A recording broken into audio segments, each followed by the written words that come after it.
Wow, I forgot to set myself to busy and I got a free company invite moments before I started the actual recording.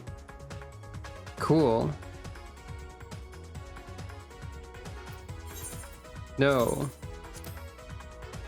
It's one of the free company invites that's always... Whoops. Whoops, whoops, whoops. That's always inviting me. Forgot the music would return. Let me just, set myself to busy here. Hello! And welcome to Final Fantasy XIV.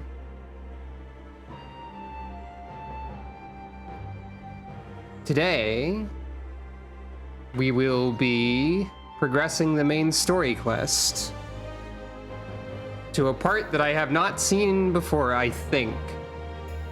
I don't think I know anything specific about 5.2. I might be wrong. I might be like, oh yeah, I've heard of this when I see something. But I'm not entirely sure. Also, I wasn't sure what music to play before the stream.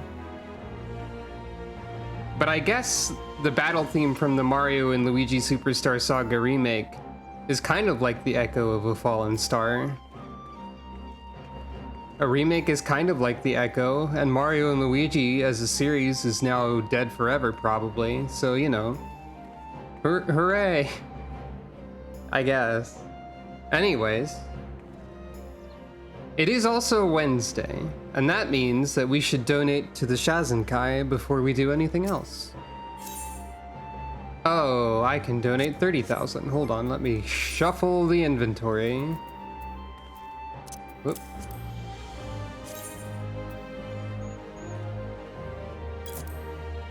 I think the Mario RPG remake is going to do really well, or like it looks really good. And also it occurred to me as I was sitting down to start the stream that if the Mario RPG remake does well, maybe they'll remake the first two Paper Marios in the future? Maybe that's next on the list? That'd be wild. I bet that's somewhere in the possible plans.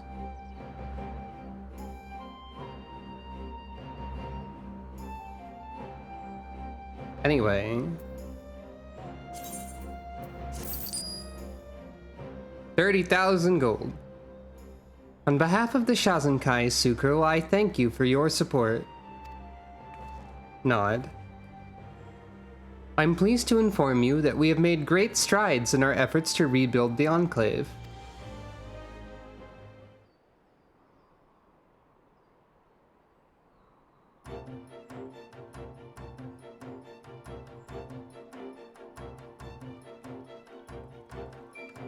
Right, we were working on the watchtower before. Seems to be working. Seems to be nearly constructed. Owing to your many contributions, the watchtower has seen further development. As you continue to contribute to the Shadowbringers and the reconstruction effort, in what other ways might the Dome and Enclave grow and change?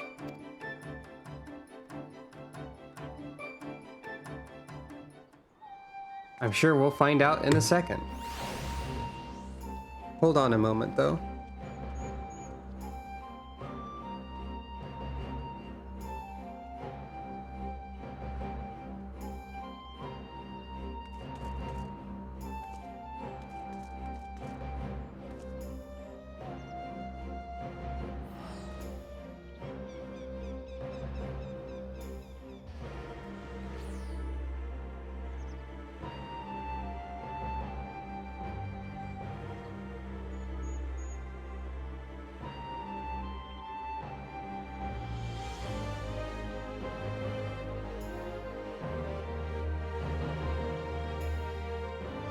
Okay, as is tradition, there was something I forgot before I started streaming. But anyway.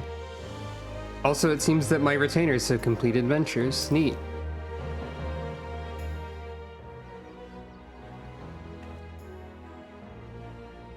Once more, your contributions are a great boon to the Enclave.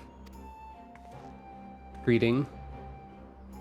Construction of the watchtower has reached its conclusion. It makes me incredibly proud to think that such an impressive structure could come as a result of our combined efforts. I believe that Ishibushi and the others should finish removing the scaffolding soon, so it should be safe to take a closer look.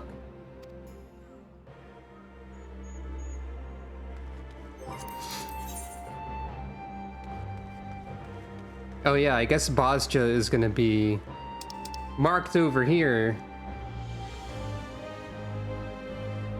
at this point due to Bozja is connected to the Doman Enclave. You can also see over here, until I hide it, that I need to clear a critical engagement. Bozja, like, the more I look into it, the more it seems like I'm not sure if it's worth really engaging with Bozja completely. Or rather, it seems like it will take a lot to complete, like, the Bozjan weapon. The resistance weapon, I mean, if I wanted to do that.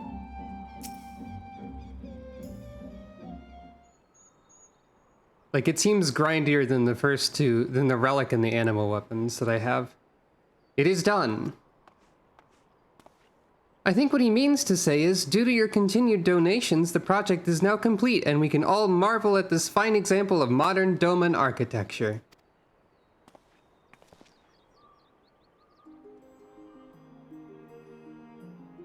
And if you think it looks impressive from down here, you should see the view from the top. You can see the entire enclave, from the classes being held at Risaijuku, to the steam rising from fresh dumplings in the 10,000 stalls. I even saw all the way to the domain, where the field hands are bringing in their first harvest. From now on, I shall enjoy observing the change of seasons from our lofty perch. The Enclave Guard are sure to be pleased with the new watchtower. I know I am. You should probably mention that we had enough materials to make a meeting hall for the builders. You will not be seeing me in there, though. Some of us like to concentrate on our work, while others prefer to spend hours talking about it beforehand. I hope you are not referring to me. May I remind you, negotiations are an essential part of any successful business, and we are no exception. I did not mean it as an insult. You are a skilled architect, and you know what you are talking about. And you certainly do talk about it at great length. That is why I want you to handle discussions with our clients from now on. You mean it? Thank you, Master. I knew I chose the right profession. Oh my. Seeing it from afar is one thing, but to see it from this close is quite another. And what a way to welcome visitors. It truly is a testament to the spirit of Doma. In time, it is sure to become a symbol of the Enclave itself. Such effusive praise, I am at a loss for words. Huh, makes a change. Anyway, I'm glad you like it, Kosakura. We still have plenty of work ahead of us, though. Is the watchtower not yet complete? You misunderstand me. I mean the next project. Another project? Your enthusiasm is most admirable. Of course, we are always happy to hear any suggestions regarding future developments. Hachisuba will stop by the Shazenkai later to present a list of the required materials. Oh, no rest for the wicked, eh? I shall look forward to your visit. I dare say that whatever this project is will require donations of some description. Can we count on your support? Nod. Wonderful, although I cannot think what it might be. Mystery projects. The watchtower is complete. With the new watchtower rising high above the Enclave, the wheels are already in motion for the next project.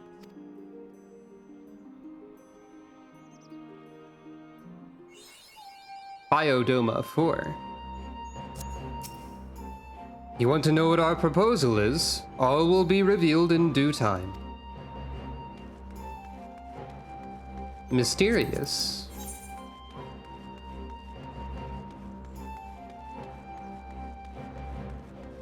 Apparently, I have decided to walk instead of teleport.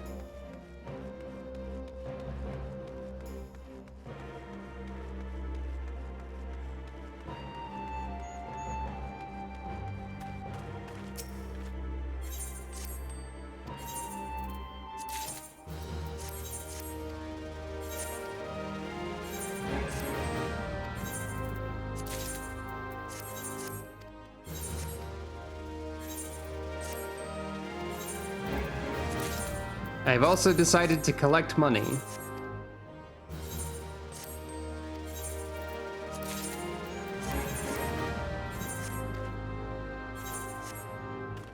Okay.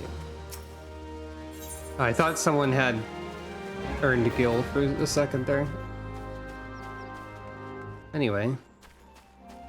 Anything else for this week? Probably, right?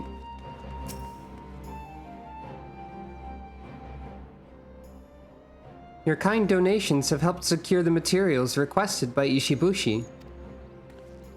Greeting.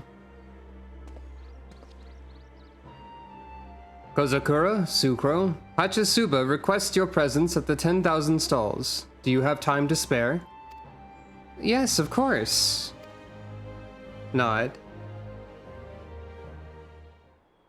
What could it be? By the Kami! Was this all done in the short time we were away? There's a pinwheel. There's wallpaper. Oh, we've upgraded, yeah. Yes, we had to prize you away from the Shazenkai long enough for the other builders to renovate it. That was fast. They certainly work quickly, don't they? It truly is remarkable. What can I say? They learned from the best. Me. That is far from an empty boast, I assure you. Having received the master's tutelage, even a novice could put something like this together in no time at all. You see, now that most of the construction of new buildings has been seen to, we can afford to divert our resources to improving the existing facilities. The materials we requested were mostly for carrying out repairs, but we had enough left over to spruce up the Shazenkai. It is the least we could do to repay all the good you've done. Come now, our contributions pale in comparison to all the backbreaking labor you do on behalf of the Enclave. Nonetheless, I gratefully accept your generosity. Thank you. It was our pleasure. With that taken care of, perhaps we can have a well-earned rest. Does that mean that most of your tasks have been completed? For now, yes. Just a few odd jobs remaining. Nod. Nod. Then I think it's safe to say that the reconstruction of the Enclave is Good morning! Oh, Taoyaku, what can I do for you? I come to offer a proposal. The Enclave should have a garden. Oh, I see, but where? I have the perfect location in mind. There is a pond behind the 10,000 stalls, and the surrounding area is filled with a variety of trees and shrubs. The area shows much promise, but will need the guiding hand of an experienced gardener, namely myself, for it to fulfill its potential. With a few carefully cultivated plants and a new pavilion, tales of its beauty will spread throughout the land. I realize that, strictly speaking, a garden is far from essential for daily life, which is why I have waited for more urgent matters to be addressed before making my proposal. What say you? Will you grant me the opportunity to bring a measure of joy to the citizenry? I certainly have no objections. In fact, I think it's a wonderful idea. We shall see to securing the necessary resources. However, this may require a few more donations. Can we rely on your support, Sukro? Nod, smile. Marvelous, you have my thanks. A pavilion, you say? Leave it to me. Master, if I may be so bold, I would very much appreciate you letting me handle this assignment. Let us not forget that you are personally attending to a number of smaller but no less important tasks around the Enclave. I, on the other hand, have time to accept something rather demanding, and as you may remember, I once worked as a field hand, just one of the many occupations I dabbled in before finding my true calling. That experience will be useful when it comes to gardens, I'm sure. Nod. Fine, have it your way. A few days without your incessant prattle would do me a world of good. Then it's decided. Come, I have much to explain.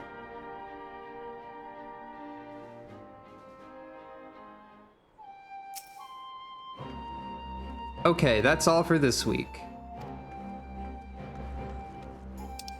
So, next week on Dome and Enclave Adventures, Garden?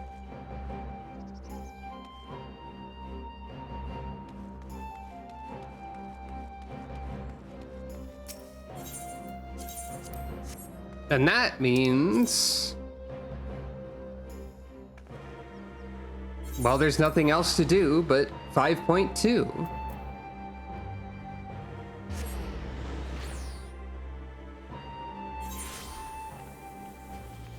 It's time to experience story in a video game. Well, I mean, we were just doing that, but it's time to experience the main story of the video game. I'm not entirely sure if this is the final edition, or if they're gonna be like, or if people are just gonna keep showing up and having new ideas. Anyone around here have anything interesting to say? I think they're all saying the same stuff still. Yeah. That is true. It is functional, so now it's time to make it have a pretty garden in it. I don't think anyone else around here is saying anything different. Most of them, anyway. In caring for the Scions, we've made more than a few new allies. I'm sure they'll be of use in the future once everyone is back safe and sound.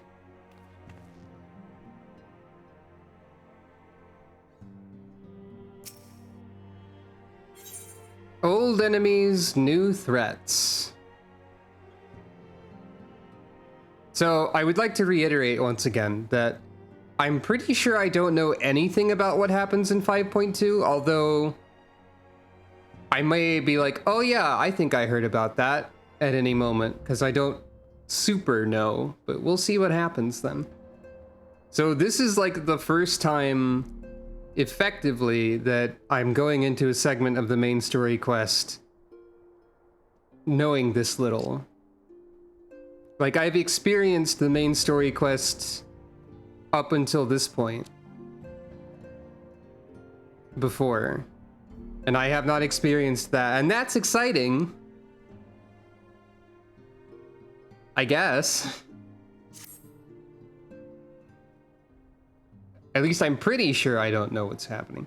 Sucro, my, what a pleasant surprise. If you've come to inquire after the Archons, fear not.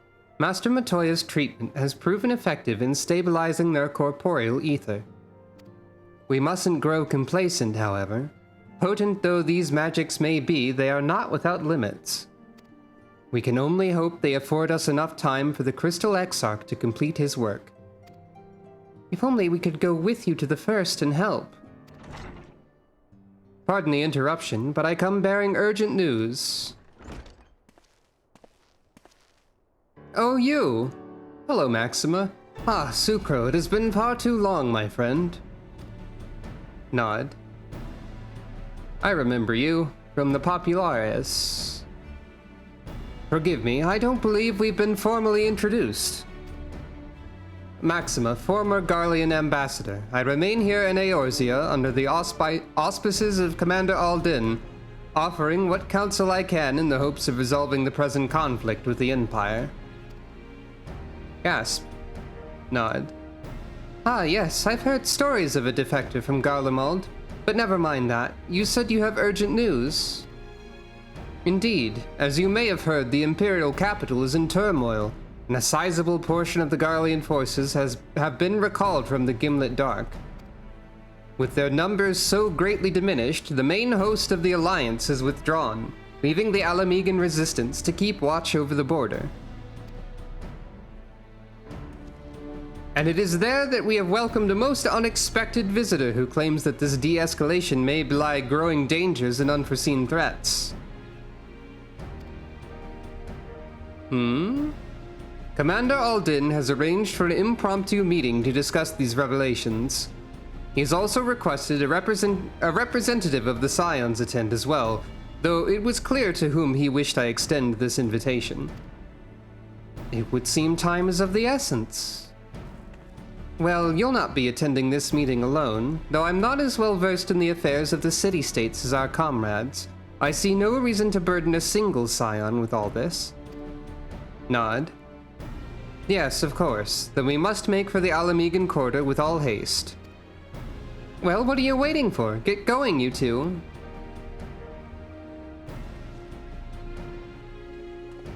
Waving and nodding and bowing.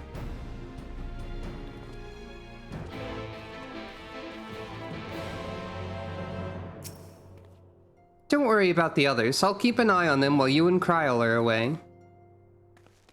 So a mysterious and unexpected visitor. Or something like that.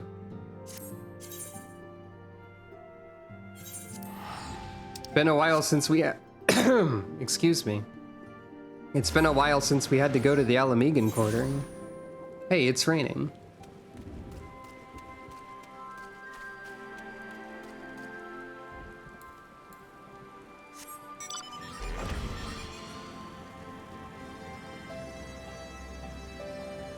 Excuse me while I ignore navigating this area and instead go over here. Much has changed since the first time we set foot in this city. Now we strive to preserve their freedom rather than reclaim it. But we've no time to reminisce. We mustn't keep the commander waiting. Commander Alden awaits us in the Royal Palace, if you would follow me.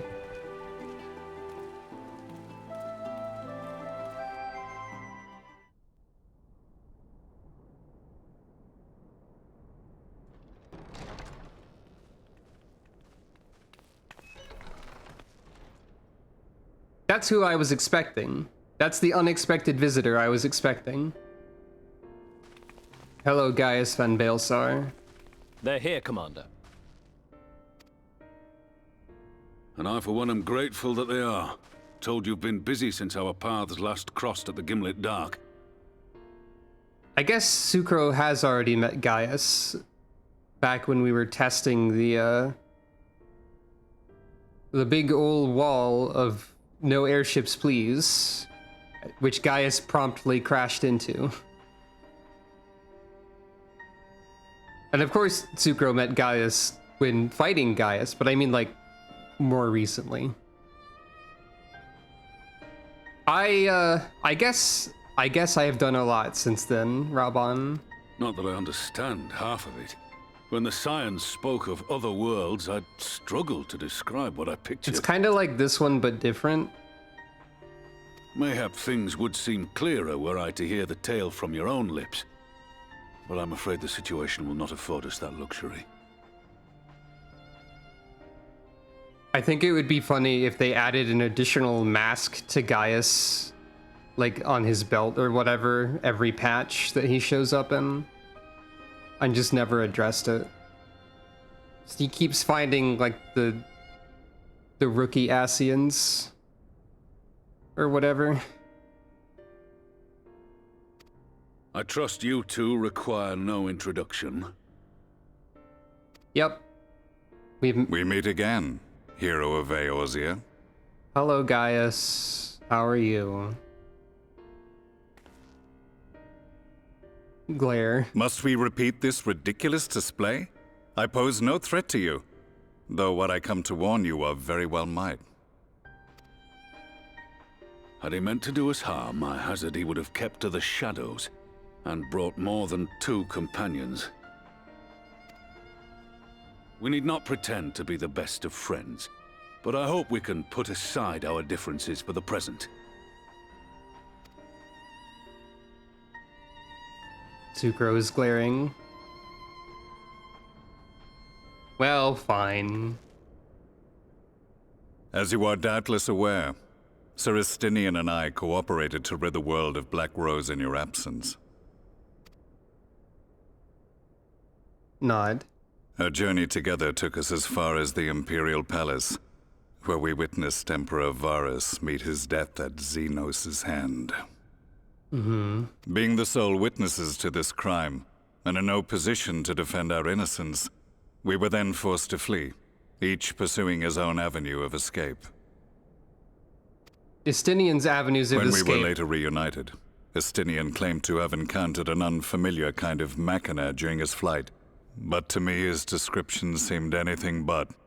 And upon further investigation, I found that I was right. Estinian's avenues of escape tend to be more vertical. And yeah, we did encounter from Estinian's perspective that prototype weird Ultima machine thing. Ultima weapon, that one.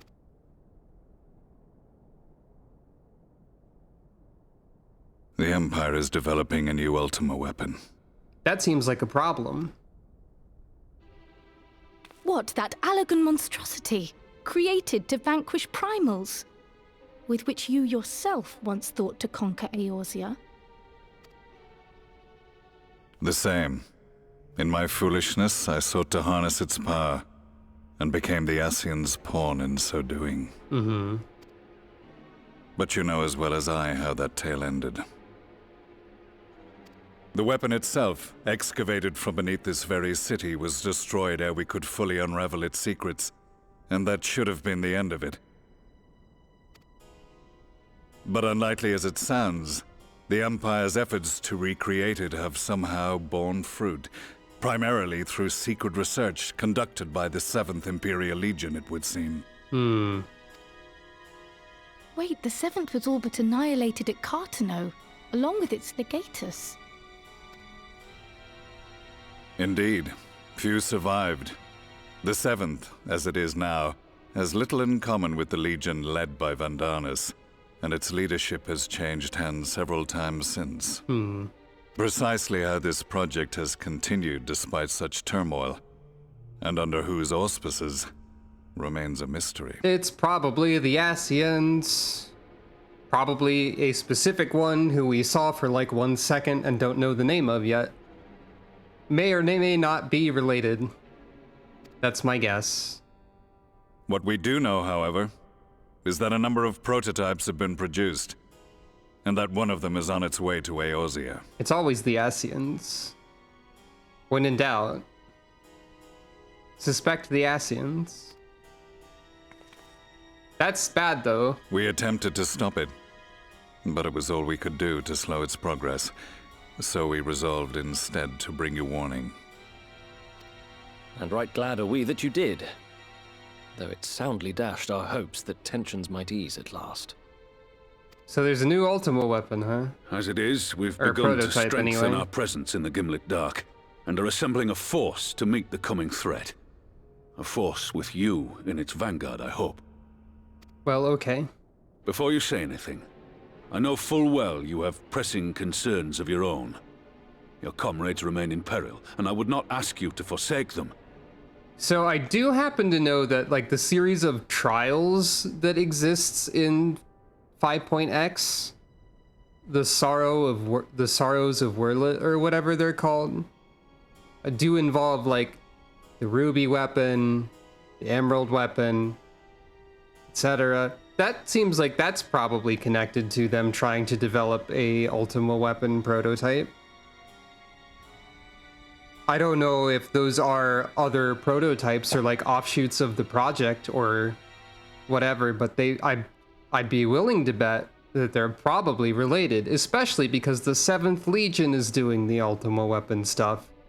And like the weapons are from 7 of Final Fantasy. And they do love making the numbers match. So, you know, 7th Legion doing a lot of weapon development, I guess. But the fact remains that you and you alone have faced the Ultima weapon and emerged victorious. We need you. That is, of course, a deduction based on stuff that I technically shouldn't know, but have absorbed knowledge fragments from the internet and whatnot. And so, when the time comes, if your comrades can spare you, I bid you lend us your strength. I've assigned an officer to await your word. Well, okay. The Ascian's downfall was to be the work of my remaining days. But it was my hand that kindled these flames, and I cannot allow them to spread any further. Oh, we were just informed of the Empire developing new Ultima weapons, and that it was the 7th Legion in charge of it. And all I deduced was, based on knowledge that I have of like what the trials are in 5.x, I'm guessing that the fact that there is an emerald weapon and a ruby weapon and etc. is connected to the fact that they're trying to develop a new Ultima weapon. Like, they're either offshoots of the project or like different prototypes or whatever, or at least being developed by the same group, because it's the 7th Imperial Legion and they like to make the numbers match the video games that they're referencing. In this case, 7th weapons are from 7. So all I'm really deducing is that there's some connection between this plot point and the trials that I'm not at yet. Also, I don't know basically anything about 5.2's main story, so this is new stuff to me entirely. For the first time, I don't know stuff. I think. But yeah, I'm just deducing a possible connection based on what I do know. That's all. I will do what I must to see this mistake consigned to history once and for all. Even if it means begging your aid. The Fates will enjoy the irony, even as I endure the ignominy. Sucro is glaring.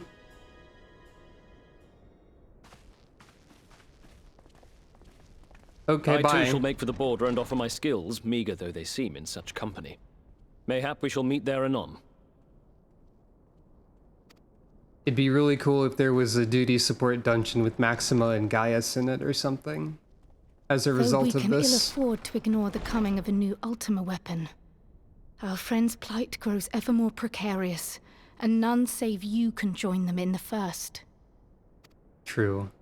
I only hope you are not forced to make a choice. I don't think the people in the first are... Like, it's not clear how precarious their situation is at the moment, but I don't think they're at the point in their problem solving where they necessarily need my help right now.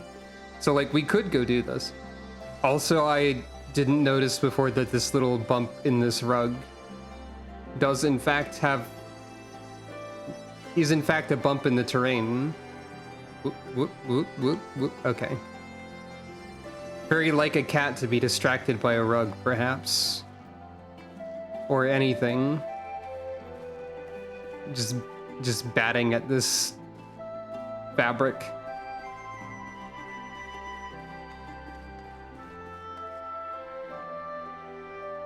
I mean, I guess so, but the impression I have of what's going on in the first is that, like, they are in danger, but not as immediate danger as the source is right now. But maybe we'll learn that's not the case. As ever, the way forward is paved with difficult decisions.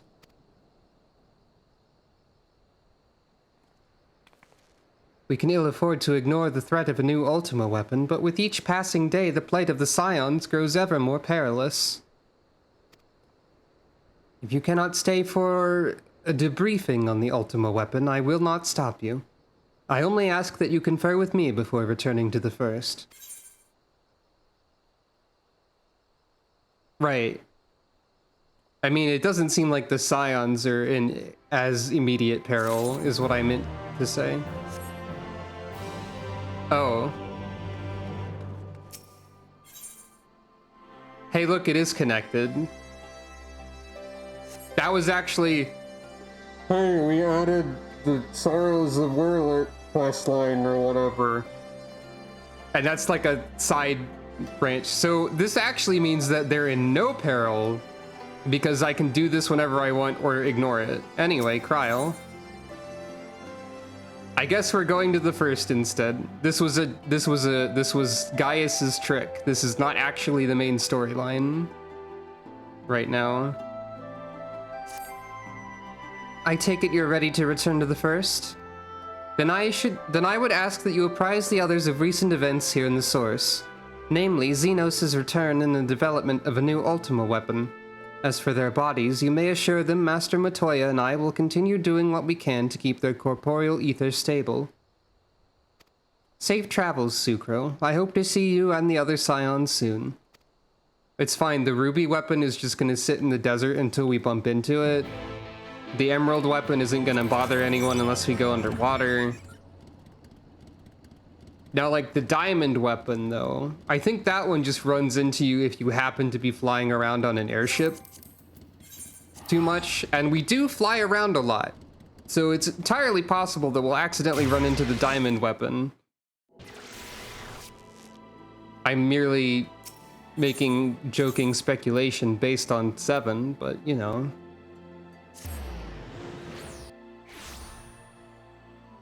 Estinian did destroy the prototype Ultima weapon by himself. He's pretty cool. He can do a limit break.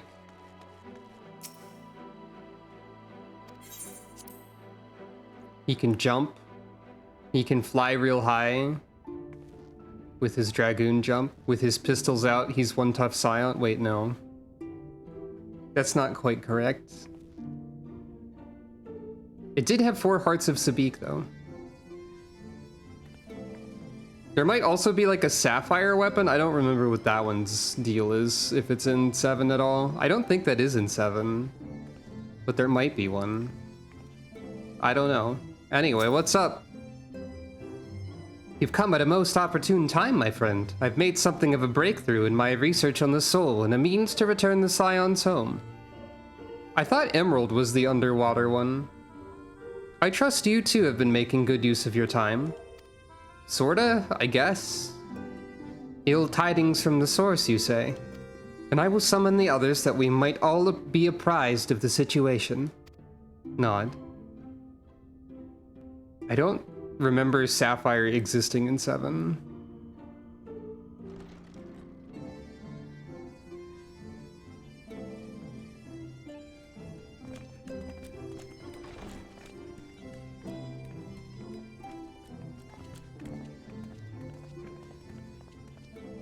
Now that we are all here, what news from the source? Nod. Explain. Air Tam Ray? Huh. A new Ultima weapon. We must count ourselves lucky that Gaius has pledged his assistance. I forgot about that move. That's a funny move to put in 7. While this is indeed a worrying development, I think the state of the Empire as a whole greater grounds for concern. That is also fair. I wasn't really considering the state of the Empire as a whole because of the immediate threat of the weapon. And I guess it was also important to go and tell everyone here what's up. And if we can resolve the problem here fast enough, we can have them help. So, like, there is an argument for focusing on either thing first, I suppose. With the Emperor slain and Xenos returned, it is impossible to predict how matters will unfold in Garlemald. The Ultima weapon may be but the first of many unpleasant surprises. Actually, I feel like there's a non-zero chance that Xenos will hear about the weapons and go delete them because he doesn't like them. Because that means he doesn't get to fight people because the weapons are cheating or whatever. Xenos is somehow a mix of like someone who's really good at fighting games and someone who says that all of it, that a bunch of stuff in fighting games is cheap scrub tactics. Somehow, he's both of these people at the same time.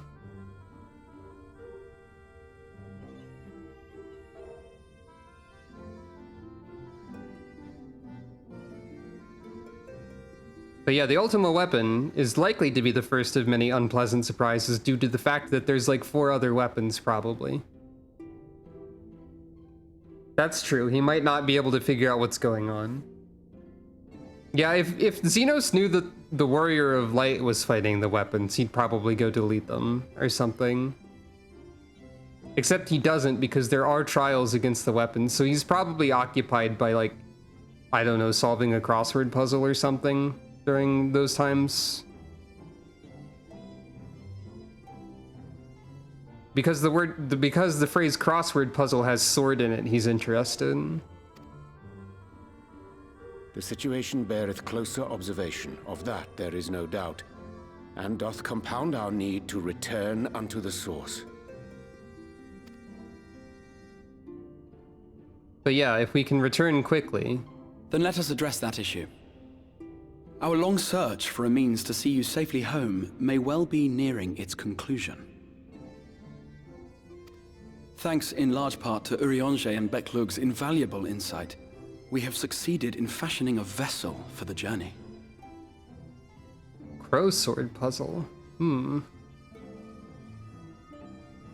I think he already did most of his evil training arc when he was, like, working on getting his body back. But maybe he's doing another one for good measure. What's this? We set out to create a crystalline container retaining the more useful properties of white aurosite, but without its regrettable limitations. And after a good deal of trial and error, we made one. Hooray! An ark for soul and mind both, that will allow your incorporeal self in its entirety to be ferried between worlds. A spirit vessel, if you will. It looks like a sheath for a knife or something to me.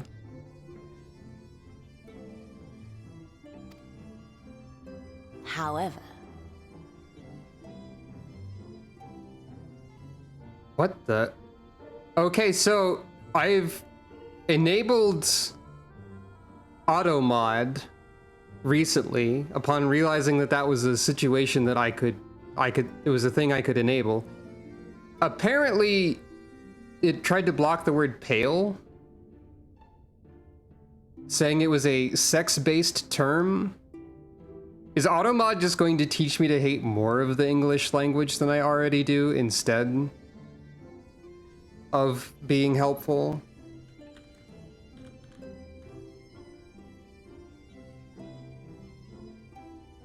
I don't understand that one. Anyway, moving on. Let us not dwell on it overmuch. However, though the vessel is possessed of the requisite qualities to hold mind and memory, it wanteth yet for a means to receive of them. For that, we must needs imbue it with the Exarch's innate gift. Prone to false positives. Well, I think that's better than... I think having auto mod is probably worthwhile, just in case. But yeah, anyways.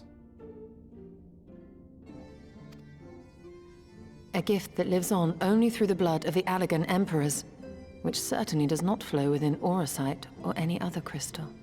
So what exactly does this plan mean? Just so, milady. The blood serveth as a conduit of sorts. In its absence, memory cannot pass from mind unto mind, nor from flesh unto crystal. So... That being the case, we must either alter the process of inheritance so as to require no such thing, or determine a means by which my blood may permeate the vessel. I am hopeful that the records found within this tower will yield the knowledge we require to pursue one or the other of these avenues. So we might need your blood, I guess. As well you should be. The Allagan's body of etherological research is extraordinary. I can scarce believe it the work of ages past. But its underlying principles are not so very different from those of my own field of study. Given time, we will find the answers we seek. How much time do we have at this point? I know that you can ill afford to wait. and it pains me that I must ask you to do so. I can only reaffirm my promise to you that a solution will be found. Whatever it takes, I will see you safely home. Okay. I mean, I can already go there, but... So you don't need to address me specifically, but nod anyway. My apologies. I do hope you haven't come to tell us that mortal peril fast approaches. I like the muffle on that voice line because she was over there. Anyway, what's up, Lena? No. I had hoped to speak with the Warrior of Darkness. That's me. But there is no need to cut short your meeting on my account. I will be waiting outside. I wonder what Lena wants. Why not speak in here? She knows I don't mind. Unless she didn't want to. Perhaps I might accompany you. Though I am woefully ill-qualified to assist in the Exarch's research, I may yet be of some use to Lena. Are you unqualified, Alphino? That might not be your field of study, but I think you're like you are a researcher. You could help. But okay, sure, nod. You would be helpful in either situation, most likely. The music is gone.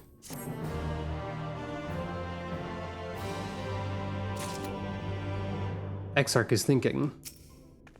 It may simply be my imagination, but Lena has been rather brusque with me of late.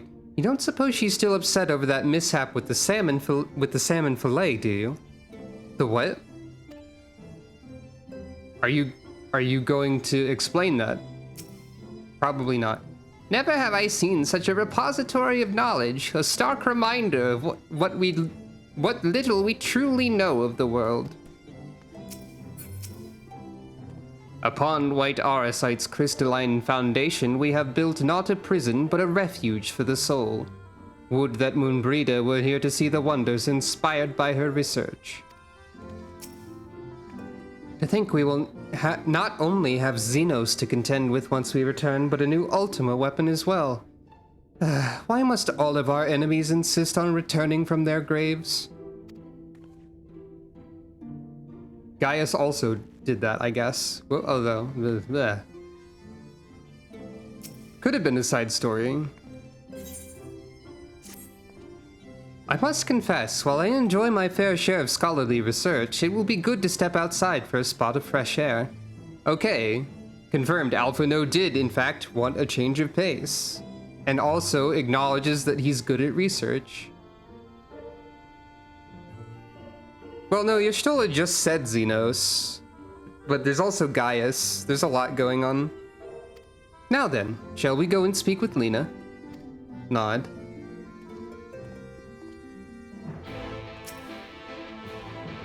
Yeah, she just mentioned Xenos here. No worries.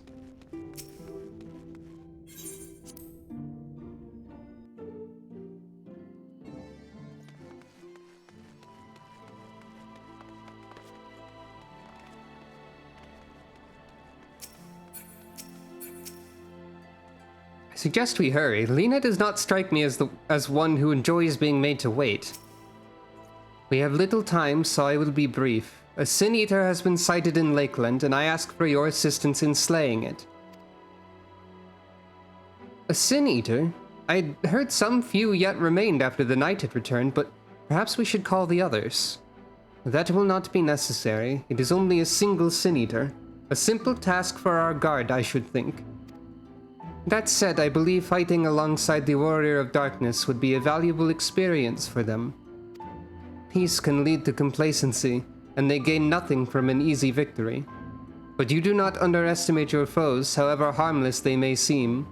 My men would do well to learn from your example. Let's be about it then. Or me? Why not Alphino?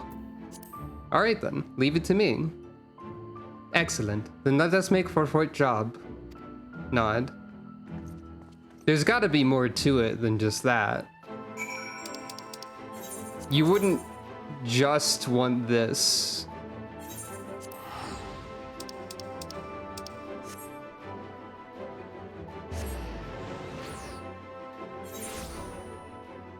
There's currently 2 cardinal virtues, and anything that respawns. So yeah, there's definitely Sin Eaters left. The Sin Eaters that remain no longer have a leader to guide them, but they are no less dangerous. They cannot be suffered to live. If you would wait here a moment, I will gather the others. Nod.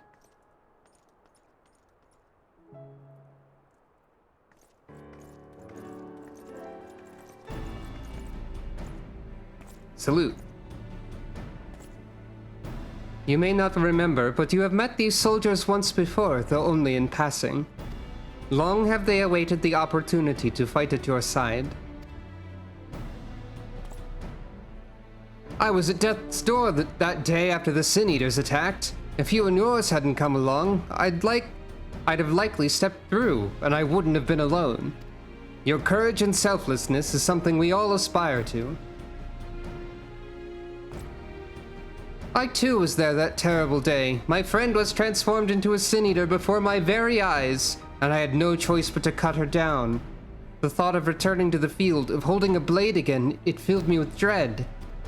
That is no way to honor her or my comrades, and so I have returned. I swear I will not let you or anyone else down from this day forward.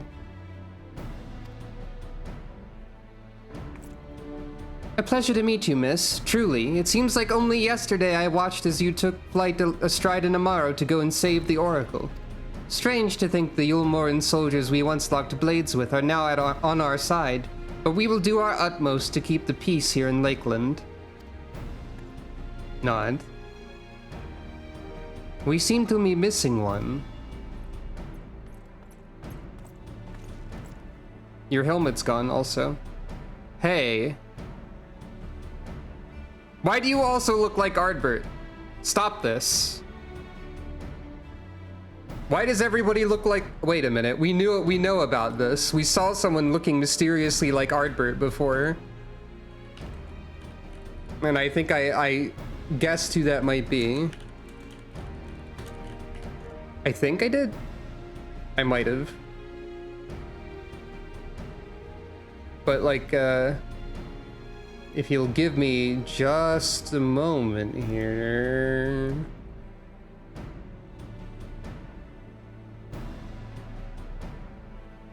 Is this... Okay, no, this is not overwriting the captions, thank you. No, the WebP is back. No.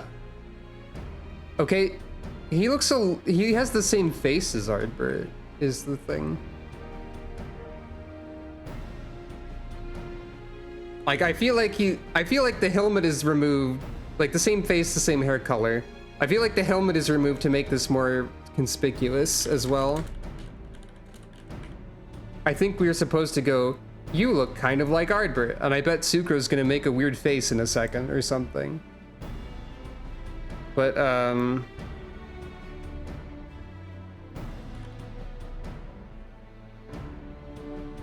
so the art for this patch, this is not a very high resolution one of it, but you may know that the art for this patch, we've got generic Warrior of Light, we've got Ardbert, and we've got Elidibus.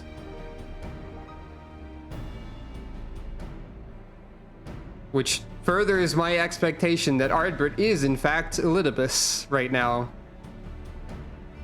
Or rather, Elidibus is Ardbert? I think that was my guess. That's still my guess. Anyway.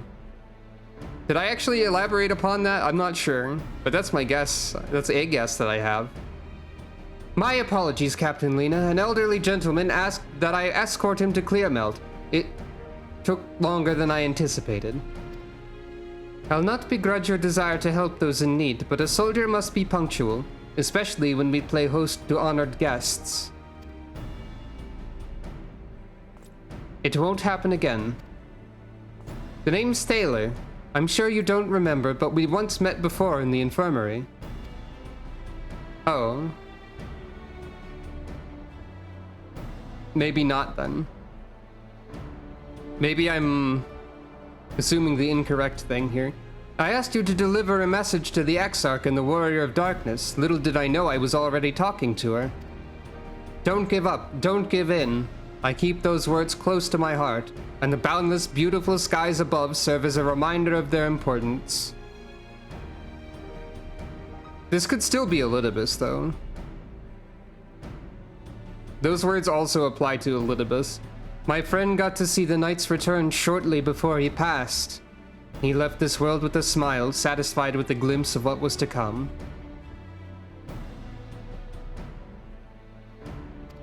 But there are countless others who weren't so fortunate. They gave their lives for the promise of a future they'll never know, and so it falls to us to do everything we can to fulfill that promise. It's also entirely possible that it's entirely possible that Thaler is not supposed to resemble Ardbert, and that's just a fact of there are only so many faces in this game. But you know, no matter what happens, we won't give up. We won't give in. Gasp. Smile and nod. Your heroism has inspired all of our guardsmen in much the same manner. Our scouts at the northern staging point have not had the pleasure of meeting you in person. Let us not keep them waiting. So, Lena, why couldn't you tell the Exarch about all this?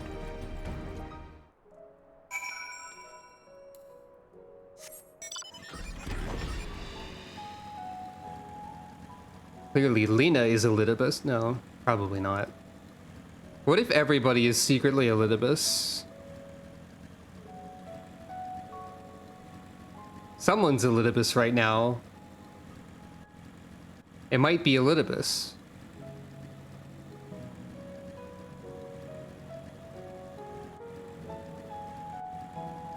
Yeah, that's what I was thinking.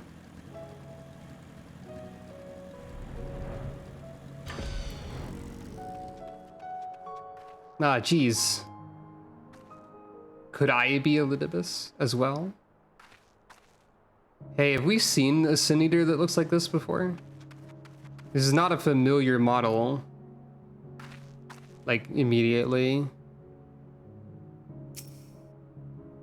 If I hadn't seen it with my own eyes, I'd have sworn it was you who killed that Sin Eater.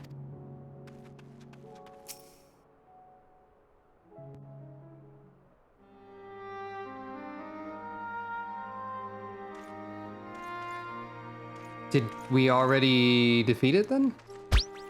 You're Elidibus, he's Elidibus, she's Elidibus. Are there any other Elidibus I should know about? Your orders were to await the main force before engaging. No, Captain. It wasn't us, I swear it. A man came out of nowhere and cut it down before we knew what was happening. By himself. Certainly it is no light warden, but nevertheless. It's true. Felled it with a single swing of his axe, he did.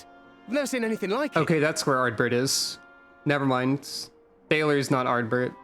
Ardbert is out and about. Not real Ardbert. So I says to him, who are you, the warrior of bleeding darkness? And he says, no, I'm a warrior of light. Yeah, that's Elidibus. That was it. Buggered off as quick as he came. Okay, so Elidibus is Ardbert, and he's around here, and Thaler just happens to look vaguely similar. Sucro seems concerned. A warrior of light?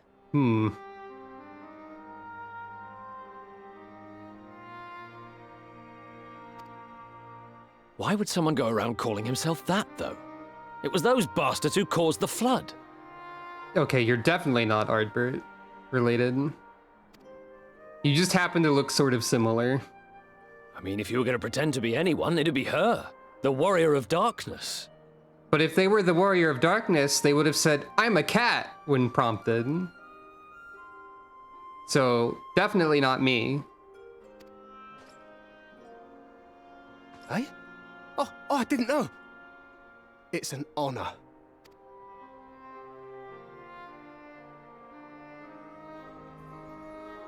But yeah, this Sin Eater doesn't look like Sin Eaters I remember seeing before, also. Is that something important to take note of? Since the Eater is no longer a threat, our work here is done. Return to your posts. Okay, but also why didn't you tell the Exarch about this also? I had hoped to fight at your side today. But I'll continue to follow your example, and may we meet again. Okay, so my new theory is that Thaler is getting focus here because he's going to die by the end of this patch. Rip this guy, eh? I apologize for the wasted journey. It seems I overestimated the threat. As for this warrior of light, I do not know who would be brazen enough to take that mantle for his own. Whatever it may once have meant, it is forever tainted by the association with the Flood. Also, like, really the only reason we're out here is so that we could learn about this. We had to connect this plot point somehow. Unless Lena has a good reason for not telling the Exarch about all this. Like, there is a Sin Eater is a reasonable thing to show up to tell us, but like telling me specifically, and I guess like because like the soldiers wanted to see me because I'm cool and stuff, but I don't know. The Exarch told me the truth of Ardbert and his comrades' deeds, and I am aware they played some part in your own triumph. But to most, they are synonymous with the calamity that befell this world. Still, if this man is minded to destroy Sin Eaters, I may forgive him his unfortunate choice of Maybe alias. he said Warrior of Night and you misheard him. It's fine. But that is neither here nor there. I thank you for accompanying me. With that concluded, shall we return to the Crystarium? There is a proposal I should like to make. Nod.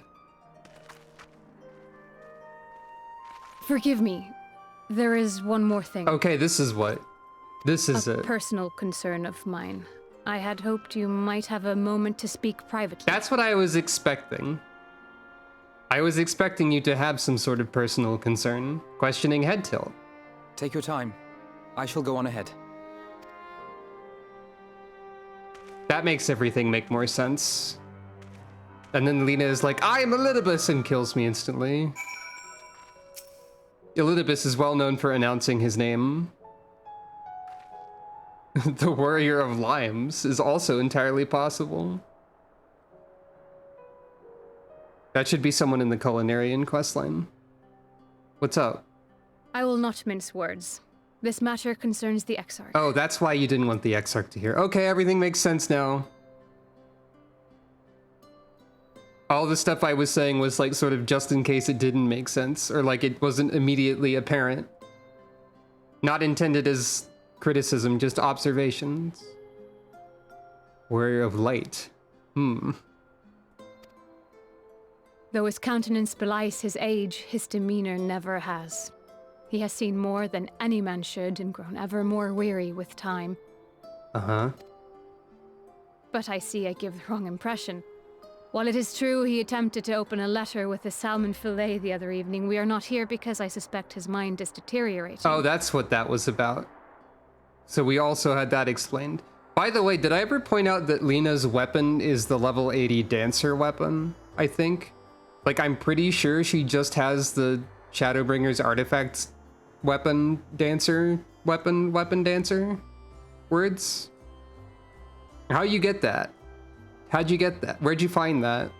Anyway. So, hold on. So, salmon fillet.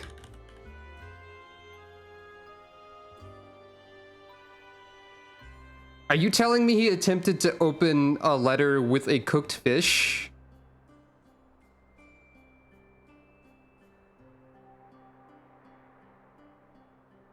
I guess he was just distracted.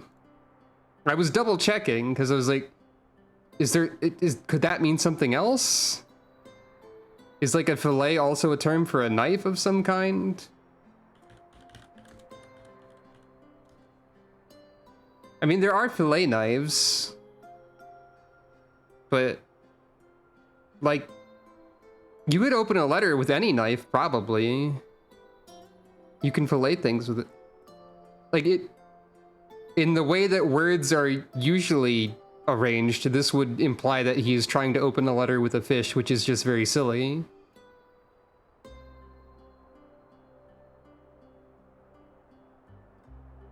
I don't think you would call the knife a fillet. So yeah. Nor do I believe him to be so maddeningly unconcerned by the prospect of his own death as he once was. Indeed, the opposite is true. Oh, that's concerning then. Worry. It is for this reason that I seek your advice. Oh. Since he returned from the Tempest, the Exarch is not as he was. He won't wear his hood anymore. He keeps telling everyone that he's a cat now. He seems a different man. A younger man. I know not the details of his research, but when I saw him at work recently, there was a glint in his eye that I had never seen before. He looked happy. Had you seen his eyes before? His hood kind of obscured them mostly. It was as if he had peered into the future and for the first time found joy there. That's good, right? Though it gladdens me to see him thus, I wonder if I should not keep my distance. Oh. I fear that my presence will only anchor him to the past. Remind him of all the Lena, pain no. that came before. Lena, no. You're important to the Exarch. Anchors keep us where we've chosen to be, or he's lost without you, you know, and he misses you already. Well, this is a very, like, profound sounding way to say anything. This is what I was thinking. He's lost without you, he misses you. You're important to the guy. You're basically his daughter. Are you sure? He raised you. And he thought you were mad at him for trying to open a letter with a fish. Then perhaps we might remain as we were. As we have always been. What a relief. I'm gonna miss Lena as well when we leave the first. In that case, I will have to speak with him about the amount of time he is spending at work.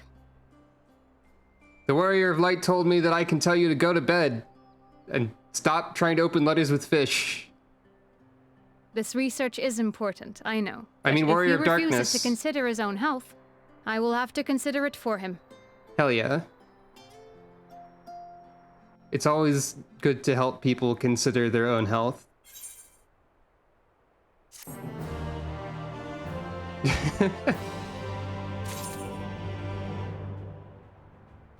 Obviously, you shouldn't, like... It's important to help people look after themselves, but, like, I don't mean that in, like, you shouldn't, like, pester them incessantly. But there are a lot of people who don't think about themselves enough. Oh, a Smash Bros. Invitation emote would be a good one. Hey, this next quest? Question marks. I'm concerned. I'll be right back.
Hello, and welcome back.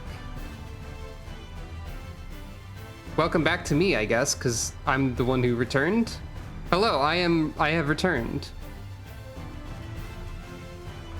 Lena, why is your next quest question marks? Facing the truth. Well, now I know what it is. Alphino is having a think about book.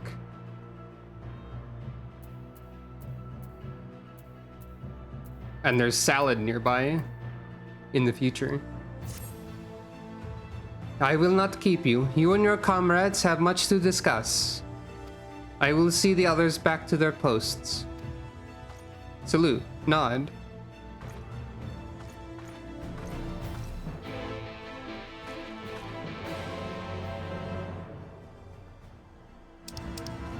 I wonder if I should, like, give more time when I return instead of just being like, I'm back, and then like leaping directly back into the video game. I think I already asked this question, but I'm pondering it again.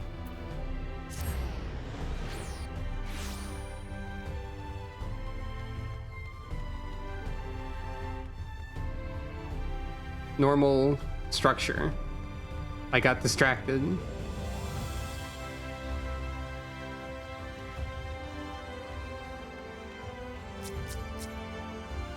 Cat. Torajiro is a... I don't think I actually have that minion. It's a good cat. Anyway, what's everyone up to in here? An adventurer calling themselves a warrior of light. Why would anyone tie themselves to the legacy of individuals held in such low regard in the first? Warriors of light, harbingers of the flood and all the world's woes. That this wanderer would so boldly claim their title is most curious indeed. 'Tis strange to think how heroes so beloved by the people could be brought so low in so short a time. Alphino tells me a warrior of light has slain the Sin Eater. Quite frankly, I'm not sure what to make of this. Yes, I was hoping to speak with you about... On second thought, never mind. It would be rude of me to pry. You wanted to know what I was talking to Lena about. I'm sure she'll tell you. Or it won't be anything to worry about. The others were quite shocked to hear what we found in Lakeland. But now that you're here, there is a proposal I should like to make.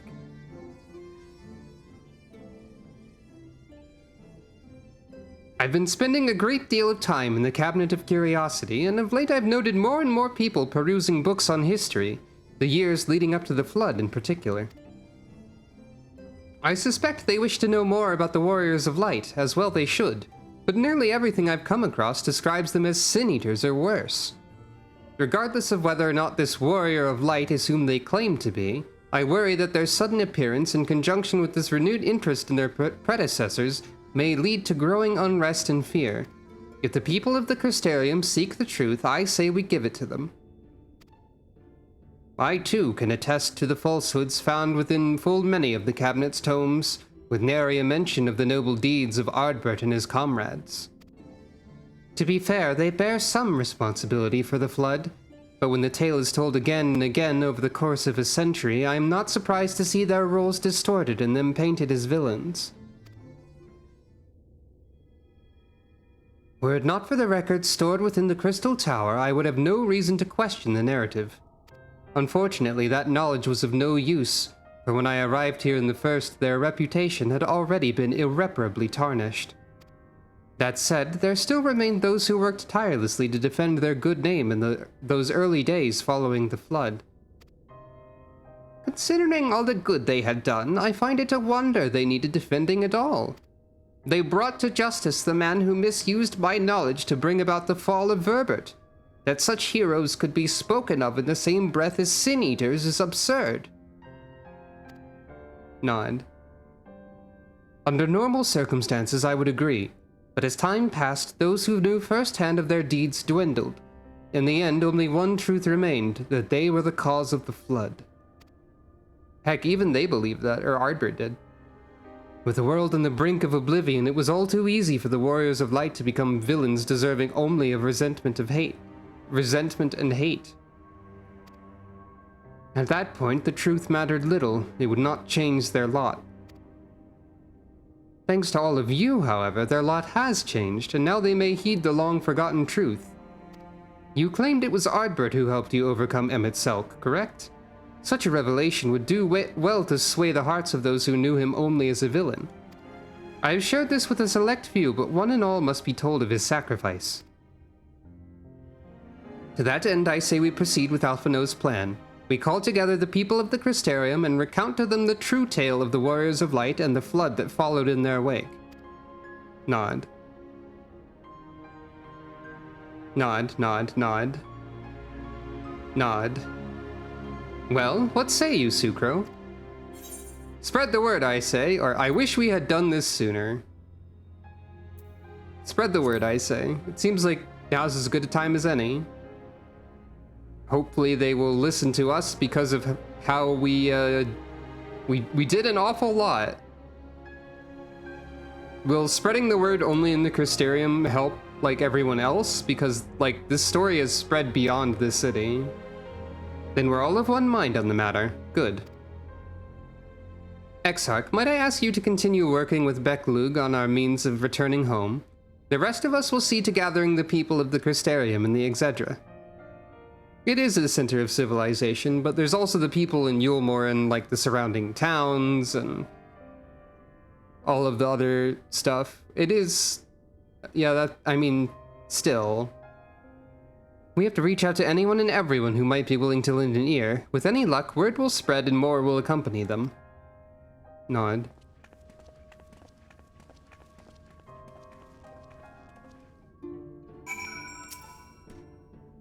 I've seen many a great and terrible thing in my long life, as has the Exarch, no doubt. Of man I can say this, his memory is short, his heart fickle. Let us pray that your words reach him. There can be no darkness without light, and so it was that Ardbert was there in your hour of need. The people must be told.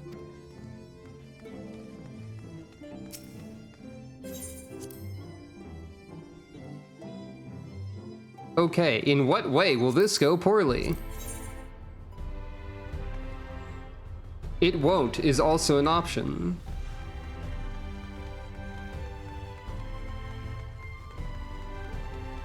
Let us go about the city and let the people know.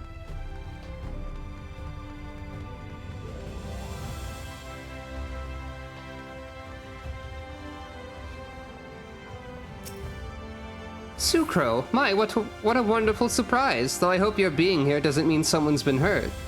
Thanks to you, I've had far fewer patients coming through my door of late, which is a shame, come to think of it. I've had fewer opportunities to test my new medicines.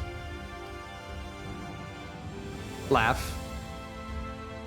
I jest, of course. It's actually been quite pleasant to have a few moments to myself now and again. We're gonna do a speech. The truth about the Warriors of Light, but the Exarch has already spoken with me about them. Well, if there's more to the tale, I'd very much like to hear it. It'd be really funny if everyone we talked to was like, the Exarch already told me about this. Like, he did say he told some people, but if we just happened to talk to everybody that he already spoke to...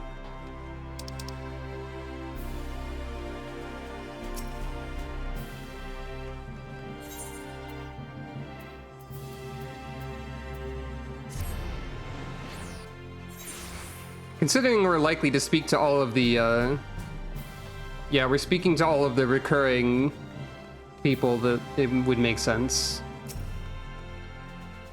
Come to browse wares in the market, have you? Well, I can guarantee you'll have no trouble finding what you need, whatever it may be. Under Yulmore's new leadership, trade has never been more prosperous. That's not true, Bragi. You don't have a dye trading NPC on the first. I'm on to you. I was looking for one the other day.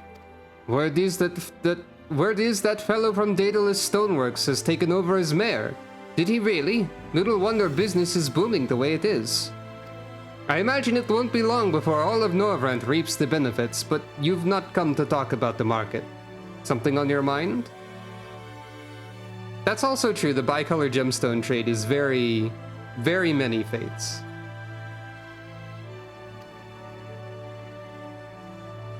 I see. The Exarch did mention they had something to do with your returning the knight to Norvrent. Alright, consider my interest piqued. We're to gather in the Excedra, is that right? If it's all the same to you, I'd like to bring a few others with me. People deserve to know about this. I forgot to speak with Chesamil again. That's not an Aetheryte shard.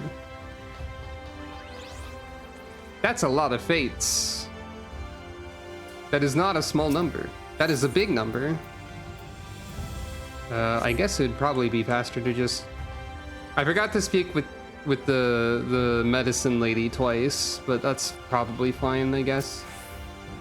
Well, well, to what do I owe the pleasure? Whatever it is, I must ask you be brief. With the night return, visitors have been flocking to the Crystarium, and I find myself too busy by half. I don't mind it, though. Seeing the stairs so full of life and excitement, one can almost forget the flood ever happened. We're gonna do a speech. Warriors of Light? Yes, the Exarch has mentioned them before, but everyone knows them now as the cardinal virtues. Or are you suggesting there's more to it than that? Shake head.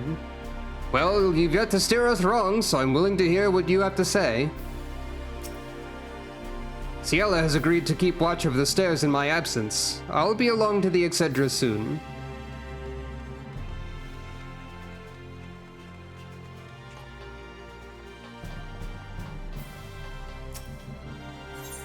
Okay, I will, in fact, go talk to her again just to talk to everyone.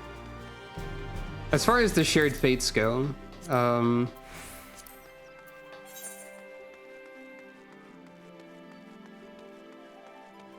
I did manage to complete all of the fates in Lakeland. I'm in rank... I've got to rank 2 everywhere, but there's a lot to do if I want to actually get everything. It's not a priority, it's just something I work on sometimes. I wouldn't miss this for anything, and I promise I'll bring others with me. We're actually going to recruit, or like, gather the entire city at this rate, I think. Oh yeah, the entrance to the twinning is just gonna be there forever now, and confuse me momentarily every time.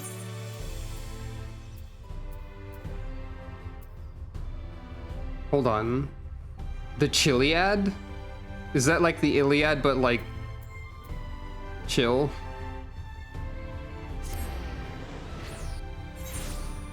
I would use fates to level jobs, except I don't really want to level any other jobs right now. Prospective Poet?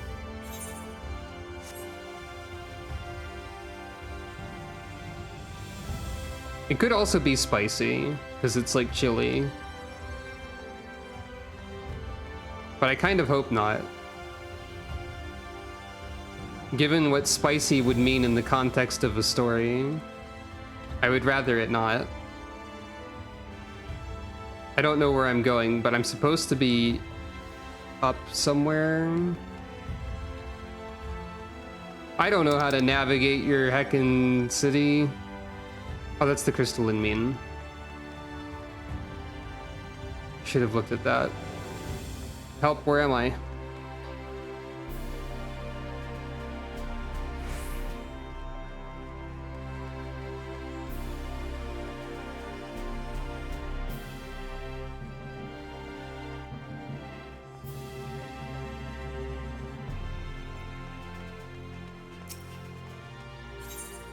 That makes sense, that it would be the crystalline mean. The teleport for the crystalline mean is far enough away from the mark on the map that says it that I didn't really... Koala. I got distracted by a koala. And this Vera is named Lazarus Thunderkiller. Shoutouts to Lazarus Thunderkiller for having the name Lazarus Thunderkiller.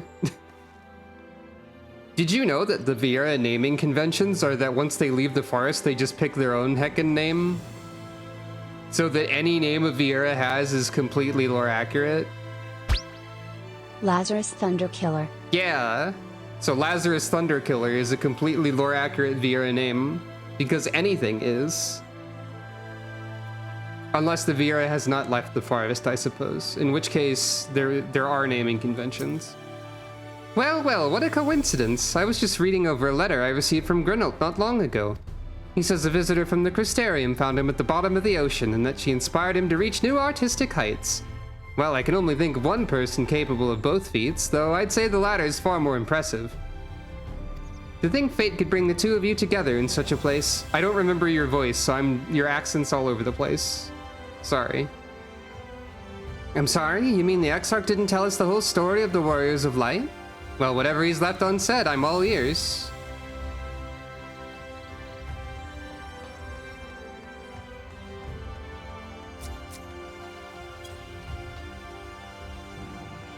And where else do we have to go?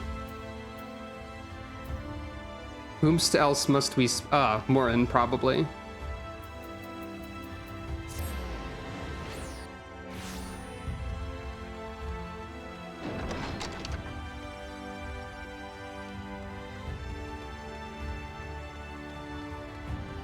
Lazarus Thunderkiller is actually a name that's really in line with something I was thinking about earlier. Because when I was trying to sleep yesterday, my mind instead started forming the first page of a story, and it's been a long time since I attempted to write any sort of novel. But I might maybe consider it? I don't know. But like part of this world that I am imagining a story to take place in, a world of wizards. Part of it includes the wizards choosing their own names and being encouraged to be extra in doing so. Because wizards don't believe in cringe, you know? So, like, I had some character name ideas already. Let me make sure I'm getting this correct.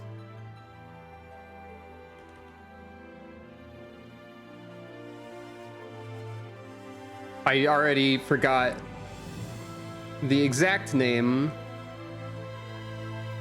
I have to find it in a chat log wherein I said it. Ah, there it is. Theodulfia Ravenblitz Scarmillion. The Wizard of Destruction. That's the sort of name I mean, and Lazarus Thunderkiller is in line with that.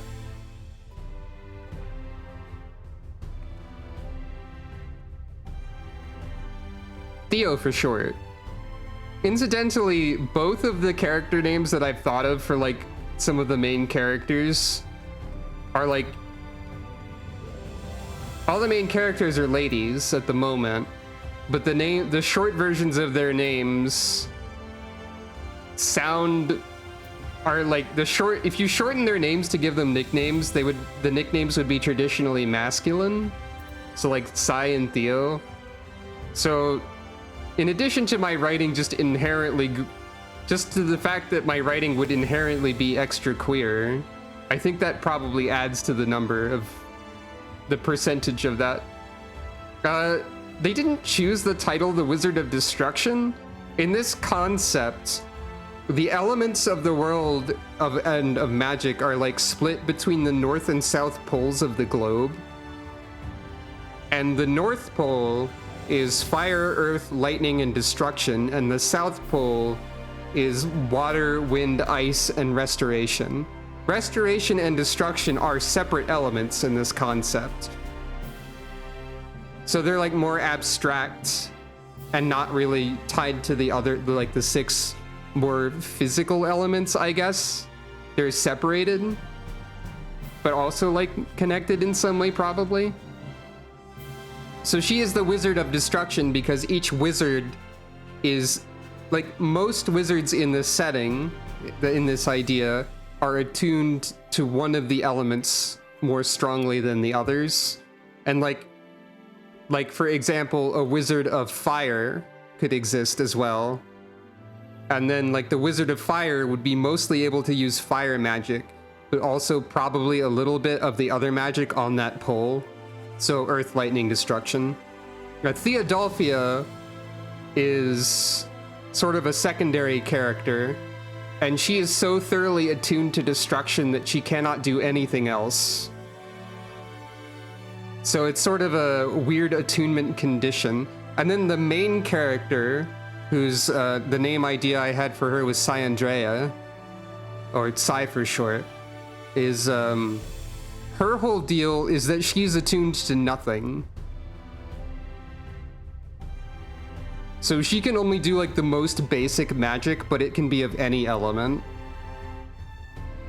And like it's the main premise of the story is derived from an old RPG idea I had, where there would be a setting where essentially like black magic and white magic were regarded as like the pinnacles of magic casting, and then like anyone who did like weird support spells was like often disregarded, and you would play as the character who does the weird support spells.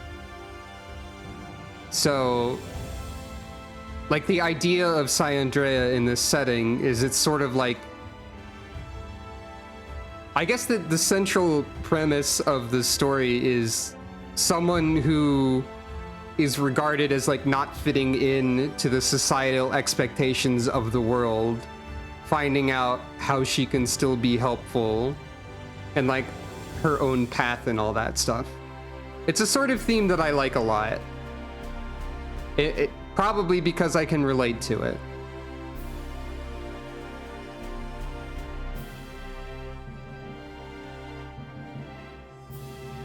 It's a story with a lot of like queer and neurodivergent types of themes like inherently as well. The main trio would be the unattuned wizard, the destruction wizard, and also a restoration wizard. I think the restoration wizard is probably gonna have like a normal restoration attunement, quote unquote. But also she's a bit of a dingus. So like, and also, so I don't know entirely what Cy's personality would be like, but Theo would be like a very like, the wizard of ultimate destruction would actually just be like a really quiet, kind of awkward, shy person. And then the restoration wizard is like the ridiculously brash dingus of the group. A major doofus. The sort who will charge into a room, trip, fall on her face, and then heal it because it doesn't matter. And she does this all the time. That's the sort of dynamic I'm imagining with this group of characters. That was a long tangent. But yeah. Yeah, exactly.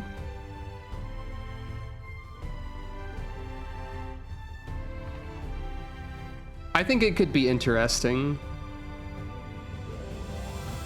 I mean, I've written like vote adventures before, so I should try writing a novel again or something at some point.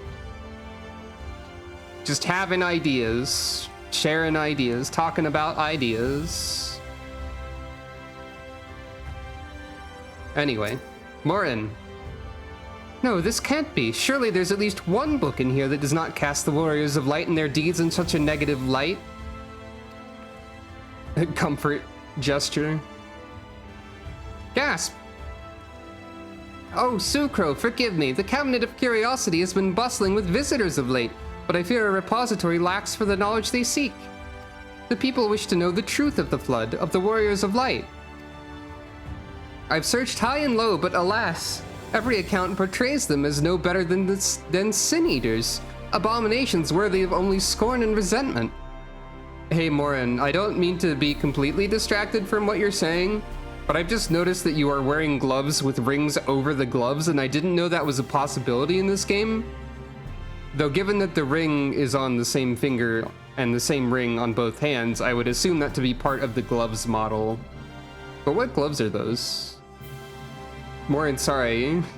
Anyway, back to what you were saying.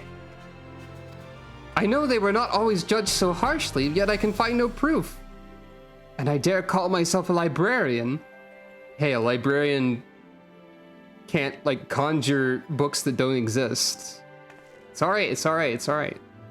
You would address the people and tell them the truth of the Warriors of Light, of the Flood.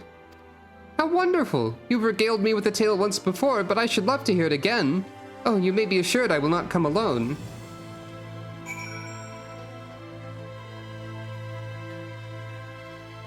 Hopefully that tangent about my random story idea that I was having was entertaining or interesting, by the way. Anthibert. I thought that said Antibert for a second. Hooray! Don't steal my ideas or I'll cry. Anyway. I don't expect anyone to do that. Though. Is it just me or has it been raining a lot when I've been streaming this game? Those I spoke with at the orchard in the rookery were quite keen to hear what we have to say. For as much hope as they have for the future, the scars of the past weigh heavy on them still. 'Tis good to see the people of the Crystarium so eager to learn the truth. And with this newfound knowledge of the past, they will at last be able to look to the future with eyes unclouded. Okay, the fact that I have an auto umbrella is funny when I'm speaking to characters that are taller than me. Because in attempting to maintain eye contact, Urianger is currently just staring at the umbrella.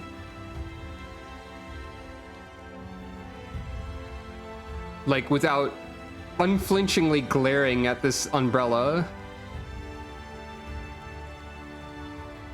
'Tis a most interesting device one may use to repel the rain. I have never seen its like.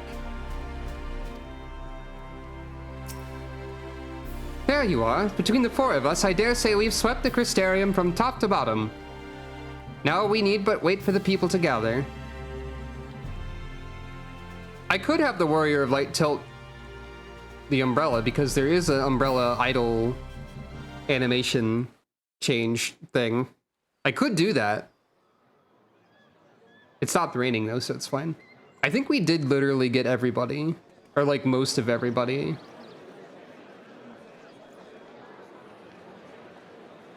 Yes, this looks to be nearly everyone. Let us begin, shall we? Though I am usually the first to hold forth at such events, I think on this occasion that honor should fall to you. But I don't know how to give a speech. You're the speech guy. They would be more inclined to take the word of the Warrior of Darkness. I guess. Indeed. In light of the subject matter, who better than thee to speak these truths? This looks to be about everyone in the world. Not in the world, but yeah. And yeah. Daytime enforced cutscene. Well, am I gonna have to choose how to give a speech? That'd be funny. No, okay, good. Good, I say, because I don't know what I would say. It's interesting to see Tsukro do the, like, narration, like, speaking, talking. But, like, it's showing all these flashbacks as if there were things for me to... As if... I don't know. I guess we can assume what I'm talking about. Or what Tsukro is talking about. I like the idea of using the echo to go through all of the speeches and, like, find the good one.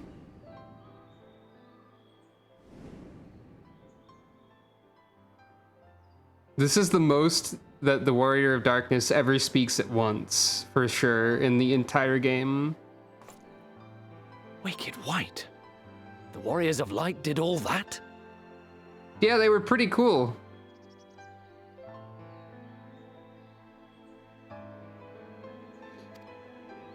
That seems like it. That seems like. So they never. I mean, they only ever wanted to help. And when everything they'd done turned to ash, they still carried on. That headcanon seems like one possibility, but it also seems like it'd be immensely stressful to go through, to effectively go through lifetimes of mistakes to learn how to do things correctly, quote unquote, the first time. Like that would take a toll on someone, I think. For sure. They gave everything to stop the flood. First their lives, then their souls. And they managed it too, in the end. They saved us. And we cursed their names. Well, you didn't know everything.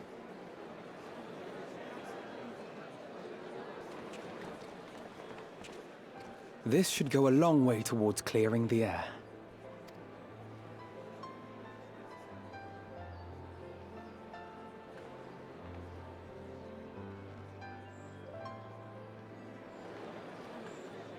what? Hey. Hey, you. What are you doing here? Impossible. Okay. I'm not the only one who sees Ardbert. That's vitally important. You can see him too, or I take it I'm not imagining this then. Smirk? What, you mean like this? I definitely see something. You don't think it's a ghost, do you? Oh yeah, the axe is clean. I'm not noticing these details of weapon cleanliness. All I know is Estinian spear never clean. Ardbert axe only recently clean. Nay, yonder standeth no bloodless apparition, but a warrior of light and darkness both. Ardbert. Yeah, but he's doing an evil smirk. What in the world? He's doing an evil smirk. That's not good.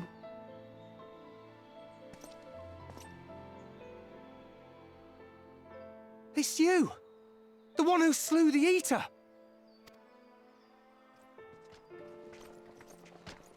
Are you going to do... That it should be the warrior of darkness who brought the truth to light. You've saved me a fair bit of time. Though I have a few words of my own to say, if I may.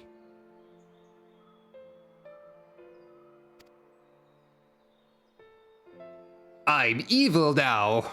People of the Crystarium! I am Ardbert.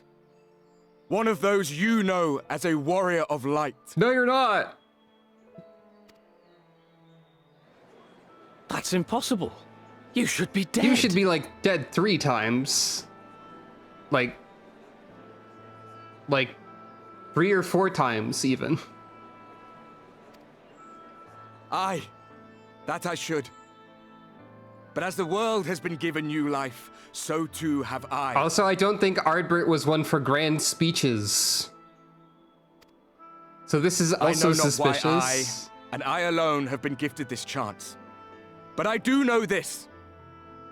Only by the will of the star itself could such a miracle come to pass. Will of the star itself is one hell of an Asian thing to say, Elidibus. Come on, man.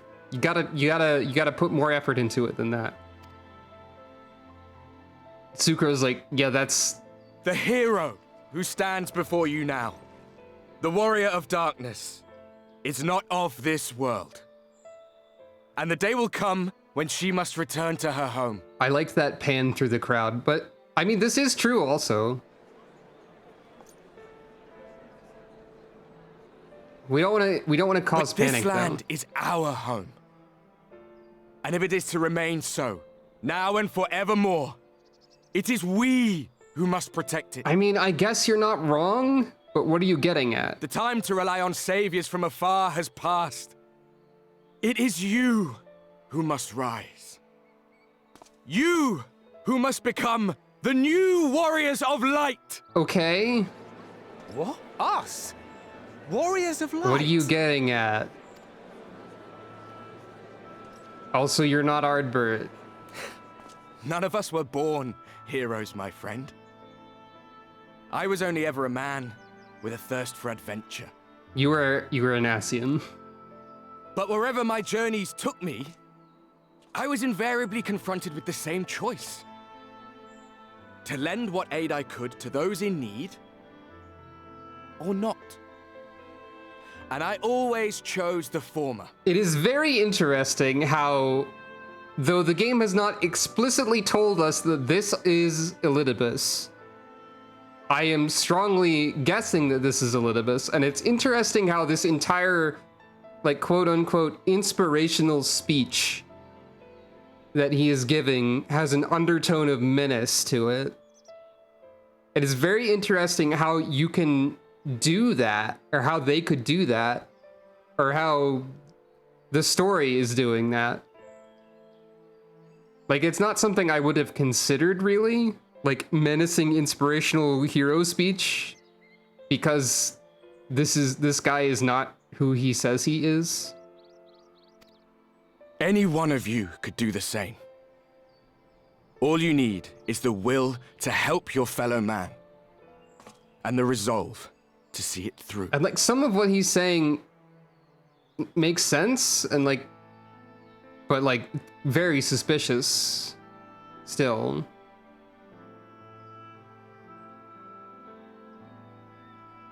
Giving more speech. From thine own lips did we learn of Ardbert's fate, and by thy countenance I gather thou art not inclined to recant thy testimony. Yeah, Rianji, this stuff is messed up. Yet whosoever this man may be, his words hold truth and resonate with the citizenry besides. For us to voice our doubts here and now would serve but to sow disquiet. 'Twere better we retired unto the ocular and there discuss this matter in private. Yeah, that makes sense. Go. I will stay here and watch. Understandable, thank you.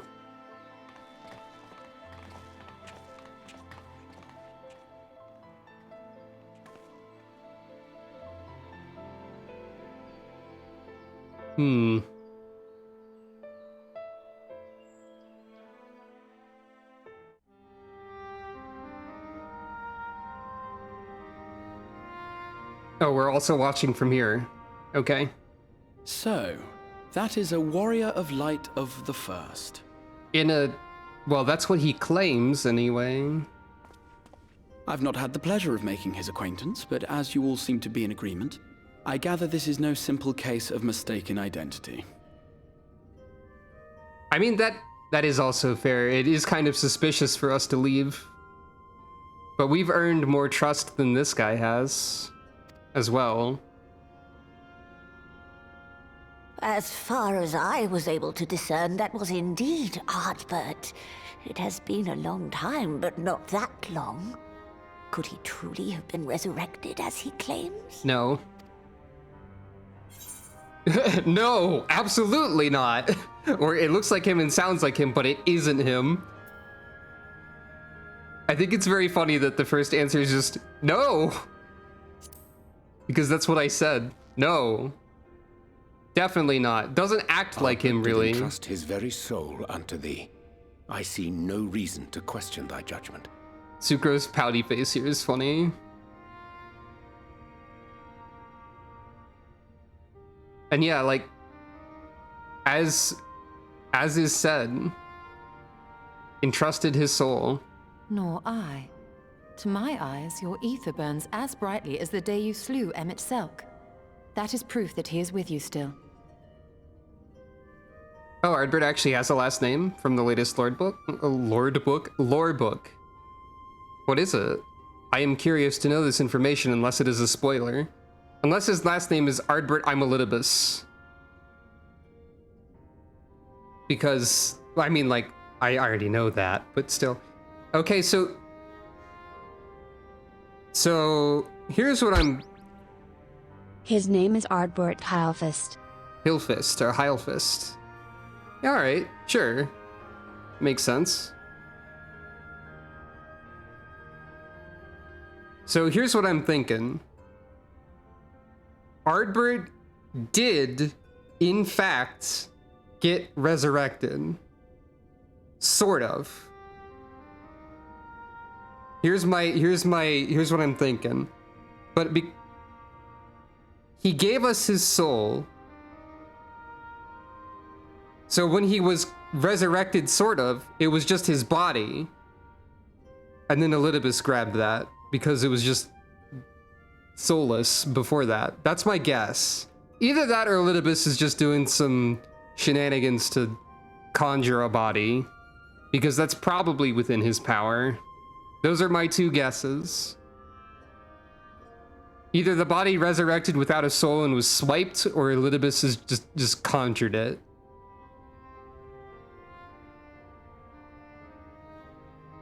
Because I feel like having the... I mean, like, I don't think his corpse would be preserved. Like, you say just puppeting his corpse, but I don't think his corpse is around. Which is why I'm guessing, like, the body was resurrected in some way. Unless Elidibus can repair a corpse, which is a weird sentence, but... I mean, that's also possible.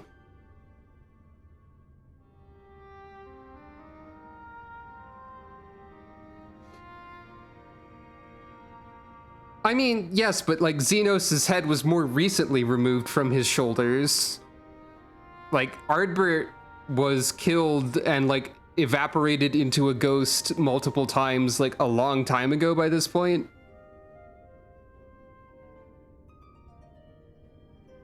So I don't think Ardbert's physical body exists anywhere until this one. That's my guess anyway. I could be misinformed. I could be guessing wrong. Or maybe bodies just don't decay as much as I expect them to.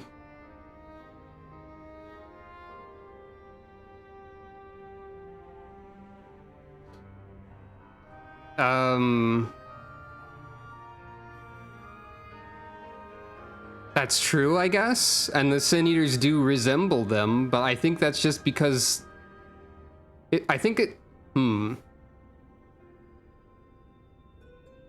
With the Sin Eaters, it's probably like their corrupted ether, and also because light is an element of stasis, that their forms are so similar to their old selves.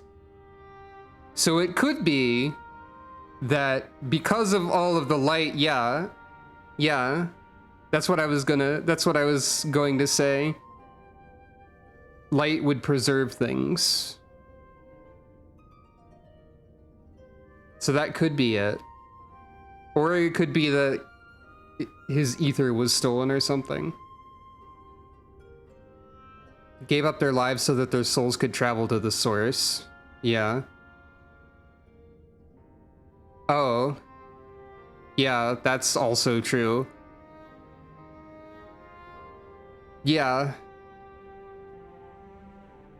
Also a fair point. So it could just be the corpse, because Elidibus could have like just had the soulless bodies.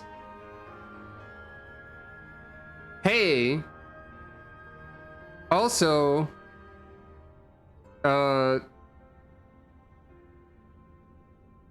giving up their physical forms so their souls could travel to another world sounds like something that's similar to something that might be happening right now also. That's probably a parallel I should have noticed 5 million years ago. But anyway. Nod. Yet that which standeth now before the people is far more than a passing imitation. I am reminded of the cardinal virtues, though a Sin Eater he is not. It's Elidibus. Ba-ba-ba-da-da. Elidibus. Ba-ba-da. Which leaveth but one plausible explanation. Ascians. Parentheses, Elidibus. That he is an Ascian. Yep. Yep. I figured it out. Given their fondness for posthumous possession, I would have to agree. I'll be honest, I don't... Like, well, I did piece it together with with the information that I do have now. There's also some information I shouldn't have that helped me figure that out, so... I can't claim that I would have figured it out had I known nothing about 5.x. But given that he was proclaiming himself a warrior of light, and Elidibus was also like, I gotta be a warrior of light now. Yeah. Oh yeah, the captions love to say Elidibus as Elizabeth. Elidibus. Elidibus. If I say it slowly enough, it gets like the idea correct. From what I understand, the Warriors of Light were laid to rest in Yulmore by those whom they had aided in life. At the time, some few still remembered them as heroes. Okay, we didn't have the information about like where they were laid to rest.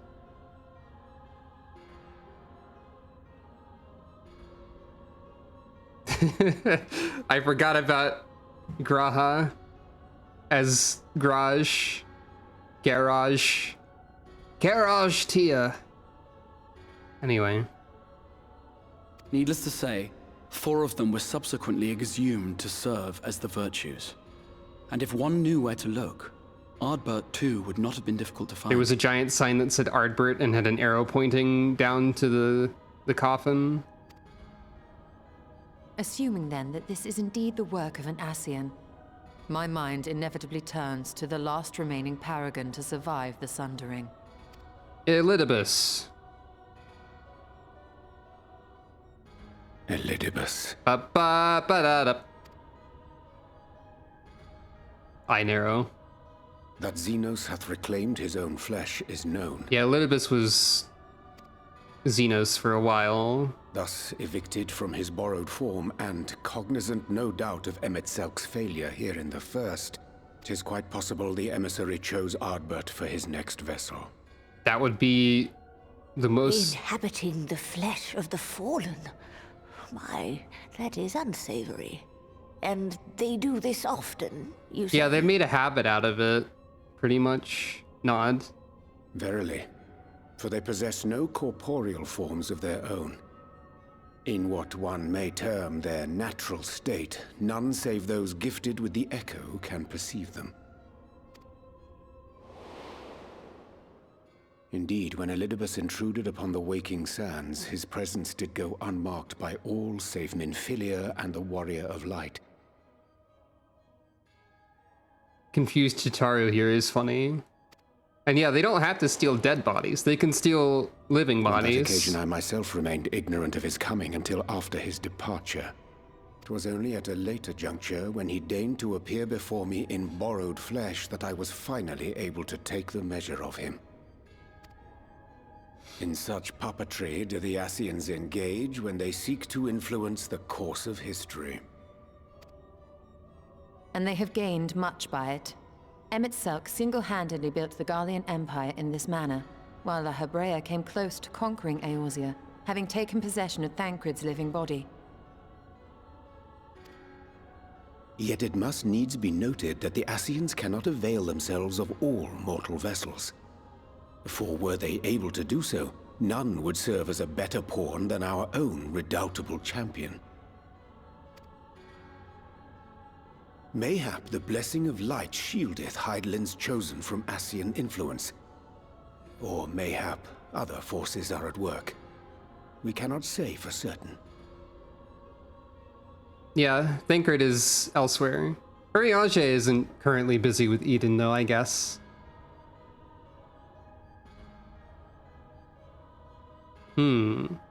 So either... I guess they've never really brought this up before, like, hey, why don't the Ascians possess the main character?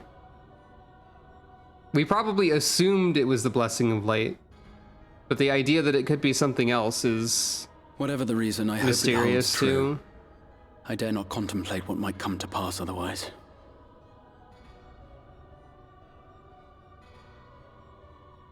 The Echo or the Blessing of Light, or if those are not one and the same already, is the most, like, obvious answer, but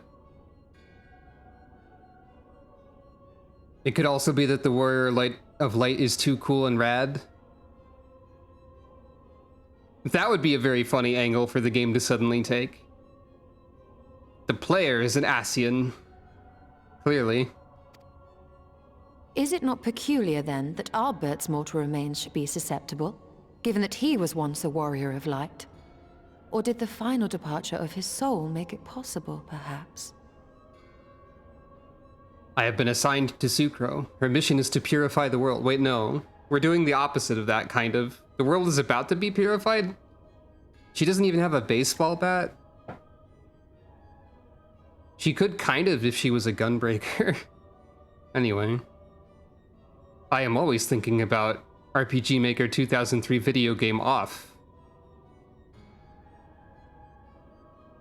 I don't know how much Sucro wants a baseball bat, but I will say that they need to have more gladiators' arms that are not swords. Swords are cool, but there's only like a war pick, a pickaxe, and macohuitls, which are still pretty close to swords, though they're like clubs with pointy shards in them. But those are like, I don't know how many macohuitls there are, but like those, the pickaxe and the war pick, are, I think, the only paladin weapons that are not just swords. Meanwhile, Gunbreaker has like a club and an axe, and Warrior has clubs as well, and hammers. Well, they only have like one hammer and one club. So like, honestly, they don't have that much in the way of weapons that are not just a sword or an axe in their case. I think there should be more variety in the single-handed weapon that gets paired with the shield.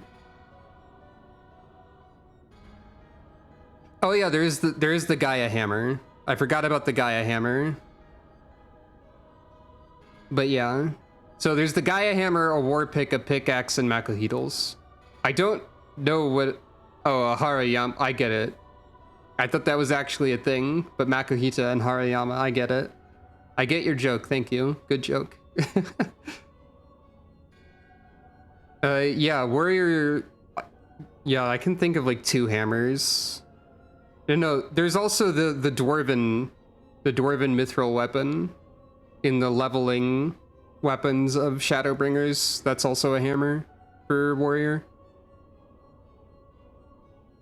But yeah, there's the one from like, I think the Endwalker raids. That's also a hammer. But anyway, I keep getting derailed a lot.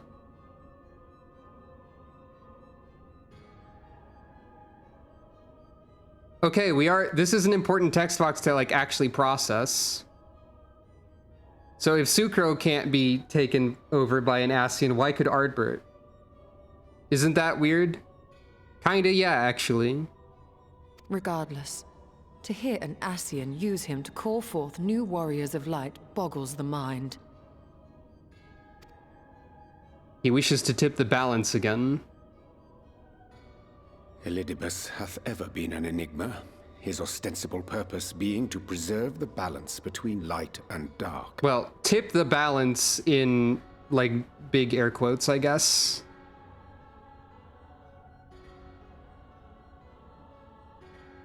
Yeah, we don't really know what Elidibus is up to, actually. You mean Elidibus and not Hydaelyn? Probably. When he made overtures towards me, however, I was afforded a glimpse behind the mask of the self-appointed emissary. Spelling words is difficult. There are a bunch of words that I didn't know how to, like... defend mine actions, undertaken in pursuit of a better understanding of our foe as either wise or prudent. Maybe Ardbert was vulnerable due to having already associated with Elidibus in some way? Yeah. Nevertheless, what little I did glean may now prove useful.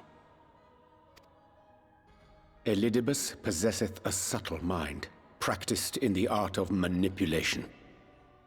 That he coaxed this star's most valiant heroes as far as the source with naught save half-truths is no trifling feat. And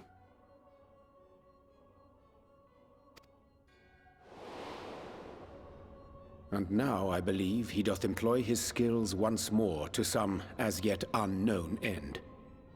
Though naught is certain, should my suspicions prove true, we shall have need of all our wits if we are to uncover and thereafter thwart his plot. It would make sense that he was trying to turn the First against us, but I feel like that would be very difficult. Agreed. 'Tis plain that simply speaking out against him will not avail us. At best, it would only serve to confuse the people. And I would hesitate to do anything which might tarnish Ardbert's reputation once more, nor yours by association. Yeah, makes sense. Nod. That being the case, it may be wise to keep a covert eye on this Ardbert's movements, as we attempt to discern his purpose and how best to mitigate his influence. Keep an eye on his movements, and then we look at the giant mirror and he's just doing the funny dance emote in front of everybody for like 5 minutes. One of the many funny dance emotes. His performance appears to have concluded. What now? Go back out and follow him?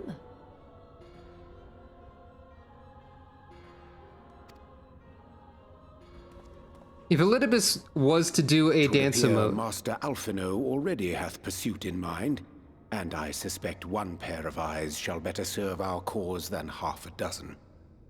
Let the rest of us maintain an inconspicuous distance, for the present at least. It does seem like he is trying to make us seem unnecessary. Which, in a way, like... I'm a little confused. It's a little confusing what his agenda could be, because, like... Elidibus seems to love half-truths, I guess, as Urianger called them. Because, like, nothing he said was technically incorrect. We are going to have to leave. And people are going to have to deal without us being around. And it would be helpful for them to be able to, like, defend themselves. Which a lot of them can probably do already. But, like, I don't know. What's Elidibus plotting? And it is nice to have it just be like, yeah, that's Elidibus.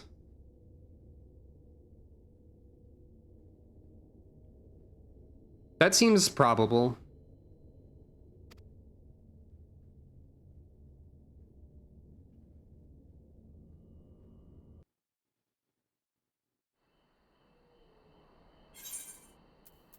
And like, at the very least, he has made it confusing for us to explain this whole deal later.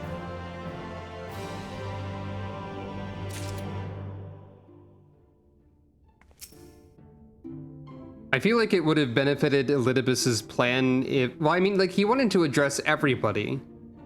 But he probably had to know that we wouldn't believe that that was Ardbert.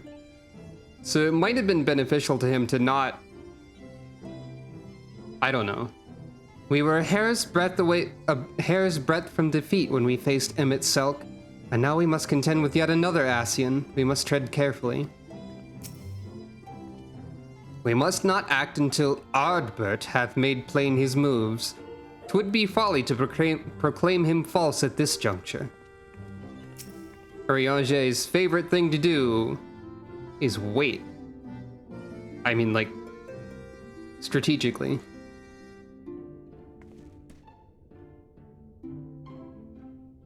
What a despicable practice, appropriating corpses. Such depravity eclipses any horrors I witnessed in the age of Verbert. They must be stopped. I don't know, Verbert had some pretty messed up stuff happening in it. Oh, back to the Greatwood, huh? Oh. He's gonna go do something weird with the Ronkin ruins or whatever. If we're going back here. What's he up to? You did well to dispel the falsehoods surrounding the Warriors of Light and their actions prior to the Flood. But I must say the reappearance of Ardbert, or rather one who appropriated his identity, was a rather curious development. That is true, it has less scope. He's an imposter, of that there is no doubt. But to the masses he will appear as a hero returned from the grave. After the Warriors of Light were laid to rest in Yulmore, the people prayed fervently for the gods to deliver them from their plight. Prayed that these fallen heroes would be born again for their sacrifices. What bitter irony.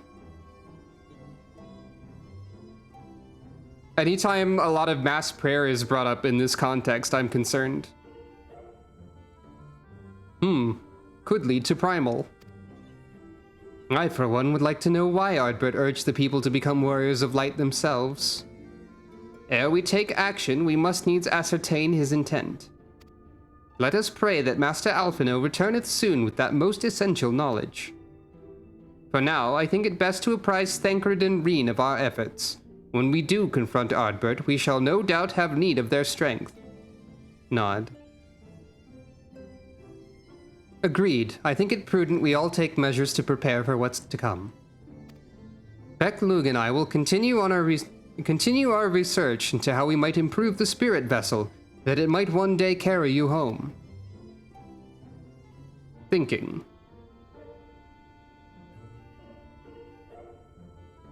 Then I think it time I return to the Greatwood.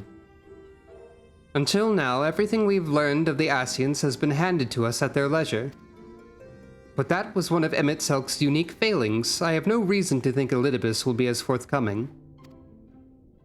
Fortunately, I have recently received word from Vano that heretofore unexplored chambers have been discovered deep within the Katana Ravel. Almet believes the relics within tell of a great calamity that befell an ancient civilization, that of the Ascians, perhaps. They may lead us to the truths we seek.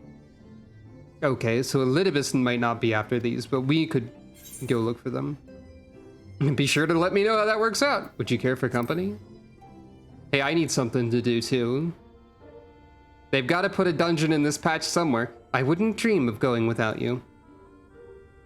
When you are ready, make for Fano. Almet and her sisters will be expecting us. Asterisk, they probably don't have to put a dungeon in every patch, especially because I think COVID was happening during 5.x. It's still happening, but you know what I mean. Then let us be about our tasks. Pray give my regards to the Vis. Everyone nodding. Nod.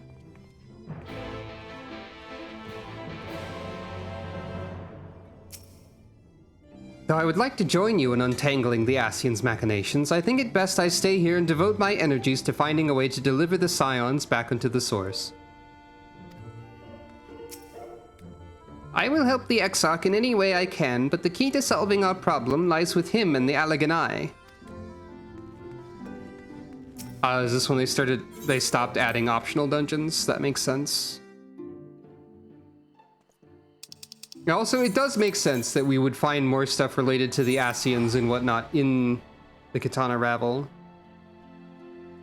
Because the Greatwood is where we found all those murals, so I can believe that they would find more stuff. Especially now that there's not Sin Eaters to worry about and they could go about exploring the ruins more. So yeah, this makes sense.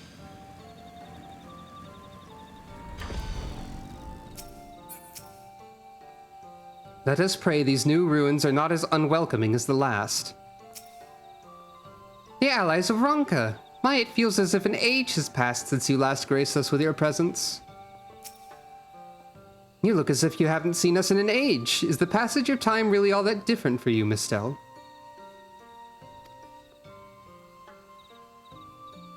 Recognized as a cat.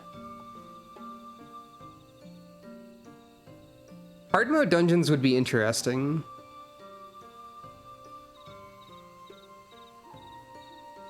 But yeah, like, more focus is probably beneficial.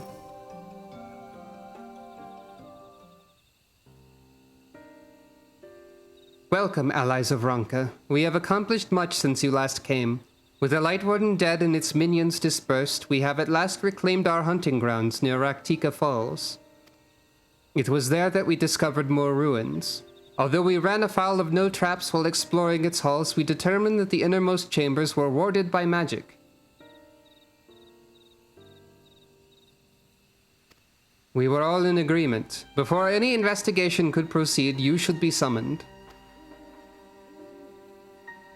We are grateful that you did. From what you told me, I strongly suspect that the wisdom my comrades and I seek can be found within. Though this wisdom could prove invaluable, for we may soon face a foe whose greatest asset is our ignorance. I see, then it is good that you have come. For Ronka was once home to the greatest of weapons, knowledge and understanding. And it is our duty to ensure you and yours do not want for either.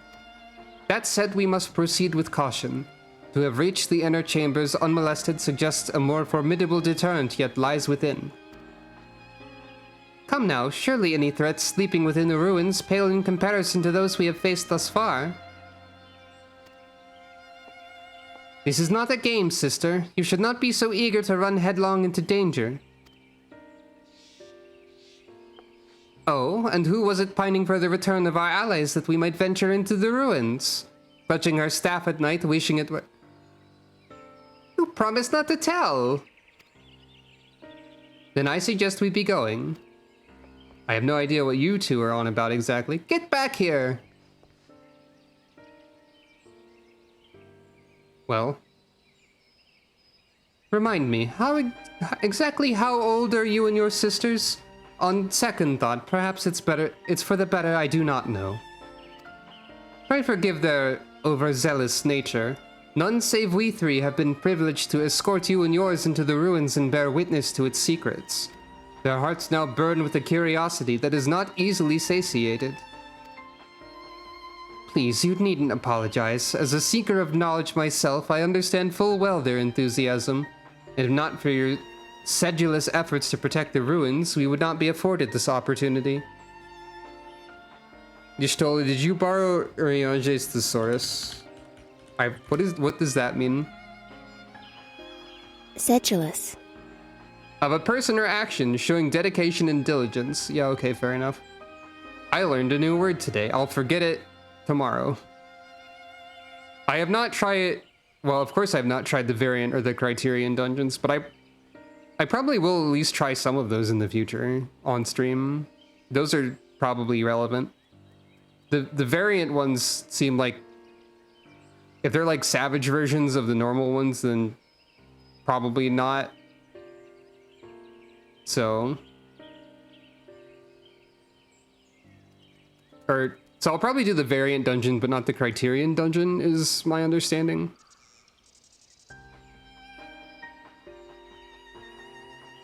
Got it. Speaking of which, I believe I have kept you away from the ruins long enough. Come, let us make for the Katana Ravel. I've realized that the accent that a lot of the Viera have is a very similar accent to the accent I gave my Dungeons and Dragons character, so I can just jump into that voice no problem. It's kind of funny. Also, related to Viera, I had a dream recently where I saw a mysterious Viera character who resembled nobody I've ever seen. Like, I don't mean that as like a, who's this mysterious Viera that I keep seeing? I mean that I kept like looking in a mirror and seeing different characters, and I saw a Viera that resembled approximately this.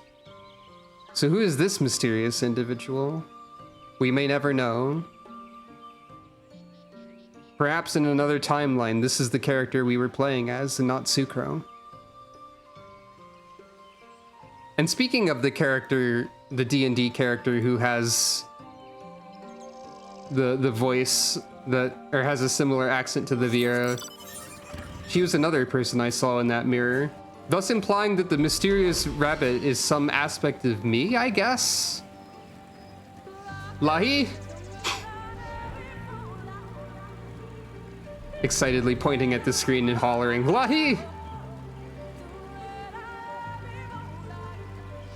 But yeah, some sort of mystery Viera that may or may not be some sort of aspect of me, may or may not exist, according to my dreams, which may or may not mean anything.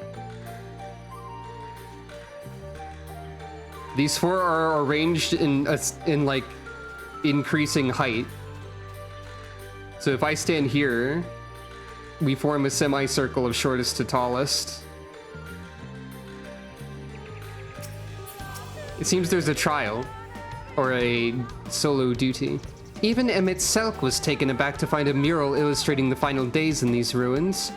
What other surprises do you suppose yet lie within?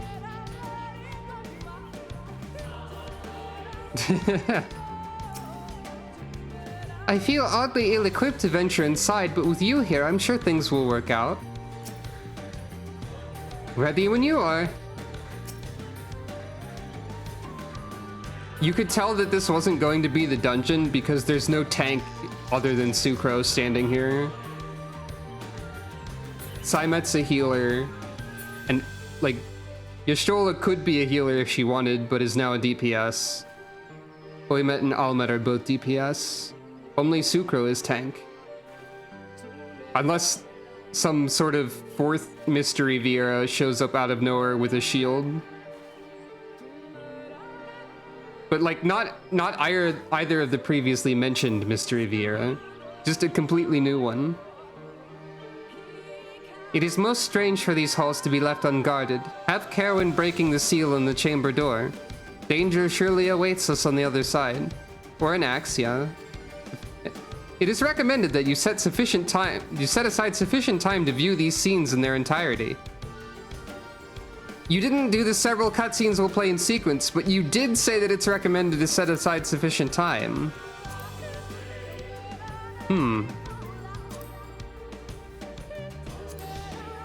So this is like half of the several cutscenes in sequence warning? Well, I'm gonna take that as an indicator that I should take a break for a second.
Hello. Sucro nervously glancing from side to side in the today's game image is me when confronted with the several cutscenes and sequence warning or something similar to it. So on that note, let us commence a sequence in which it is recommended that we have sufficient time.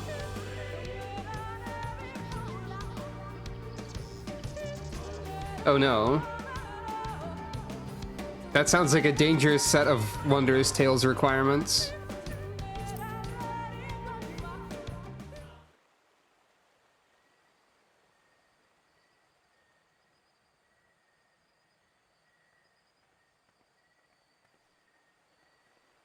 Hey, what are we doing in Boss Arena?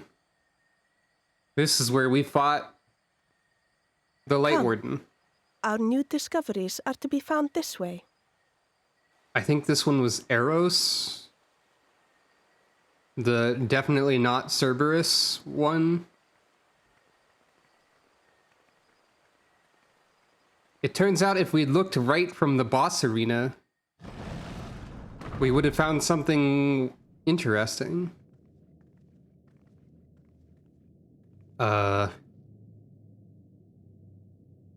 Statue. The people of Ronka are known to have venerated animals, but these features do not match those of any indigenous species. This is no common beast. My immediate thought, hey, is that void scent? That would be concerning. Though that much is plain from its proportions. Hey, were you worshipping void scent in here? Lifelike, is it not? One could almost imagine it breathe. When you say that, it makes me think it's going to come to life and fight us in at least, in like, at most 5 minutes from now.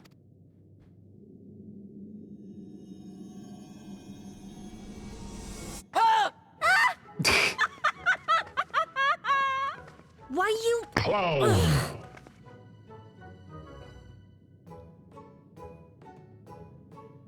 Clown. This is the fastest amount. This owl, by contrast, seems no different from the others we've seen. Owl? That was the shortest amount of time the comedy music has played at once in the entire game so far. I think. Owl be damned.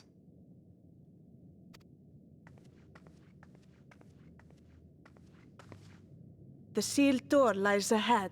I'll get maybe. Hey. I recognize this music, it's Void Sense. I see what you're putting down, soundtrack. This is a theme of Void Scent or adjacent things are happening. Time to move an owl. Because there's a plinth that is unowled. As you see, one statue is missing. I expect we are meant to replace it as before. Oh god, owl control. Is plinth the word I'm looking for here? Maybe.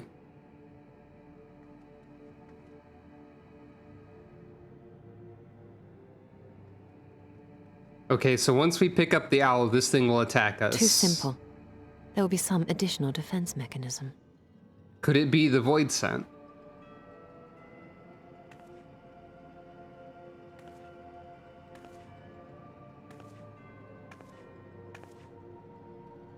Just a moment. There are words carved into the stone.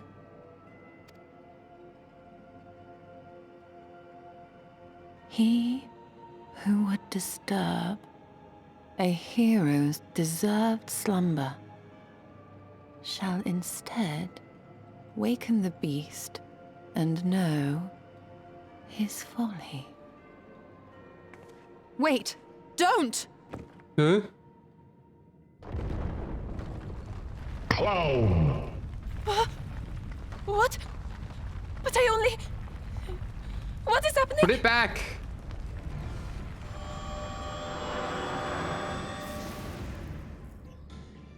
Oh no, oh no, oh no, oh no, it lives! It sure does. Why am I not surprised? Prepare yourselves. Well, if this creature is void sent,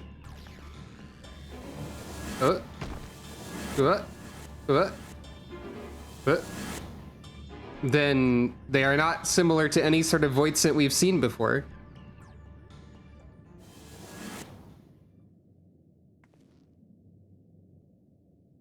Welcome to the puzzle zone.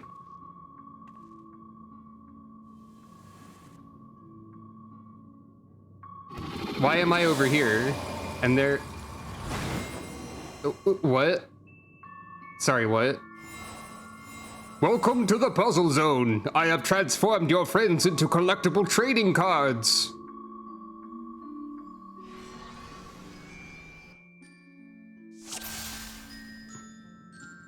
Is this going to be some sort of...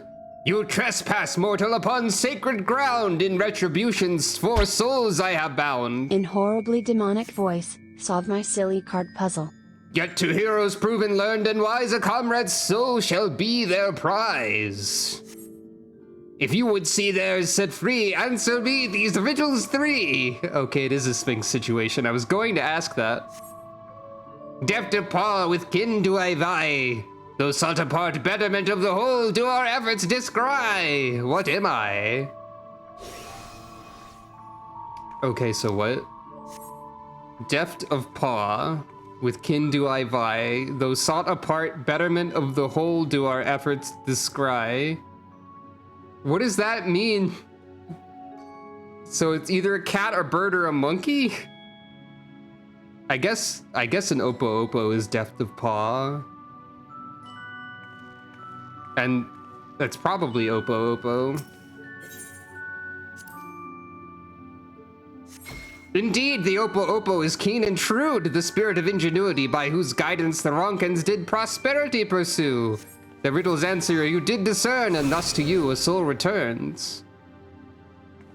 With fearsome fang I travel with pack, together we find harmony, and thus for peace our land does not lack. What am I? Hey, your rhymes have no meter. Okay, with fearsome fang, travel with pack. Well, that's a wolf. Only wolves travel in packs. Come on. Also, wolves love harmony. Indeed, 'twas the spirit of the wolf that their doctrines praised. That they would know peace and harmony to the end of their days. The riddle's answer you did discern, and thus to you a soul returns. On my belly do I crawl, by my strength does prosperity reign within our hall. What am I? The first one was like slightly kind of a riddle that took me a second, but like the second two are like really obvious. Indeed, the dread serpent-head protector lured to slumber ere it tear the world asunder. The riddle's answer you did discern, and thus to you a soul returns.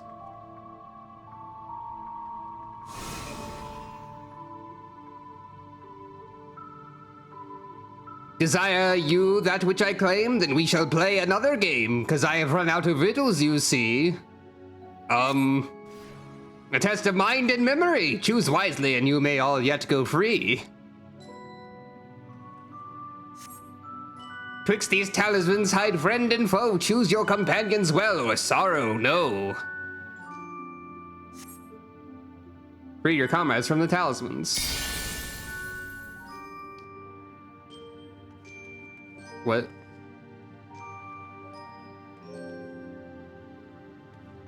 Huh?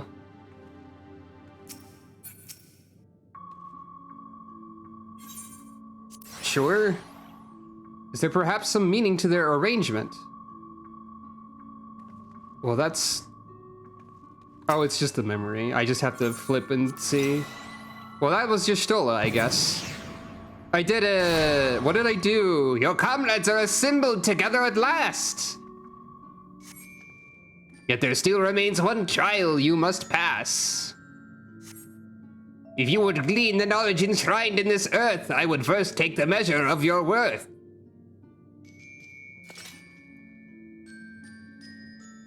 Oh. Oh, okay. One worthy of she who the Ronkins extolled must be strong of mind, body, and soul.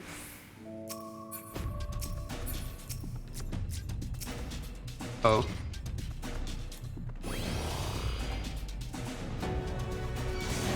Finally, this is what I was expecting to find here in the ruins.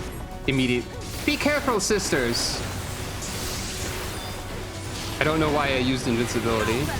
Hold nothing back. Failure of this test does not appear to be an option. Quickly, fan out before it strikes.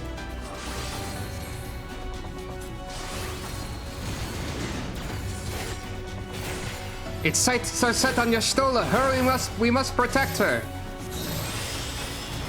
Those riddles were really struggling to do the rhyme. I choose to interpret this as the problem of the Sphinx and not of the writer or localizer. I choose to... Victory oft begs sacrifice, but which of you would pay the price? So you got a better meter that time.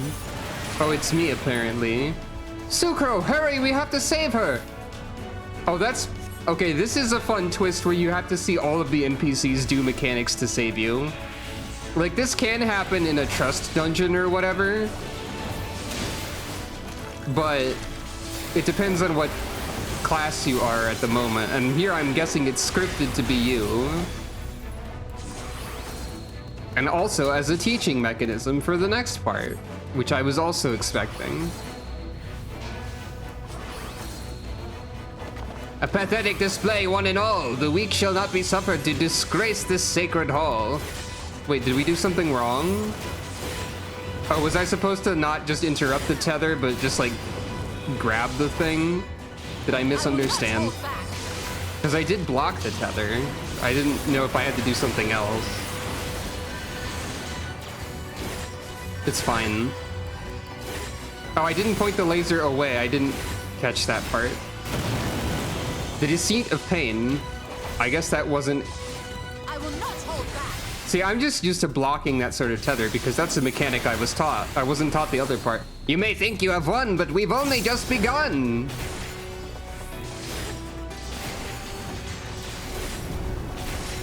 Oh no, the poison. Poison? Come, gather around me. You borrowed this trick from the other Ronkin ruins. Reinforcements? Leave them to me. I don't know why I said it like that. I said it in the similar way to a cheat commando saying reinforcements probably would. By mistake. We mustn't waste time with this slime. Focus on the Guardian. Okay, fine. Show them your all. Yeah, that marker normally means intercept, not like grab and point away.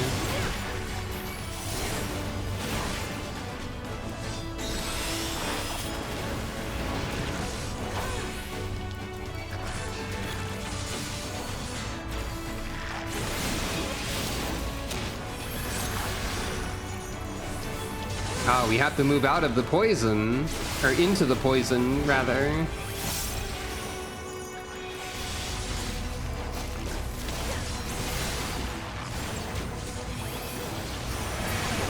Well fought, hero. The trial is complete. The way is open, and thus I concede defeat.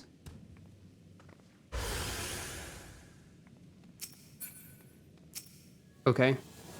Cool portal, I guess.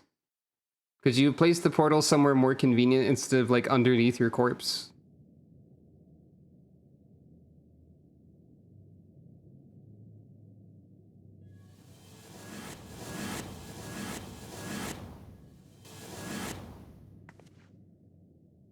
That was silly. 'Twould seem the magics have returned us. How polite. Now, what have we learned? Ah, we were bound to run into a living statue eventually. And now we can open the door. We probably would have had to do that to open the door anyway, so I don't think we've learned anything. It'd be funny if she immediately got teleported again after picking up the owl. I've learned nothing!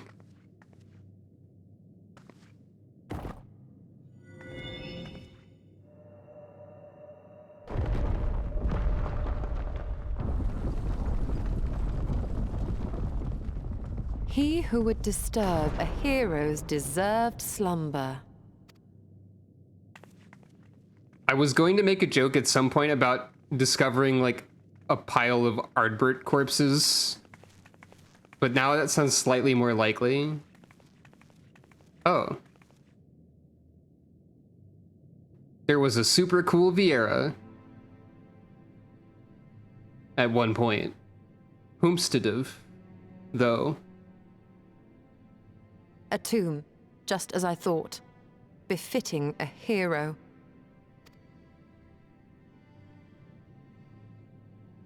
She is Vis. Could it be the Archmage Tiuna? I mean Vis, not Vera. Yeah. Tiuna. Have we heard Tiuna's name before?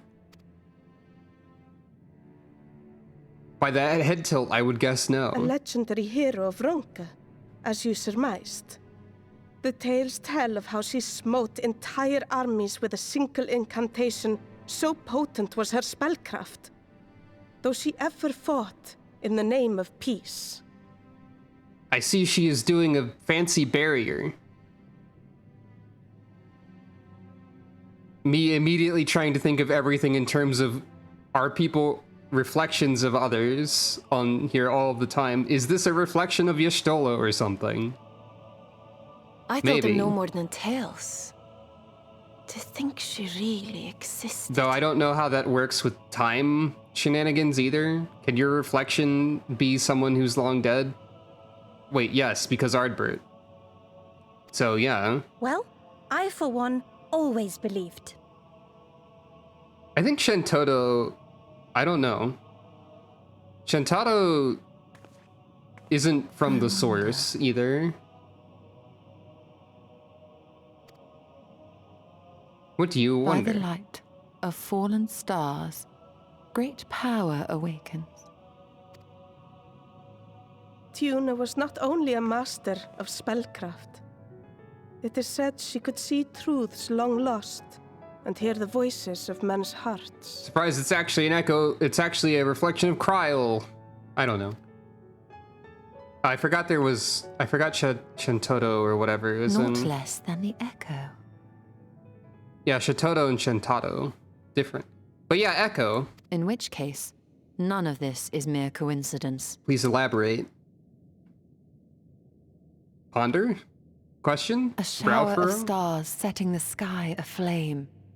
And in both this world and the source, we find individuals within whom a mysterious power awakened at the sight. Wait. Shower of stars setting the sky aflame? Is this a Louis Soir sort of situation? We can never unpick the why of it. Now, however, I believe we might. I don't know if I'm completely following. There's a vital piece of information. Does the scene depicted here not resemble the one we saw when we first ventured into the Katana Ravel? I guess? Moreover, does it not recall that which Emmett Selk invited us to witness in Amarot? I guess. Okay, yeah. What are we getting at? Meteors. The final days. Mm-hmm. If, as the Exarch's research suggests, soul and mind share a fragile yet profound bond, might it not be possible for an event to leave such a deep imprint upon the soul that it could be perceived eons later, given a suitable trigger? So you're suggesting that Tiana, or whatever the name was, is a fragment of one of them? Maybe? The echo defies explanation by conventional etherological theory, or shall we say modern etherological theory. But if it is a power that once belonged to the ancients, to souls yet undivided...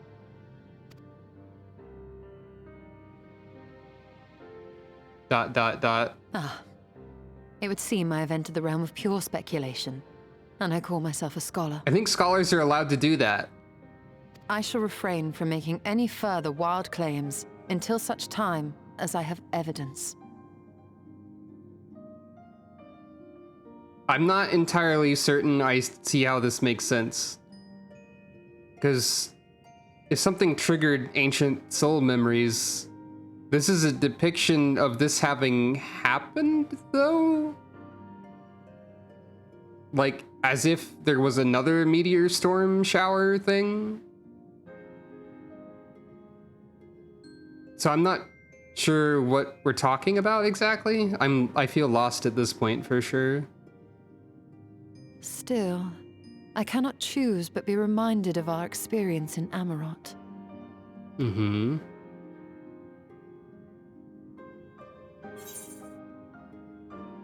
Then you must recall Emmett Selk's dying request, or I will not soon forget it.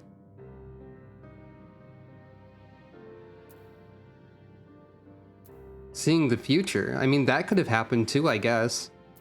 Emmett Selk's dying request of remember that we once lived, I assume. I will not soon forget it. Remember us. Yeah. Nod.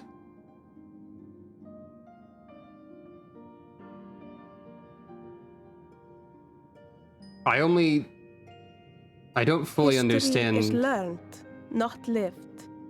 I only slightly understand the connections that are happening. We have always protected the Tales of Ronka, just as we have protected this place. But we are mindful of what our mothers taught us. We see the past through our own eyes, and speak of it with our own words. Thus do we come to understand it in our own way. But this is not the same as remembering.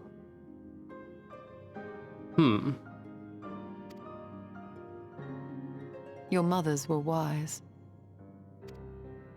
Though we witnessed the final days, our impressions could not fail to be colored by our own experiences and expectations.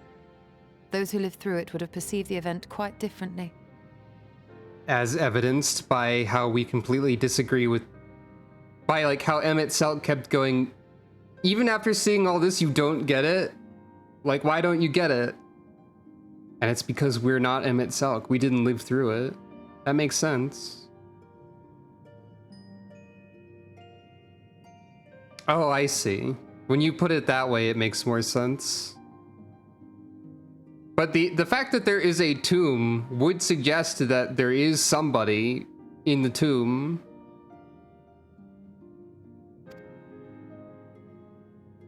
We must bear in mind that it is no simple matter to keep the truth alive, or it will die with Emmett Selk and his kin.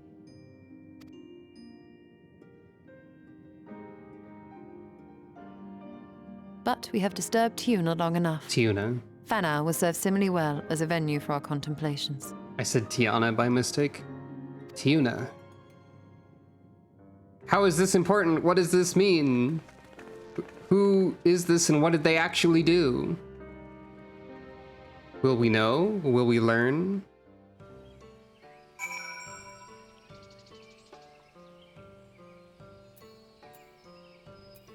Who can say? We learned nothing of the Ascians, but the potential link between the Echo and preternatural star showers is intriguing.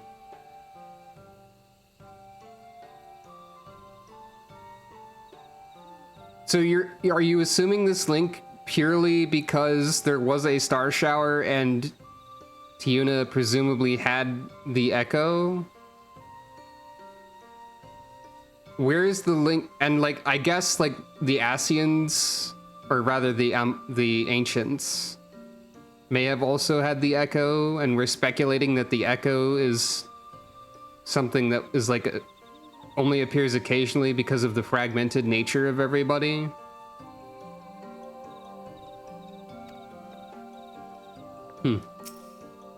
I sorely underestimated the defenses of these ruins. Perhaps Simet was right to urge caution. Tiuna is the reason I took up spellcraft, you know. Never in my wildest dreams did I imagine her tomb would be found, let alone that we would be the ones to have the honor to do so. By your pensive expression, I take it the tomb has given you much to think about. That is well. In time, the knowledge you have gleaned will lead to understanding, and thus arm you for what is to come. Before you leave, however, I would speak again of the teachings of our forebears, of histories learned, not lived. The legend of Tiuna and her exploits has been told countless times over the centuries, yet as it is handed from one generation to the next, the story changes. With each telling of the tale there are new flourishes, details changed or lost. We can never truly know how she lived, for we were not there to see it. Just open the tomb and let me see if the echo happens. It's totally fine and not a bad idea. And if it doesn't happen, no big deal, clearly. But we are here now to bear witness to your life. We have seen the change you have wrought, the echoes that will endure long after you are gone. Echoes like in the patch name, you see. And though it too will change in time, I swear to you, we shall do our best to preserve your story. Speaking of echoes, also those were falling stars. What does this mean? I don't know, but pay respects. I hope you'll forgive me if I don't make an oath of my own, but I think it goes without saying we could never misspeak your heroism. Perish the thought. So long as we are here, there are none among the Vis who will not know of all you have done for Norvrand. Y'shtola, I can't pan you into the... There we are. We are not deserving of such reverence, but we are grateful all the same. You can be certain we will have our own tales to tell of the great guardians of Raktika and the ruins of Ranka. I pray you safe travels then. As ever, we shall await your return with open arms.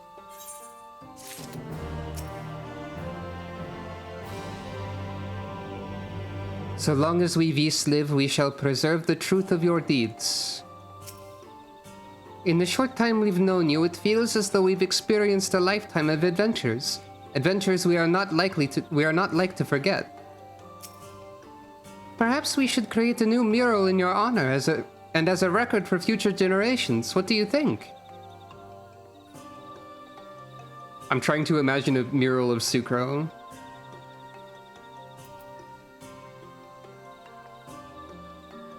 And I can only imagine, like, amidst all of the other more serious-looking murals, that Sucro's just drawn like this.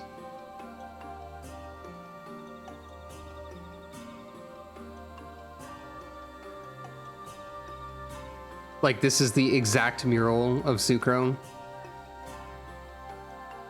Technically, this is not the sword she is using right now. And she doesn't have a shield in this picture. I'm still trying to figure out whether or not I want to have a shield or not. In fact, let's think about it. So this is probably the Endwalker outfit, spoilers. And this is the shield that goes with this sword. Technically, but I'm not 100% sure about having the shield or not. Please give me your opinions on this shield. For some reason, it looks kind of like a couch cushion. The wings do deploy. Whip.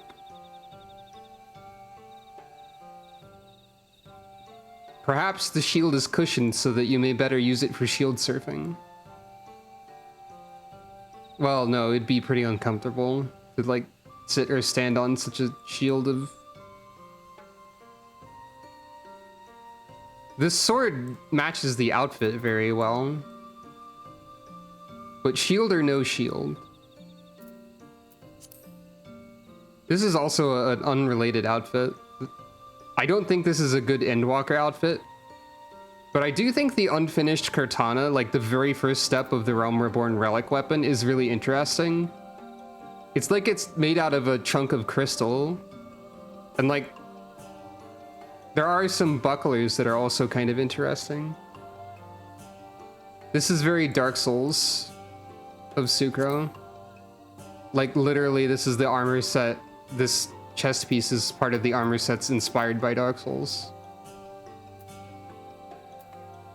As far as potential Endwalker outfits go, I guess these three would be the ones in the running, but I think 6 here is most likely.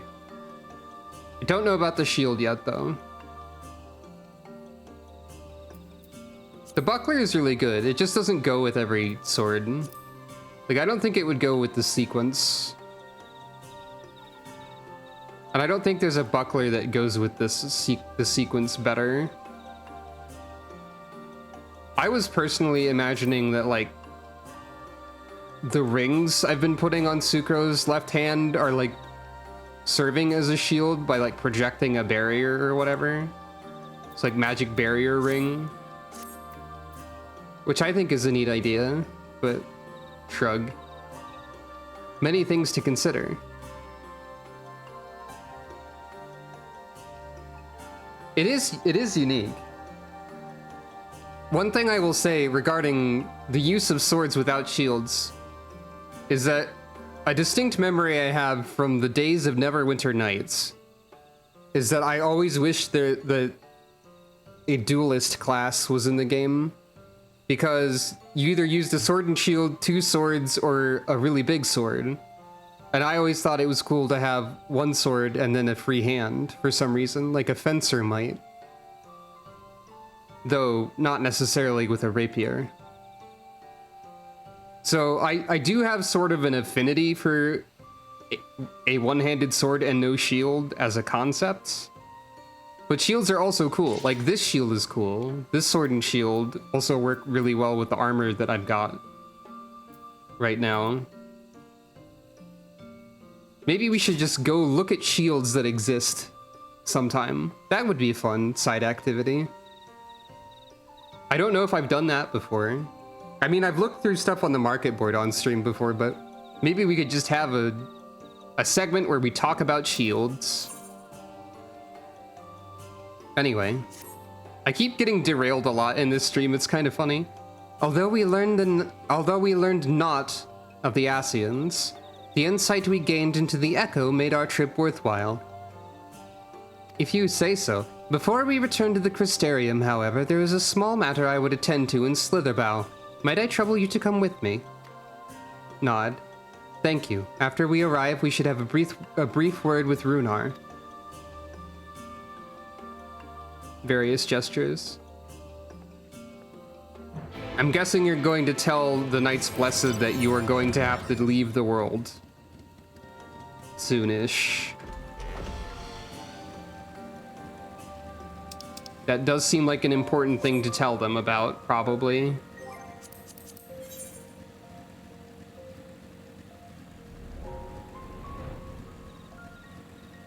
It really is kind of funny how often I've gotten distracted and derailed and on a tangent this stream. But I suppose it is not a problem.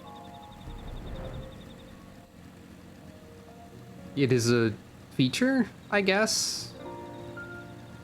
The night music is still very good, by the way.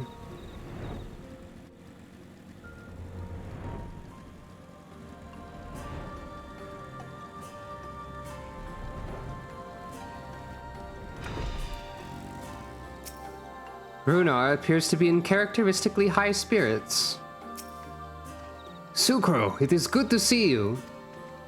You've arrived at the most opportune time. I was preparing a pot of my famous stew. Oh, we heard about your famous stew, like when I randomly spoke to you before. Come, I will ready a place for you. I'm sorry, Runar, but we haven't the... Please, I insist, it will only take a minute.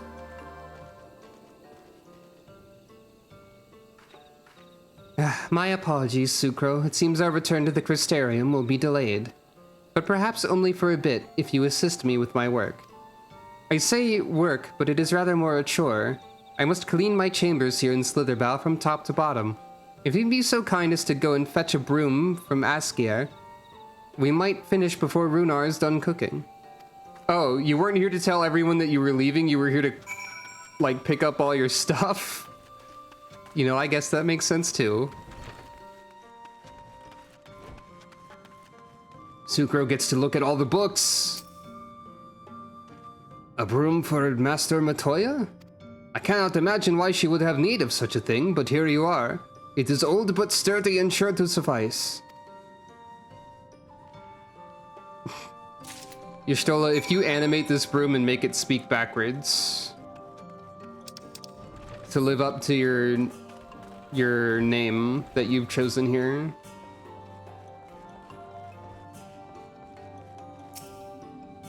I trust Asgeir was able to find a broom for us? Asgeir? Hey, it looks like the minion broom. This well-worn broom has seen many a spring and summer in Slitherbough, swishing and sweeping, sweeping and swishing. You're going to animate this, aren't you? Well worn. Good. This would prove difficult otherwise.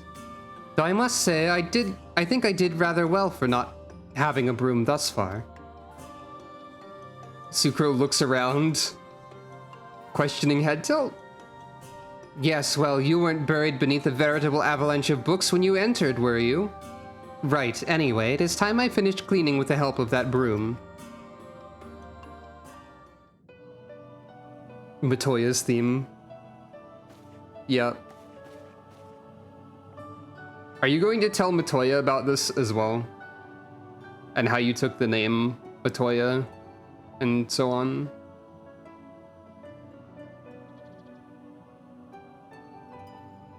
You didn't honestly think I'd do it the old-fashioned way. That broom is more than capable of sweeping by itself. Or rather, it will be. Ahem. Yep, books have fallen on Sucro before. Almost certainly. In fact, Sucro would say there's not enough book piles in here. Time to rise, to swish and sweep, a tidy chamber you must keep. To this task you shall be bound until no dust is to be found. Hey, that's a better meter than the Ronkin rhyming. It really must have been a translation issue.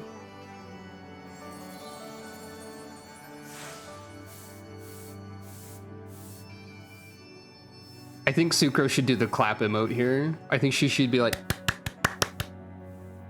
In this one particular respect, I've no objections to following in Master Matoya's footsteps.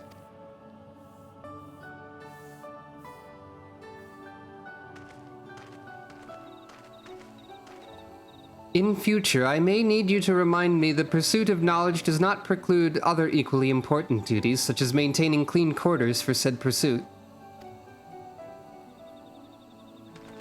Runar.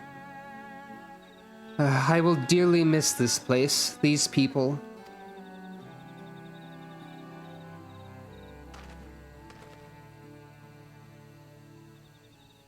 And then the door opens and hits Runar in the face. Master Matoya, pardon the interruption, but the stew is ready.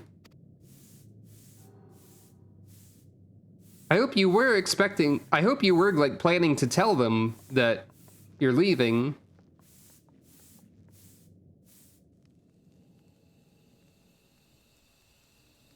Oh, a clip of some kind. Thank you for making a clip of some kind. Is something troubling you? You've been rather quiet. No, everything is fine, I assure you. It has been a long day is all. I see.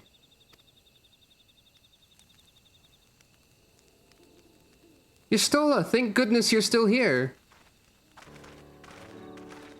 Alphino, we're supposed to call her Master Matoya while we're here.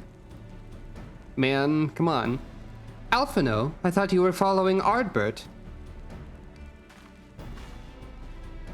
I was, though I'm sad to say I lost track of him shortly after entering these woods. He seems determined to traverse every ilm of Norvrant in his quest to spread the truth of the Warriors of Light in the Flood. And it seems news of your address at the Crystarium precedes him at every destination, making his task all the more simple. I narrow. It remains to be seen to what end he encourages the people to become Warriors of Light themselves. But there's no denying that his words have struck a chord with many.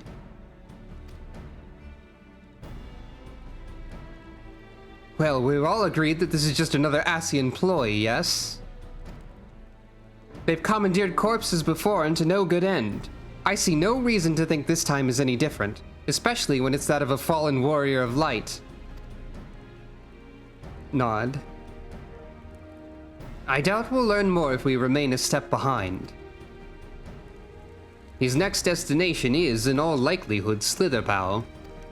Nod. Elise, are you certain you should be here?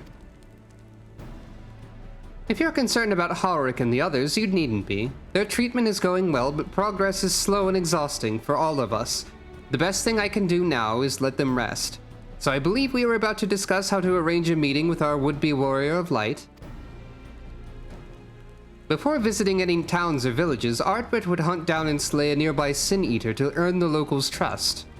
Our best chance of getting ahead of him is to find one before he does. Nod. Thankfully, Thancred and Reen are returned from the empty and have taken up the search. Reen believeth one may lurk beneath the boughs of woven oath. Nod. Then that is where we will start our search. Nod, nod. Everyone's just Master Matoya! Don't ignore Runar. A warm bowl of stew will be awaiting your return. I look forward to it.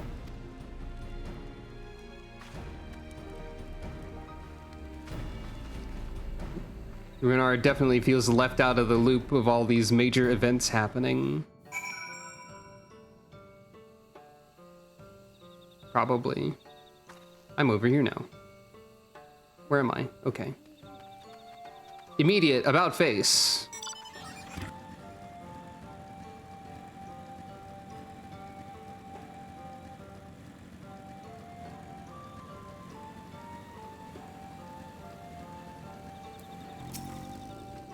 Please, Sucro, I beg of you, keep her safe.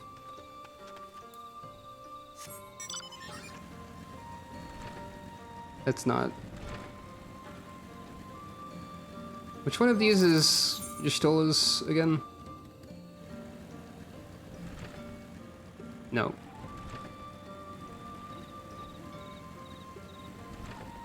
Yes. Gotta check on the broom.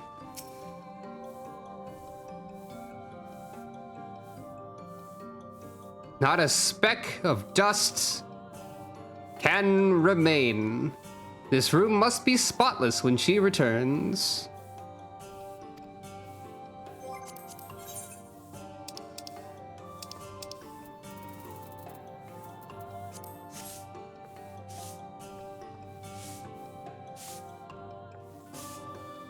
I'm helping.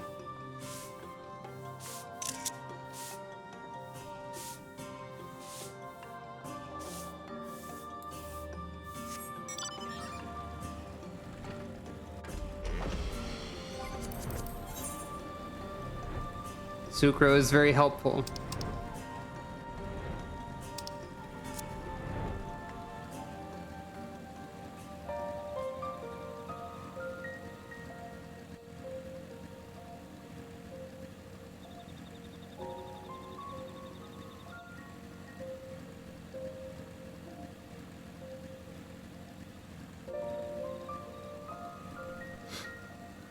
Yeah, I could have also conjured my own broom minion, because I do have one of those, now that I think about it. It's Reen and Thancred. I can sense no other Sin Eaters in the area. I hope this means Ardbert will be coming this way soon.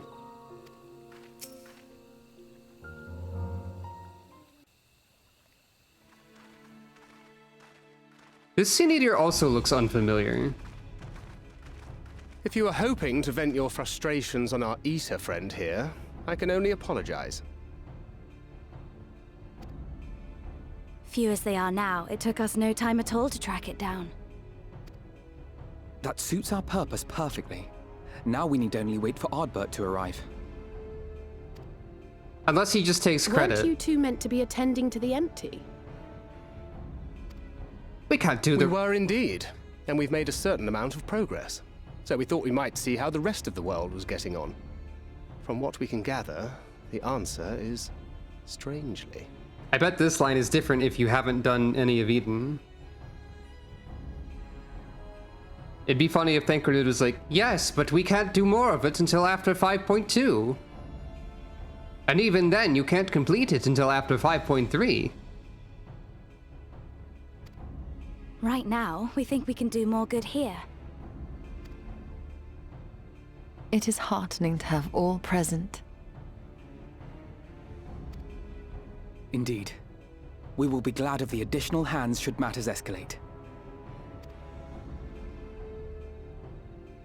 Our quarry has come.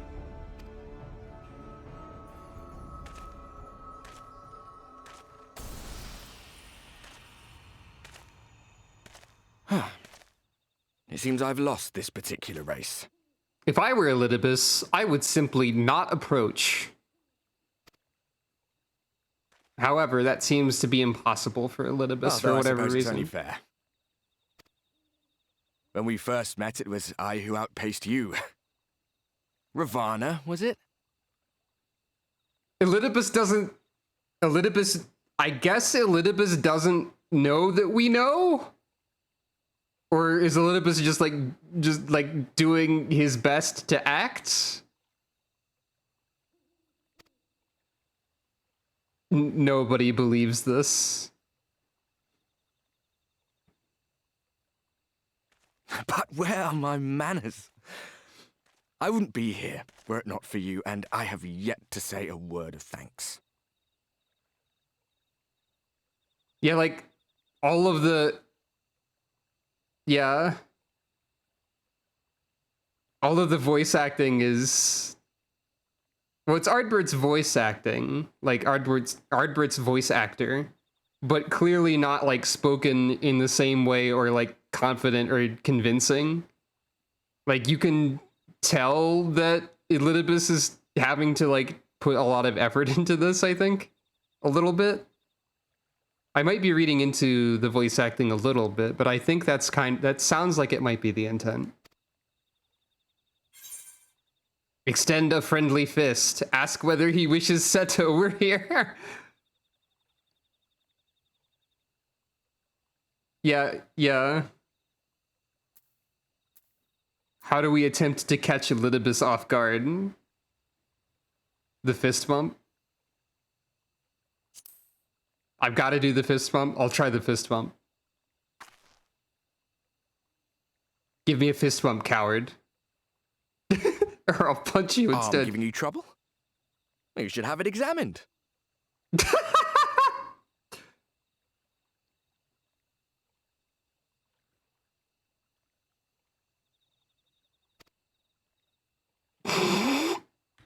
I think I missed.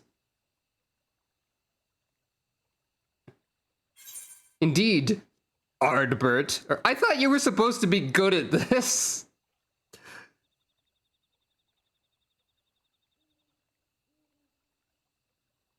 I thought you were supposed to be good at this.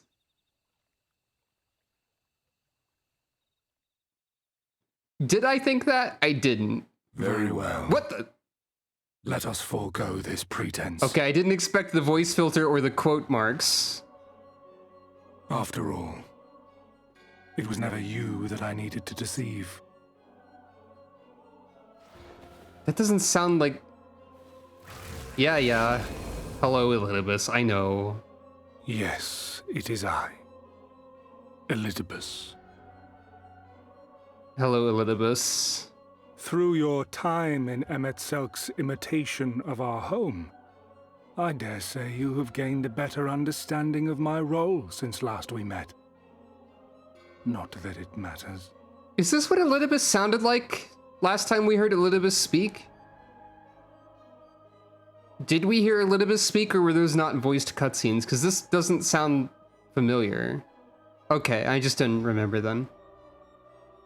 I think it'd be very funny if I could, like, grab the Ascian mask and just, like, throw it sideways, like a frisbee into the distance.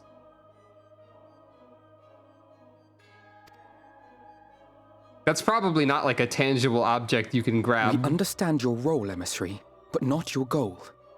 What is it that you seek to achieve? I seek to enact the will Of the convocation, of course. If it helps you to think of me as but another Ascian, no different in nature or purpose from the rest, you are welcome to do so.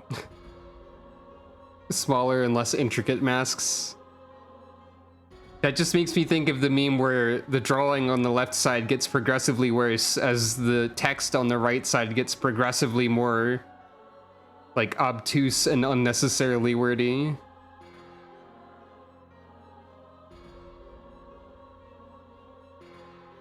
So every time we did that, Elidibus would have like double the amount of text in everything he said as well. Over-explain every word. Once, I would have said your goal was destruction alone. Wait, what was the text box that I need to be better at? I can't just say I need to be better at processing things. That is not exactly something I can do on purpose, but I need to like double check what he just said. Okay. Basically, if you want to think of me as just an Ascian, that's totally fine. Now I understand that you fight for something you love, just as we do. Well, we don't know if Elidibus is motivated by the same thing, necessarily. Yet though we seem doomed to clash, I bid you consider Emmett Selk's final words. Remember that we once lived, he said. Had he not seen some glimmer of hope in our kind, I do not believe he would have spoken thus.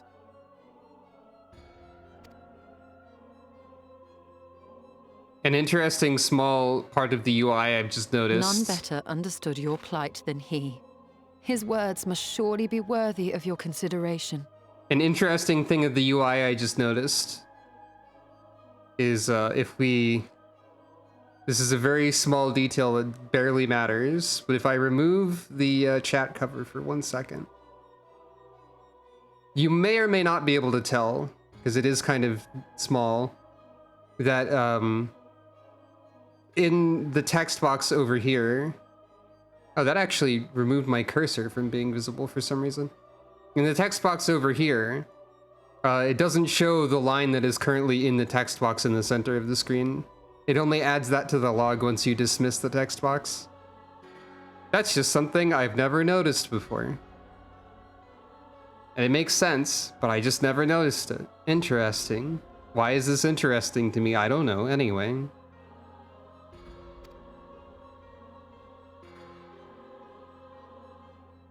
Emmett Selk.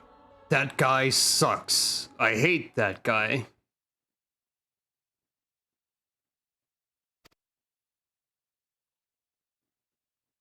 How very unlike you to err so gravely. This is also very interesting. This is not a face Ardbert ever made, so it's weird to see Ardbert make this kind of face.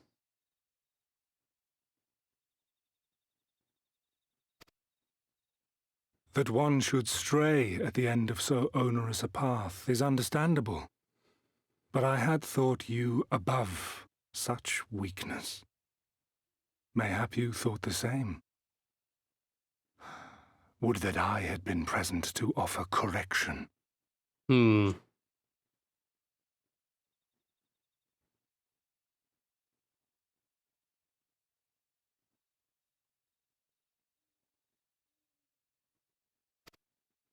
But I shall do so now, as is my duty, and return all to its proper course. How very light aspected of you to be so fixated on one singular thing and unchanging.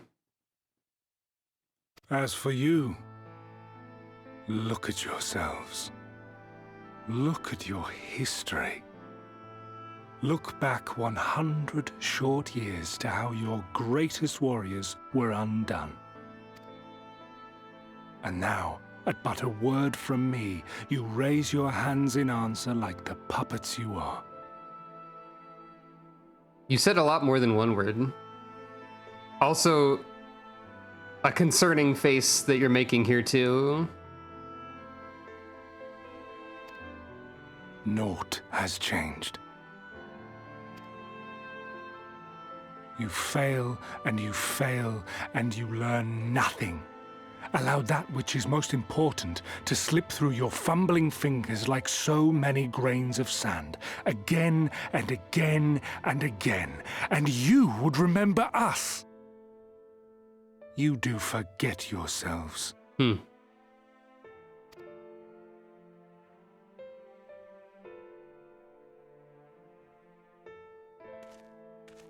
They're definitely getting a lot. There is no common ground to be found between you and I. Nor do I require any. They're definitely getting a lot better with like the subtle facial expressions more and more, the more I continue through the game. There was a lot of small movements. I have my duty. In that scene. You only consider Wait. your duty. You refuse to change, while saying that we will never change at the same time.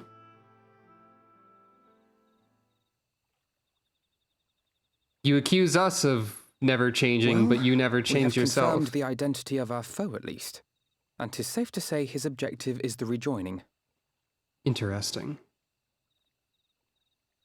When I say it, it sounds very much like the, but you live in a society. How very curious. I am very intelligent, but that's not my intent.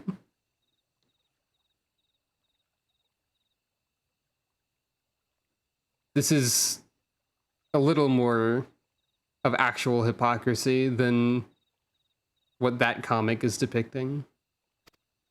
But we still have no idea how playing the part of a warrior of light will further his cause, nor why he would spur others to do the same. We have a little bit of an idea. He's trying to make them repeat past mistakes. Whatever that may mean. Another visit to the Tempest may shed some light upon these mysteries. Fair. Good point. Whether we are to exchange words or blows with Elidibus at our next meeting, the fact remains, we know too little.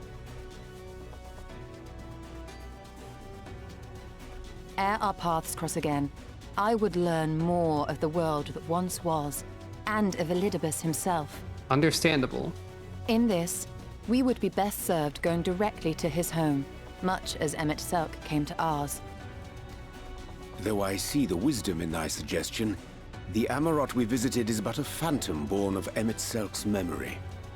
I fear it will teach us little that we do not already know. But what of the ancient who seemed separated from the memory? The one who taught us a whole bunch of things and recognized what was happening. There could be more like them. They could still be there for all we know. I quite agree. Yet the ruins of the actual city remain unexplored. Given the vastness of the Tempest, I should not be surprised were there more such structures like to those in which the Ondo reside. That is also a fair point. If there's aught to be learned, I want to know, or for want of a better option, or as long as you don't make me do any more chores. The first answer is very Sucro, though. Also very blue mana of you, Sucro. If there's aught to be learned, I want to know. A woman after my own heart. I love learning. Assuming we are all in agreement, then I suggest we first pay a visit to the Ondo. If anyone can tell us where more ruins are to be found, it is them. Oh, that's interesting. I think you might have pointed that out. I don't quite remember. My memory is not very good. But that sounds vaguely familiar. And it is a neat fact.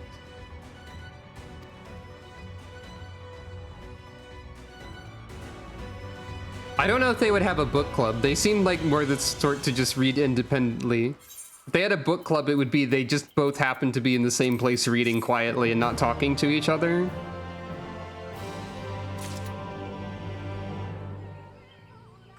Sucro could maybe do that. That would be fun. That would be a fun little friendship moment. Would that I had found the words to deny Elidibus. We are so much more than he believes us to be, and yet... Am I the only one who sees the irony in Ardbert calling us puppets? I saw the hypocrisy, but I didn't consider the irony of him calling us puppets while puppeteering a body. I hate to leave him like that. Gods, they can't even let a man rest in peace. Thancred told me what La Habrea did to him. I can't imagine how he's feeling right now. Disdain and obfuscation. What is thy true design, emissary? Alphino has the right of it. Let us pay visit to the Ondo. We should speak with Tolus Ath first. As chieftain, he is doubtless privy to a great many secrets. I wonder if Y'shtola knows how to read Braille? Sucro could absolutely find books in Braille, though. I have no doubt.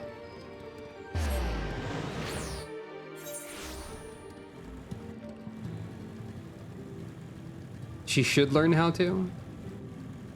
I feel like she probably would have considered that. Did you mean should or could?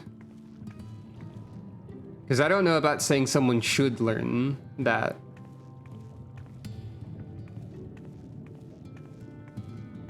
I mean, maybe she should. It is unclear how often ether vision for reading is reliable.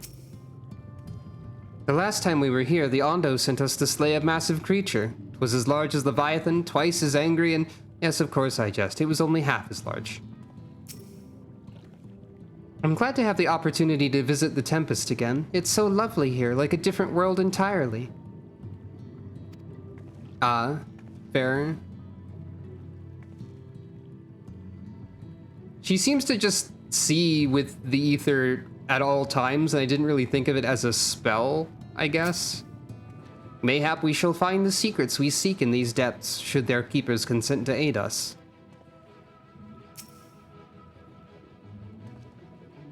Perhaps we might look in on Pas Oan while we're in the area. This place feels much less ominous than the first time we were here. Then again, we did have the shadow of your impending death hanging over us. That's true. Don't be shy now. I have sent for no finless ones. Perhaps you instead come seeking something of us?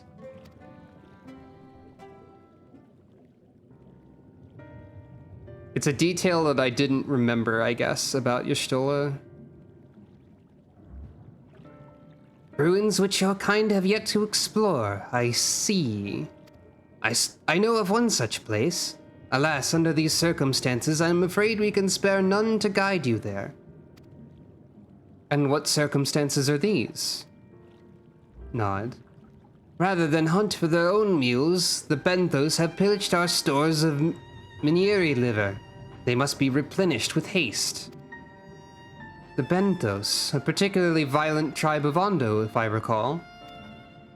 A band of bottom feeders. We all lost much in the flood, but while others work to rebuild, they resort to thievery and murder.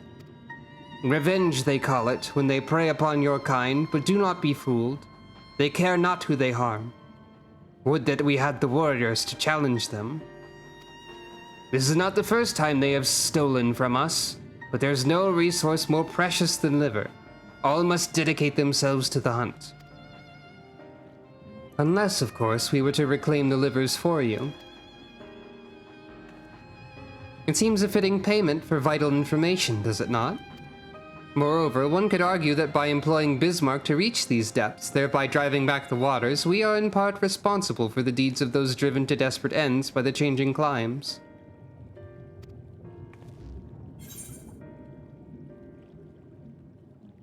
One good turn and all that. We certainly can't leave them like this, or could we not simply hunt Minieri ourselves? One good turn and all that. I thought you might say that. You've never been one to miss an opportunity to help. Accurate to Sucro. Reclaiming the stores it is, then. Everyone nods. Well, everyone's here, so this must be the dungeon of the patch, huh?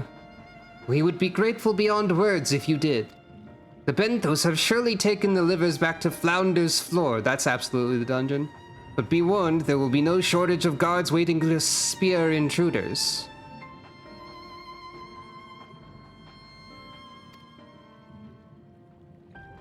Then we will have care not to draw their attention, shall we?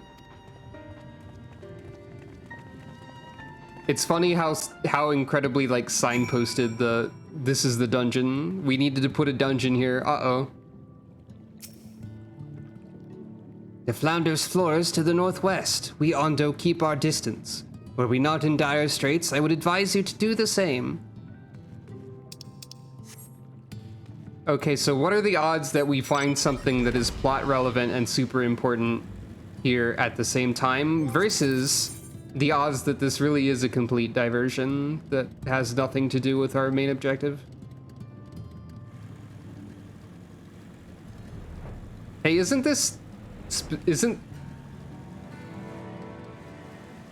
I actually don't know where I'm going. I think this is right. Isn't that area that we need to go to specifically one of the parts where Y'shtola was sitting around going like, a shame we can't explore these side passages right now. Maybe something, maybe later. Well, if I am remembering what that part of the map is correctly. More altitude? I thought that part of the map was down here.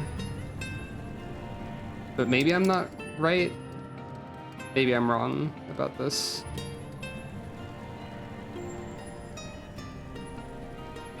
I am historically poor at navigation and like spatial stuff and memory.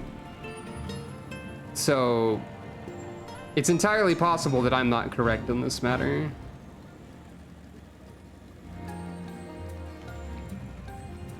It is called the Flounder's Floor also, which would imply that it's lower down in the ocean. Presumably. I think the side passages might have been over here then actually, though.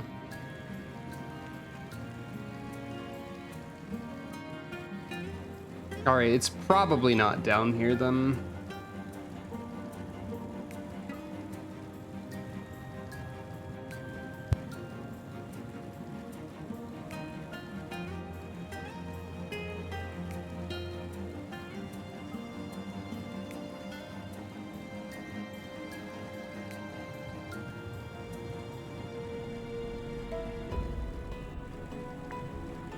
The music here is still very good, by the way.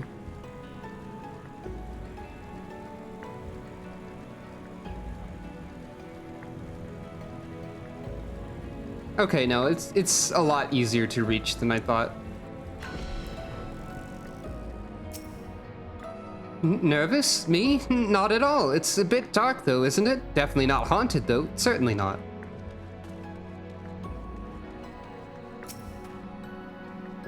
They're not much of a threat one-on-one, but Tolsath was right about their numbers. If we fight them all, we'll be here a fortnight.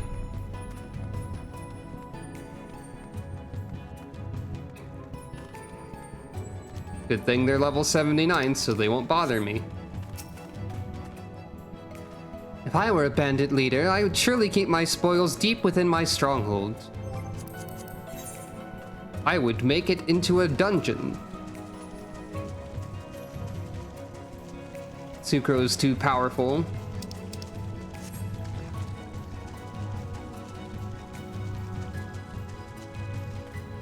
Oh no, they have grapplers though. It'd be really funny if there was an enemy in this game with a command grab somehow. Like, I know that in PvP you can do a suplex if you're a monk, sort of. But it'd be funny if an enemy could suplex you. There probably is at least one somewhere.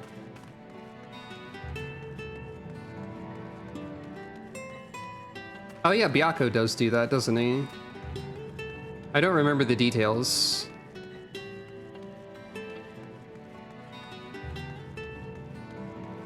It's funny how video games have taught me to think of being grabbed by an attack as a command grab. Even if it could just be a regular grab. That is also true. Toads can do that, and a blue mage can learn that spell. Spell in, like, air quotes. I guess that's a command grab of sorts. Oh, is this not actually the dungeon? Are we just grabbing stuff? Well, okay, no, okay then. I guess the dungeon, if this is not the dungeon, then the ruins are the dungeon, which makes more sense. On cursory sniff, you detect the faint aroma of fresh oranges, a far cry from the rather memorable scent of Minieri liver.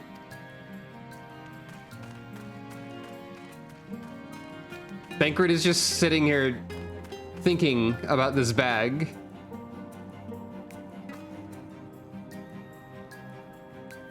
I just like this picture of Thancred sitting here thinking at a glowing bag. Thancred, if you will. Which I think is precisely what I named an image of Thancred standing around thinking about something in Realm Reborn once.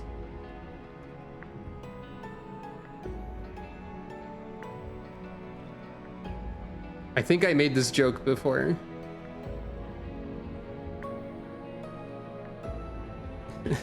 Thancred wonders. I do not have a picture on hand. Thancred, Thancred.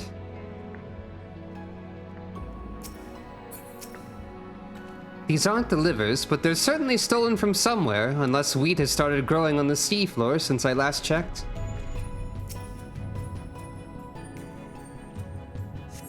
Thrusting your hand into each sack in turn, you find that all are filled with wheat down to the bottom. You also find that raw wheat is unpleasantly pointy. Sucro would know this about wheat. As someone who grew up on a farm, she would surely know that wheat is pointy on occasion.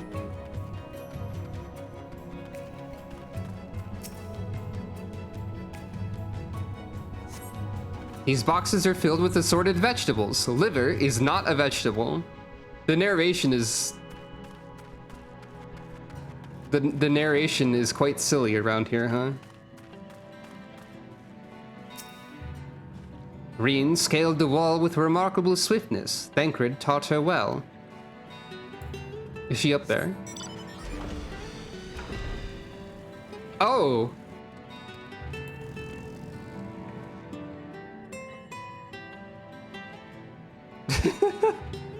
Unexpected. The shoebill is staring at Reen, just staring. I haven't forgotten why we're here, I swear, only this bird hasn't taken its eyes off me since I found it. I think it might be lonely.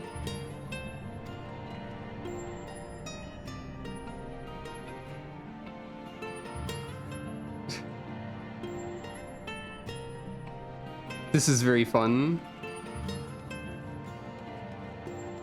Okay, so I think I found the shoebill like twice, and on both occasions when you could interact with it, and this time they definitely pointed me toward it. But yeah, you have to have flight to see that shoebill, I guess.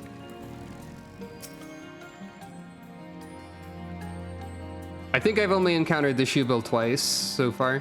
From the squelching noise that they make when prodded and the vile stench, you conclude that these bags are bursting with livers. Brilliant. What's with the narration sassing me so much right now?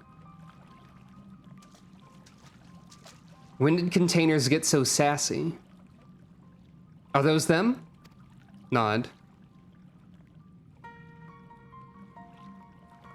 Perhaps you've deduced this already, but it seems the Benthos have been raiding Calusian storehouses as well as those of the Ondo. Oranges, pumpkins, wheat. Gasp. But we can discuss this after we see the livers safely back to Tolsath. It wouldn't do to keep him in suspense.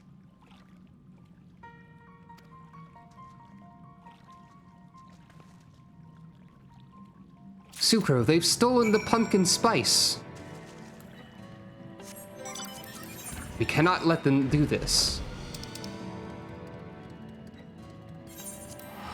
It's not even in season right now.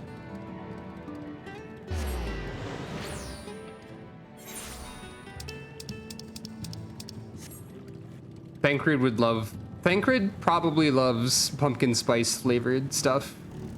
I don't think I've ever actually tried pumpkin spice anything, now that I think about it. However, I feel like I can confidently state that Thancred loves it. I don't know why, but it is a strong feeling that I have. Did you happen to see a bird while you were in the caves? Reen insists that there was one, but how? Okay, they also talk about the shoebill here. I know it sounds strange, but there really was a bird in those caves. I know, Reen, I saw it. To venture ashore and steal from the Calusians entaileth unconscionable risk, yet there is no denying the truth of our eyes. They have stolen the pumpkin spice. So the Benthos have been stealing supplies from the Calusians. I'm glad you had better luck than I did. I spent the whole time fighting one Benthos after another. I have a feeling there is more to this. I am relieved to see you unspeared. This bulging sack makes a truly heinous squelching noise as you heft it over your shoulder. Great. I hope we don't demonstrate the sound effect. Good, we're not. Our precious livers, I knew you would not fail. We also found all manner of foodstuffs from Calusia in the Founder's floor. Tell me, Tos-Oth, does that seem odd to you? It is brazen, to be sure. I think I forgot the voice I was doing. I'm reminded of the rumors I've heard recently concerning a rash of thefts from Calusian warehouses. The perpetrators enter in the dead of night and are gone before anyone has realized what happened. What has happened? The Yulmoran army has been investigating, but thus far to no avail. Perhaps the reason they've struggled so is that they're quarries of the sea. The true question, then, is what we mean to do about it. Much as I would like to proceed to the ruins without further delay, we cannot allow the Benthos to carry on as they are. If I may, I believe that the ruins are in fact key to the Benthos' plans. Is that so? These ruins, which lie deep within the illuminated land, are a recent discovery. We have seen signs that the Benthos are preparing to claim them with all haste. We could not fathom why, but in light of the knowledge that they have been stockpiling resources, it is clear that their queen will soon give birth. They require space to raise their young, and food for both queen and hatchlings to thrive. Well, we can hardly fault them for that. Under normal circumstances, perhaps, but conditions in the Tempest are far from suitable for spawning, its resources barely able to sustain our current population. There's only one reason they would disregard this. They seek to build an army and with it take revenge upon the Fenless. It is not a surprise. They came to us long ago seeking allies for the cause. We rebuffed them, of course. The suffering of others will not serve as balm to their own. Their queen, however, desires only bloodshed and will gladly send her children to die in our stead. They are planning to wage war. That changes matters considerably. Nod. Indeed. I doubt that this can be resolved without violence, but perhaps with a show of force we can convince them to see reason before the die is cast. I would rather not risk your people in the attempt. If we travel to the illuminated land, is there a way we might identify the ruins ourselves? Yes, once you reach its depths, go deeper still. You will see a monstrous structure there upon the sea floor. That you have come to us now is the will of the Ancient Ones. They have guided you here that you may drive out the usurpers, those who seek to use their magnificent creations with vile purpose. I have no doubt they will show you the way forward. I'm afraid that the dead do not speak quite so clearly. Nevertheless, we shall try not to disappoint. If what we seek lieth deeper still beyond Amarot, I would call upon the assistance of another. Nod. Crystarium accessories offending.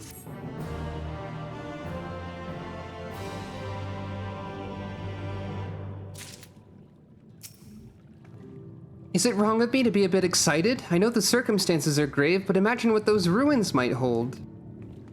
Hell yeah, learning!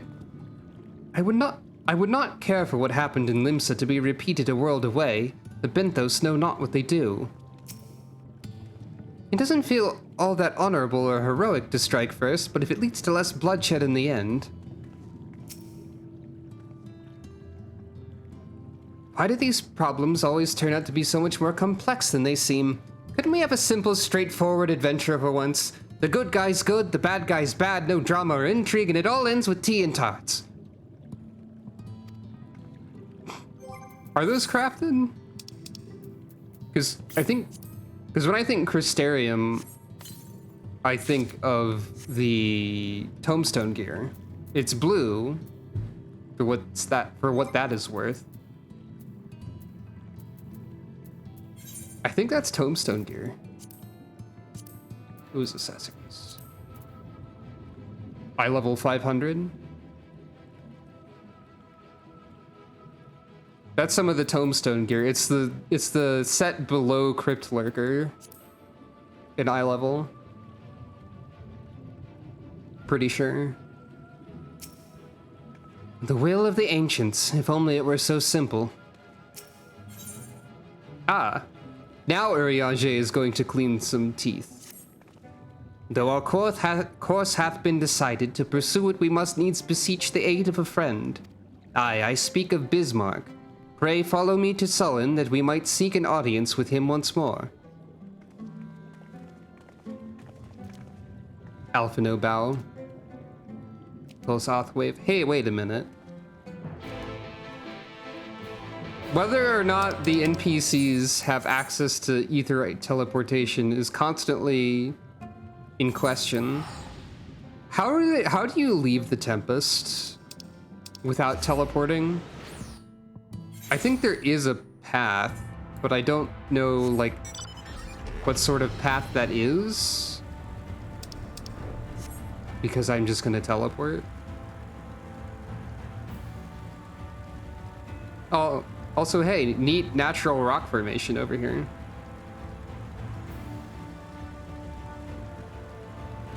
And you can land on it. There's some geysers. Fair enough. There's a lot of actually kind of interesting rock formations. There's a lot of that similar shape, actually.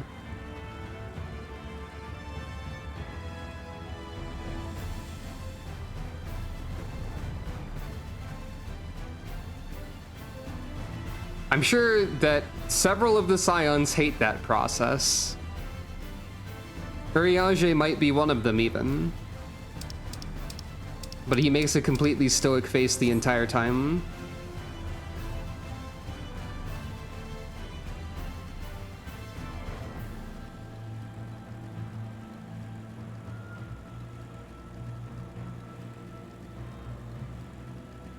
That would also be funny.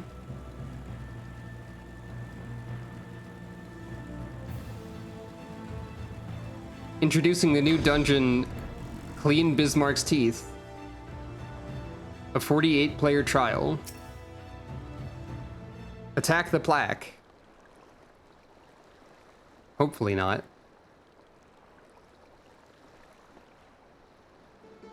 From here, we press onward to the Isle of Ken. I myself shall proceed on foot. You perfected your technique, then? Just so, the water will be as glass beneath my feet, and provideth purchase fragile yet true. Watch closely. Judging by the music, I expect Urianger to take like one step into the water and immediately like go straight down to the bottom of the ocean. Oh, I certainly shall. Forgive me, but would it not be easier to perfect your swimming technique? Aye, 'twould be a pity if you drowned, truly. Nod. Oh, hush, I'm sure it'll be brilliant. Nod. It's time for Urianger comedy. The music indicates this will go poorly. Chanting something. Oh.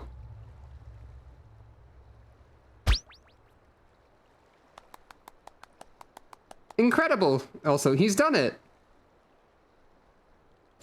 He did it.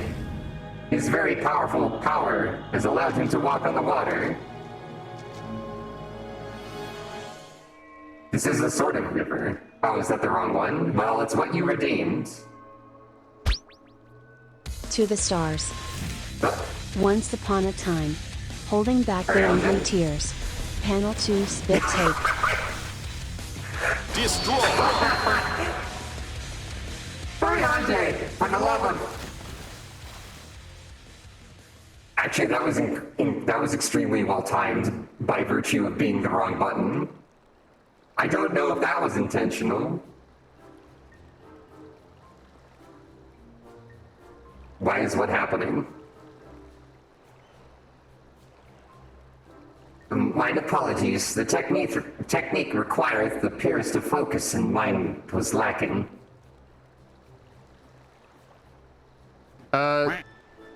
Which part of this? The do you mean what's happening in the video game, or what is happening outside of the realm of the video game? There is a redeem where I go into primal mode and have a funny voice filter. Also, Urianger can't swim and decided that rather than attempt to swim, he would learn to walk on water. Also, we are going to ask Bismarck about how to go deeper into the ocean's depths in order to pursue both knowledge and the Benthos, I guess, is what they were, I think was the name, who are planning to do a war, and we don't want that. Mine was lacking his focus. That's extremely wizard of him. To perfect this magic, I went so far as to deal with the Fwath, and with their aid, mine efforts finally met with success, albeit on a single occasion. I bet they taught you the spell wrong as a joke.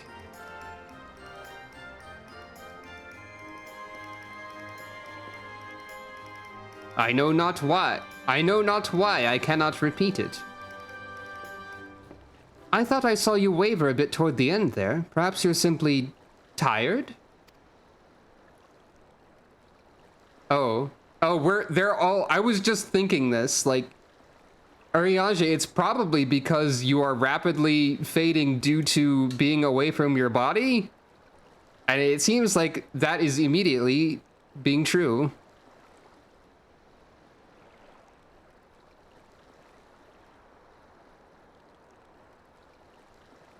It's completely understandable for one's focus to waver. Thancred? It's nothing to worry about, only a dizzy spell, though it may not be wise to go for another swim just now. Shrug. Thankfully, we have an alternative. A wonderful little invention, I'm certain you'll agree.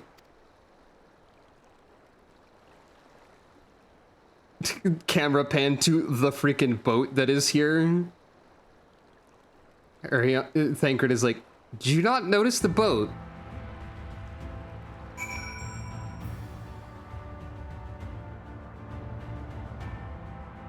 So Thancred has been here for the longest, and I think Urianger has also been here for a long time, right? Oh, that is the opposite umbrella. In extremely Yshtla voice, I'm blind, how am I the only person who noticed the boat? I love the questioning tone that took. How am I the only person that noticed the boat? Do you think those two are really all right? Perhaps we should take a moment to rest.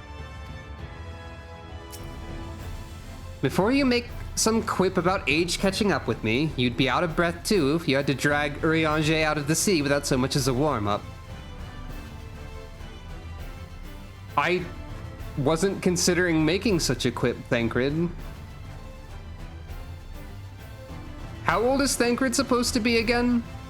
Not counting like the extra 5 years that didn't age his actual physical body. He's like 30-something or something like that? Is he like 32? He's not that old. That's my age. I'm as old as Thancred. That's weird. Anyway. What sort of dealings with the Floth, I wonder? Pranks. I must admit I'd been keen to attempt walking on water myself, though I know what Alize would say. I'll stick to swimming, thank you very much.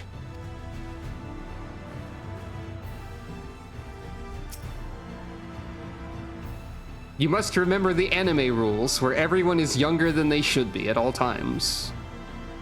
Except for the Warrior of Light and Darkness, who can be whatever age you claim them to be, though sometimes the game will allude to that being something else, I guess.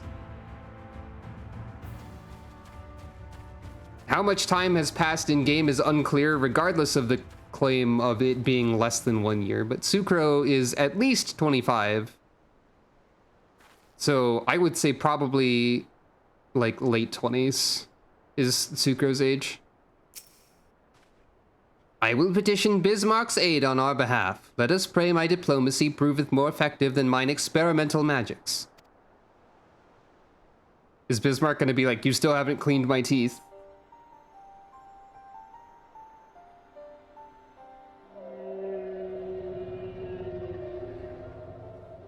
You speak with the voice of the king, little neighbors. I will not deny you.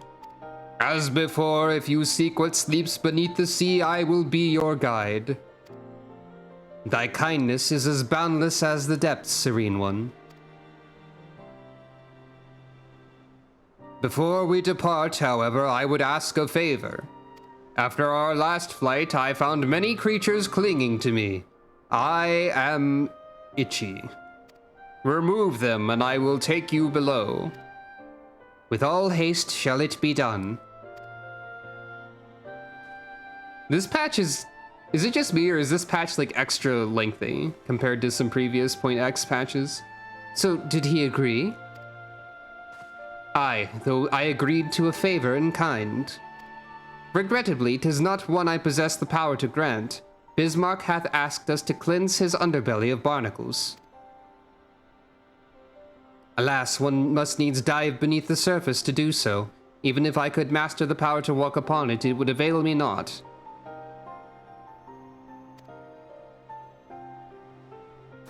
Oh, for heaven's sake, is that all? Sucro and I are more than capable of that. Gasp? With the Kojin's blessing, we'll have done with it in moments, and better that than standing here and listening to this nonsense. I'll take the right, you the left. Now go! Nod. Alize is fed up with all this not getting to the point. I am in your debt. Nod. Alize. Remember how we were talking about how Alize has gotten so patient recently? I think we're testing the limits of that patience. I think Thancred's embarrassed. Yes, I'm perfectly well recovered, thank you. It's a minor miracle that we accomplish anything at all, wouldn't you say? Yeah. Mine apologies, this venture hath not proceeded as smoothly as I had hoped. None of us is much a match for Alize when she's like this, aside from Y'shtola, perhaps. Alphina, I don't think you should say that within earshot of Y'shtola. I think Y'shtola could take offense to that and punch you, probably. Probably. I think Y'shtola is easily provoked. At times. Is what I'm saying.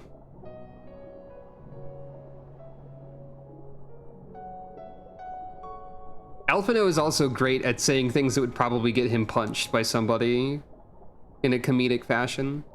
Tenacious Barnacle. After a good deal of prying from various angles, you dislodge the barnacle.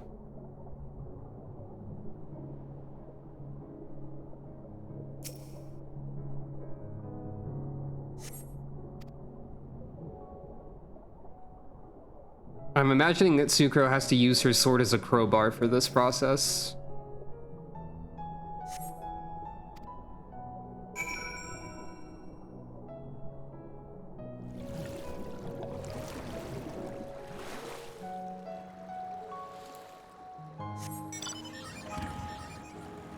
About a year per expansion makes sense to me. Despite what they say of that weird time bubble that they insist exists. Well, not really insist. You know, it'd be really fascinating if the Encyclopedia Eorzea Volume 3 had like a approximate timeline that actually decided it's been more than a year. They would never do that, though. Well, that was disgusting. I pray will not be required to attend to any other matters of personal hygiene. The power to breathe underwater seems most convenient. Mayhap the Kojian might be persuaded to grant it to me when we return to the source. I can swim, after all.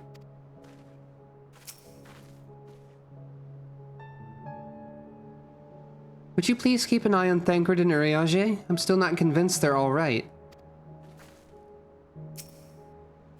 Apologies for sitting this one out, but it did seem more appropriate for those of you with the Kojian's blessing to handle it. Bozja sets the timescale forward, but the thing with that is, I feel like Bozja is like barely canonical in a lot of ways, probably, because it just sort of feels like it exists and then falls out of existence, because like it literally does. I don't think we talked about it on stream, but my understanding is that like Bozja's ending, like the ending of the Bozja storyline is like Gabranth being like, aha, my plan, and then you just learn in some lore somewhere that's like Gabranth died off screen or something like that.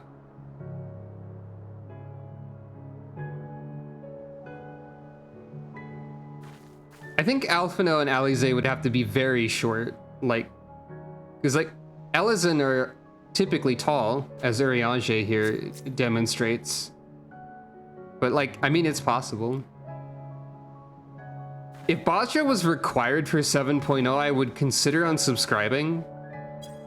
I say that as someone who is at rank 10 in Bozja, but like, that's barely anything. Bozja is... I feel like compared to the Realm Reborn relic weapons and the Heavensward Anima weapons, I can't speak for the Eurican weapons really, but having like looked into the Bozjan weapons a little bit, I feel like the grind is like 2, 3, 5 times worse maybe. Like it feels more daunting to just look at it. Bozja asks a lot of you. It's making it like, and then if you look at the Endwalker relic weapons, it seems like a huge overcorrection for Bozja being way too far in the other direction.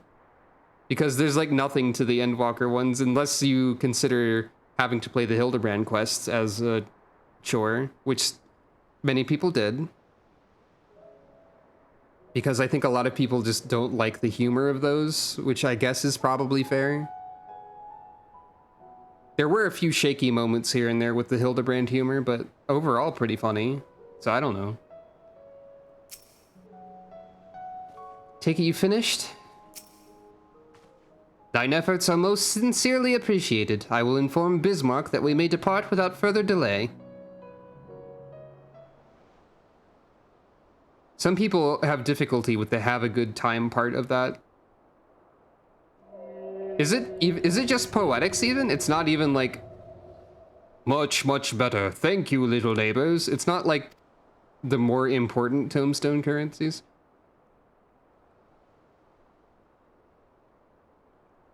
I'm getting conflicting reports here. I remember a long time ago another did this favor for me. After the flood, when I chose this spot for my slumber, he came and made a home on my back.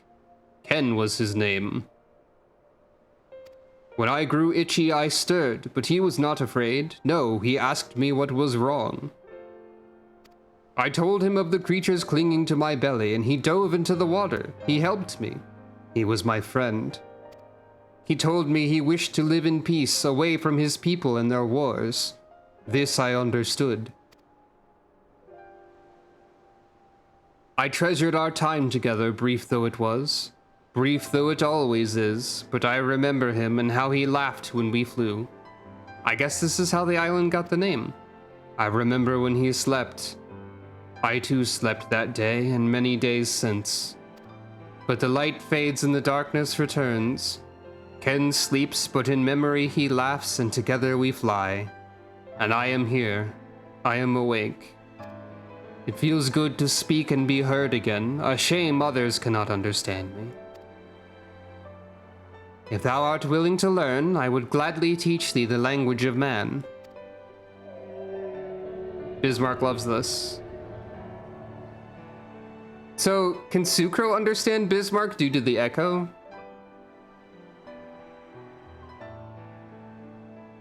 Or is Faye not translated?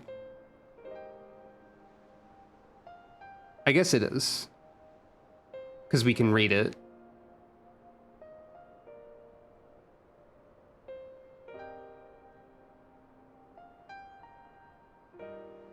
Okay. Thank you, little friend, but it is time I grant you your request. But first I will take flight to cleanse my body and prepare. The dive will be swift, and I would not have you struck by errant debris.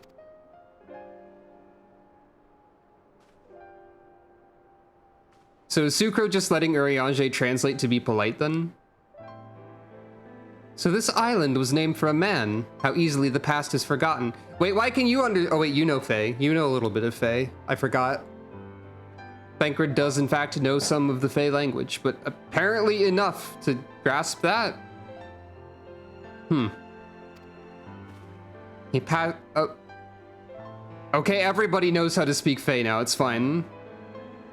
He passed not even 100 years ago, yet the truth has slipped from history, like so many grains of sand. Wow, just like Elidibus said. Wow. That's why this random aside is in there. Also because I guess it's never a problem to have more random world building. But this is to connect thematically to the themes of the themes of theme. That's why this is here. Might I have some explanation of what he just said, or shall we all stand about making vague and mysterious allusions? Okay, now we're drawing attention to the fact that everybody seems to know the Fae, except for Alize. While he maketh ready to deliver us into our destination, Bismarck bade us wait for him on the shore of Calusia. That's all? I feel as though there was more to it. Indeed there was, but it hath no bearing on the task at hand. I should be glad to share the rest with you anon. Fine, later then. Alphino laughing. Alphino pretending not to be laughing.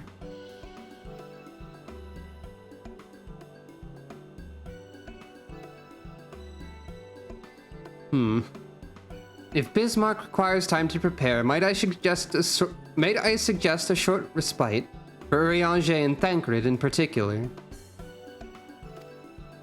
I require no such thing. I am the picture of perfect health. Falls over dead immediately. Mine was but a momentary lapse in concentration. Worry not on my account. Falls over dead immediately. You mustn't push yourself so. Please rest. For me? That was not the Reen voice. Thancred, listen to your adopted daughter. Oh, all right, if you insist. Urianger, also listen to your also adopted daughter. Or, like, niece, I guess, maybe? You too, Sucro, you've been running yourself ragged.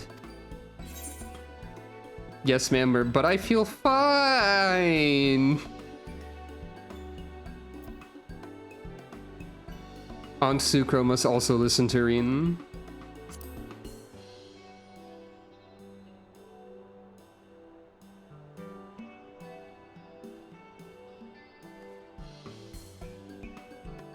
In that case, I leave the old men in your care. The rest of us will meet you at the split hole anon. Y'shtola just called both of them old men, huh? Word of advice, never let it show. When she realizes she's struck a nerve, she remembers. By the gods, she remembers. In any case, if we must be made to rest, I know a place in Sullen that's better for it than most. Come with me.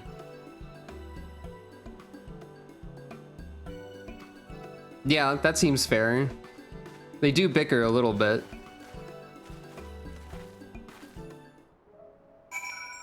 I'm going to be upset when everyone has to leave the first and nobody can talk to Rien anymore. Except for Sucro, I guess. With age cometh wisdom, or so I pray. Urianger takes Y'shtola's sassiness or whatever in stride. Got any words of advice, ancient and wise sorcerer?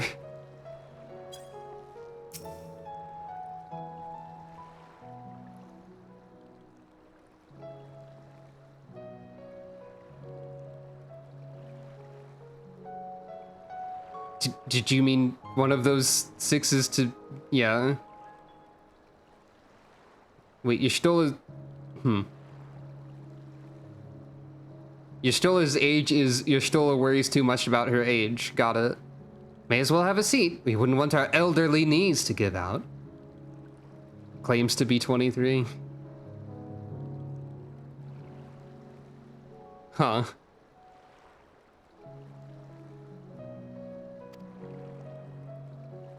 Vanguard's really not taking this being called old well, but Urianger seems to think it's funny, at least. Urianger? A rare questioning head tilt from Urianger. To hear her speak, you'd think I'm on my deathbed. By the 12, I wish that girl wouldn't worry so much. Thy countenance belies thy words, Master Thancred. I'm sure I don't know what you mean. Let the record show that I am here under protest. Though I can't say I mind the view.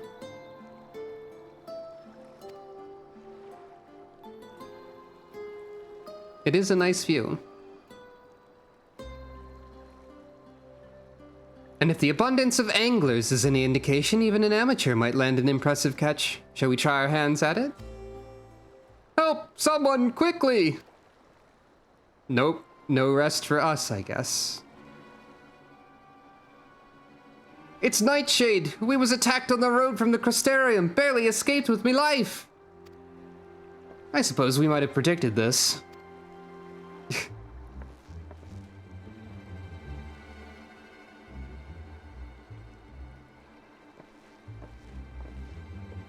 Ah, Y'shtola has flipped to the numbers then. You mean you'll help? For free? Thank you. Nod. If I recall correctly, Nightshade is a local band of outlaws. Nod. I doubt they'll trouble us over much, no more than they already have by interrupting our relaxation at any rate. This patch seems a little bit all over the place. But alright. I was ambushed. I ran, but my friend, he weren't fast enough. I don't think it's bad, but it definitely does feel like they decided to put filler here for some reason. Though I suspect that this band of outlaws will in fact have some kind of connection to how people are being robbed by the Benthos, maybe.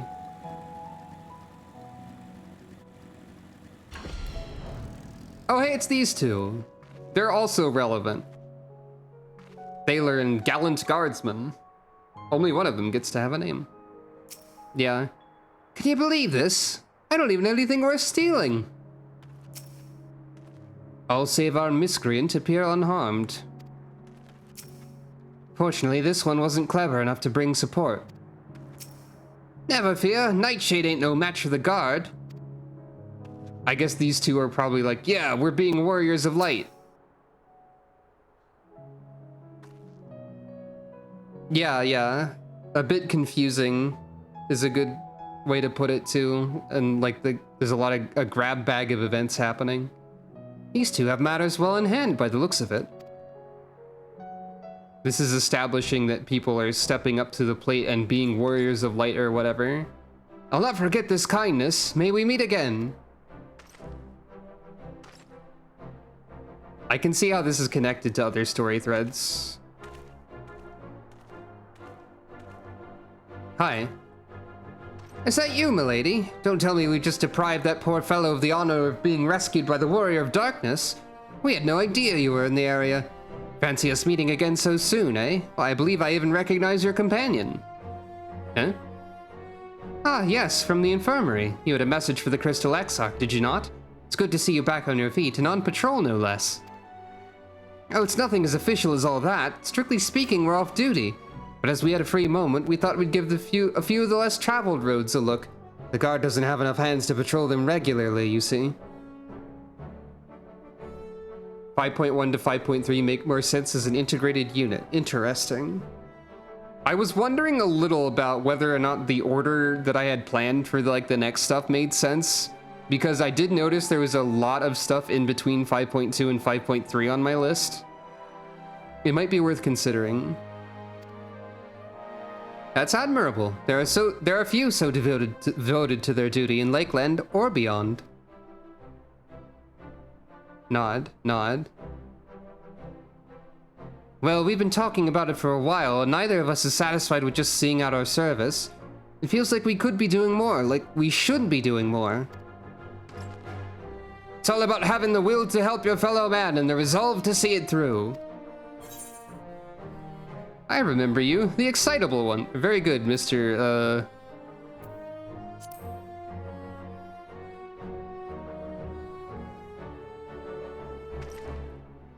Sorry, milady, I got a bit overexcited the other day. Couldn't get my words out.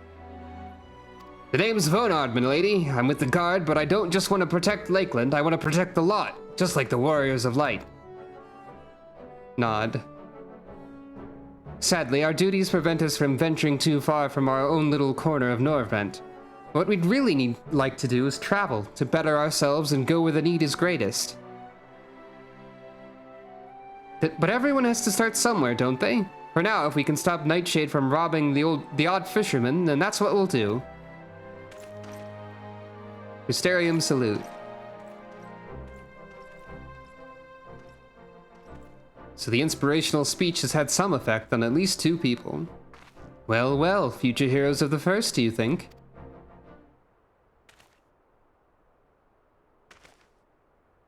They want not for spirit, 'tis but a pity they draw inspiration from so clouded a wellspring. Yet it availeth us not to fret in idleness. We must needs press on if we are to bring Elidibus's schemes to light. Or to darkness, maybe. Thinking.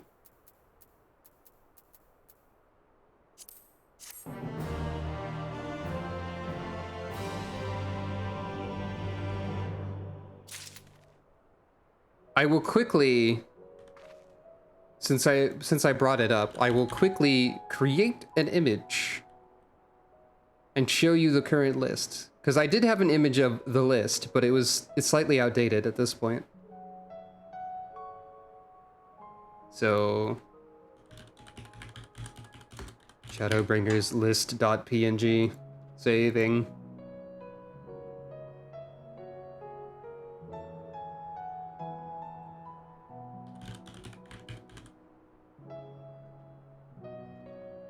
Any and all input would be valued. So this is the current arrangement. We're currently doing 5.2. Then Roll Quest 3, Dark Apocalypse, Roll Quest 4, Roll Quest Epilogue 5.3. But that feels like an awful lot before 5.3. And I'm a little uncertain about that. Then like Eden Wing 3, because you have to clear 5.3 to do all of that. Then the Trials, then 5.4, Roll Quest Epilogue Part 2, and 5.5. I may feel an urge to continue the story after finishing 5.2. That would not surprise me after any patch, really, so I will believe that.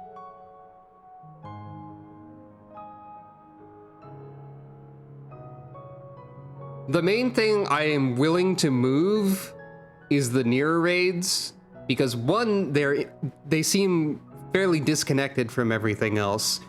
2, I am going to be going into them with a negative attitude because I expect them to be very difficult, and also I don't care much for Nier, unfortunately.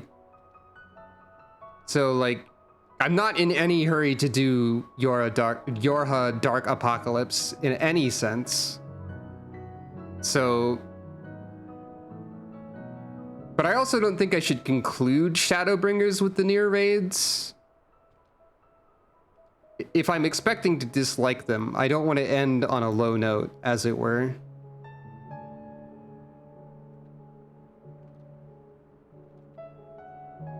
They have to go somewhere, and they're probably not going to be quite as bad as I expect. I just have a tendency to be a little bit negative at times. That's all. Or at least about certain things.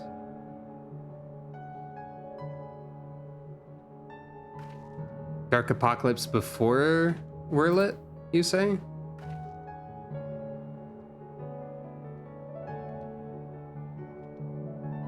So would it be like after Eden 3 then?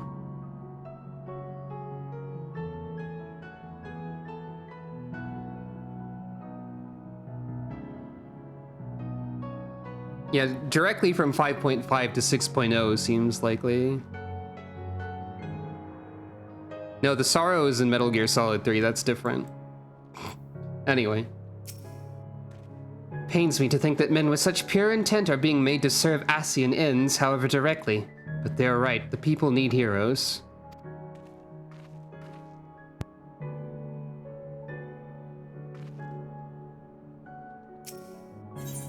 Beneath the surface. Thus reminded of the urgency of your investigation, Urianger would stop doing side quests that are part of the main quest. Though our respite was cut short, I dare say we are all eager to avail ourselves of such knowledge as the ruins may hold. Aye, and I doubt further contemplation of Elidibus's machinations will be conducive to relaxation. We may as well make for the split hall now. Nod. No time to rest.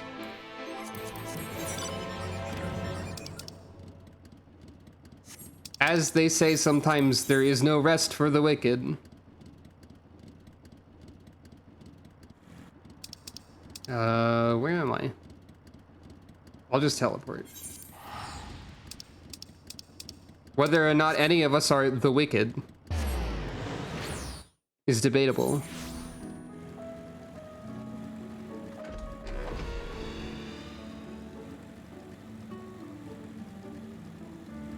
Though perhaps in opposing the light. Yeah. We are all called sinners, at least.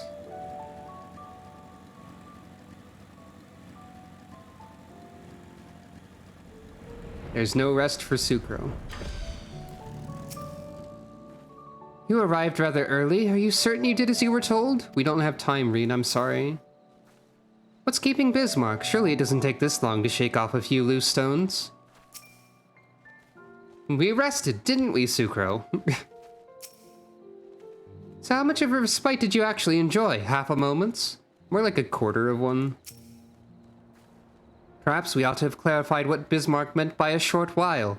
To his mind, our whole lives might be as the blink of an eye. I'm not so worried about... I am a little bit worried about the difficulty of the Nier raids, and like tanking Alliance raid anxiety is still a thing, but it's more like, I guess, the content of the Nier raids rather than the gameplay of the Nier raids that I'm worried about. Because Nier is not good for my issues due to things such as character designs that are often featured in work by that particular individual or group. I forgot that they have one tank per group now. All are present. Now we need but await Bismarck's coming.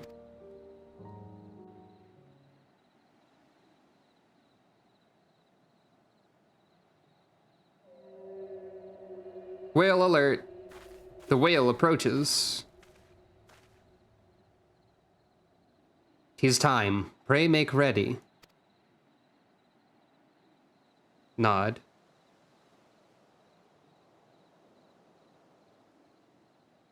That is true. But I was wondering, would I have to deal with less anxiety and stress if I switched back to DPS? Anamnesis and Eider now accessible. I did also consider maybe, but if I were a tank, I would die less. I'd like to think my skills have improved in some small way since the last time we fought together. I won't let you down. Unlike Amarat, the ruins which we now seek are no illusion. There's no knowing what awaiteth below. We must hope that whatever slumbers in the depths will help to shed some light upon Elidibus's recent activities. What are we waiting for? Whether or not we find the knowledge we seek, we have a duty to stem the Benthos aggression. Yulmar has only just begun to rebuild. We can't be certain that the Benthos are all we'll find down there. Stay alert. I think I have seen the name of the dungeon Anamnesis and Eider before. But I don't know what to expect other than, well, like the location that it's in. So who do we take?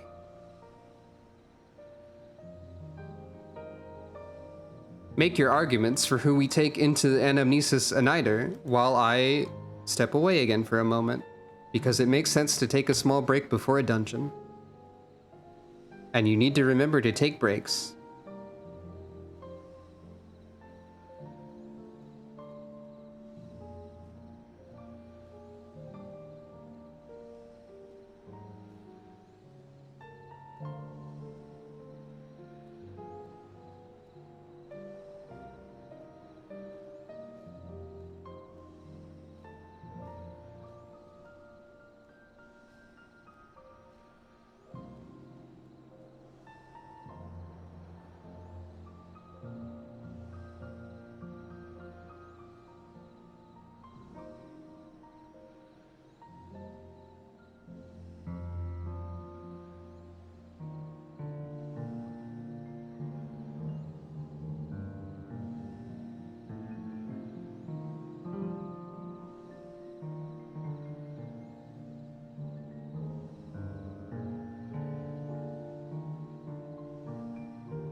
The recall of inherent knowledge, eh? That does seem thematically relevant.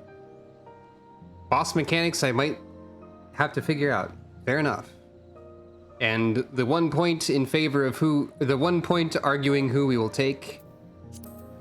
Here we go. In favor of Reen, due to there might not be that many dungeons left for her, which is a good point. Here's what I'm thinking. Let's give it our all. The twins and Reen. Thancred and Urianger need more of a nap. Y'shtola is probably the closest to them to needing a nap also, because she has been on the first longer, and despite what she might say, she is apparently the same age as Thancred. So we get the person who just lives here and the two people who have been here for the less amount of time, relatively speaking. And, like, I don't know, maybe Alphino can prove that he's just good enough at healing. Because I'm not going to be trying to pull too much. And we haven't let Alphino go into a dungeon, really.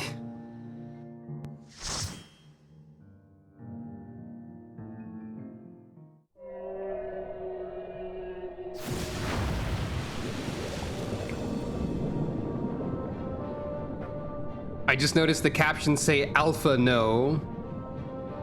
And that makes me want Alpha from the Omega questline as a trust NPC. Just how they should just add like unusual trust NPC avatars for the trust system specifically. Ah, whale.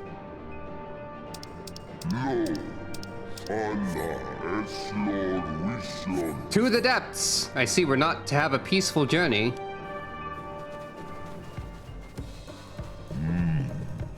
These are poor neighbors indeed.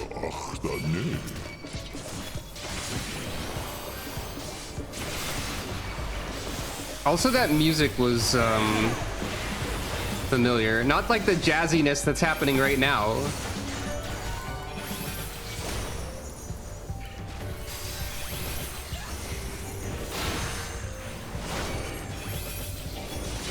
Is this music Sastasha? I think this music is Sastasha. Also the Siren Song C. Like the motif of it.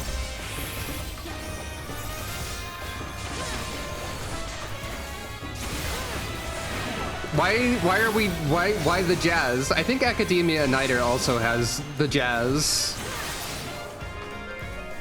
To be fair.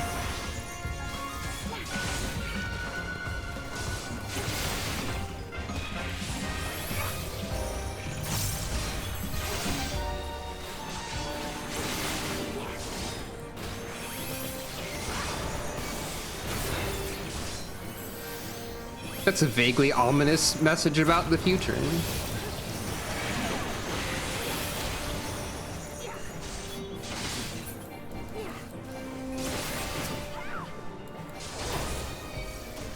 Yeah, I think Academia Uniter has jazz. But this song is great. I do love jazz. I do love a jazzy theme. It doesn't quite match that we're on the back of a whale fighting a manta ray, maybe.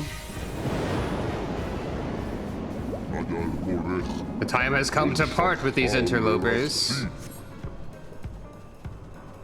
Endwalker fates? That sounds like something that is a bit early to discuss.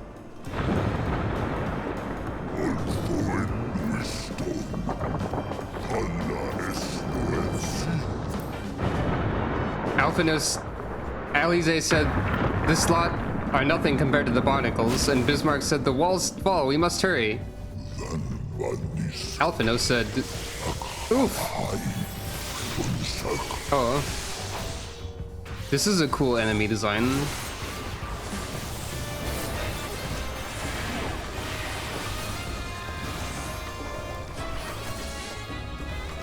I mean, like, yeah, I would say that the jazz honestly does fit with the ancients in that sense.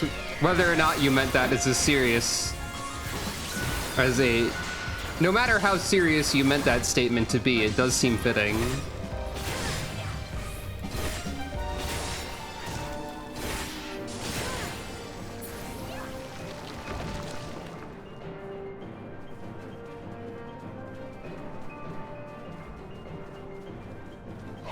Tiresome creatures. Whoa.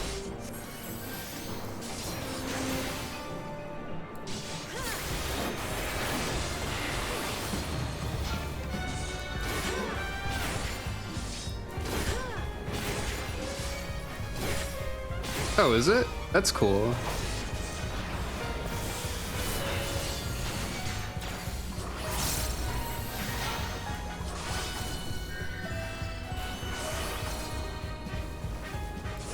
Wrong button.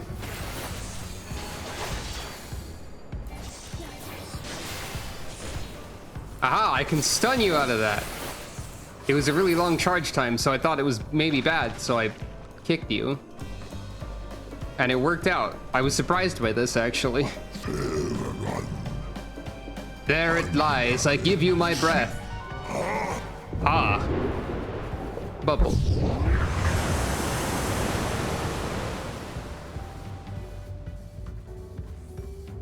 Oh, I thought we were going to have to run up the horn and then... Your wish is granted. Go, little wanderers.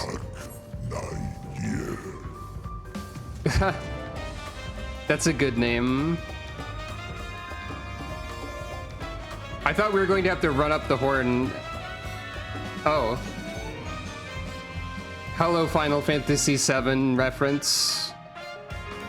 I see. What in the world? Alphino said incredible at some point, but not about this. Hello, Sunken Galinka, I think the name of the place is reference. No, this is 7. There's the sunken whatever it is that has a bunch of weird like mutant creatures in it that are all just unknown. There's something similar in Final Fantasy V as well, I think.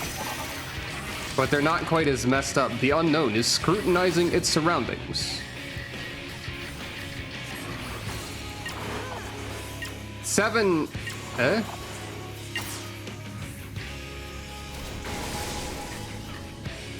Okay, so for some reason you decided to attack over there. It is unclear why.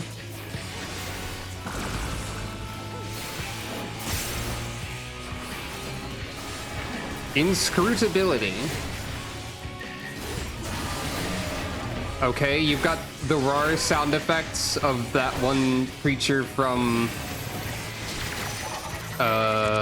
strange frequency emitted by the unknown has drawn another creature. Leave the healing to me. Oh.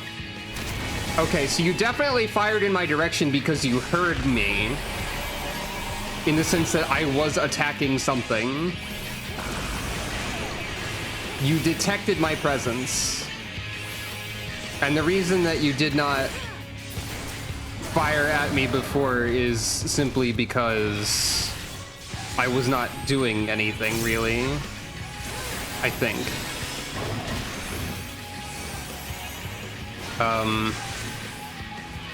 I was saying that they have the same raw sound effects as that one boss in the Heavensward, Samal,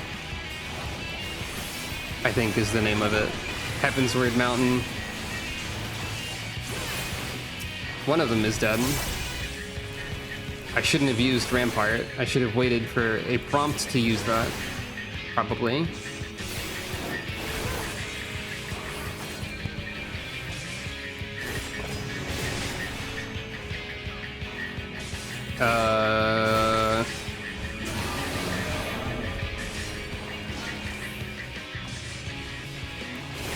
I thought you were going to do something, so I waited. Oh. I think I was late on that.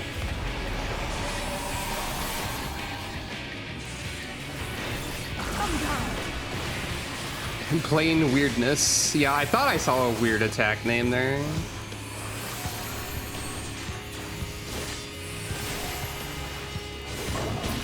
We have seen the line stack indicator before, and it stinks. Lovely. So yeah, that sort of unknown's like design. I think the unknowns from 7 are the most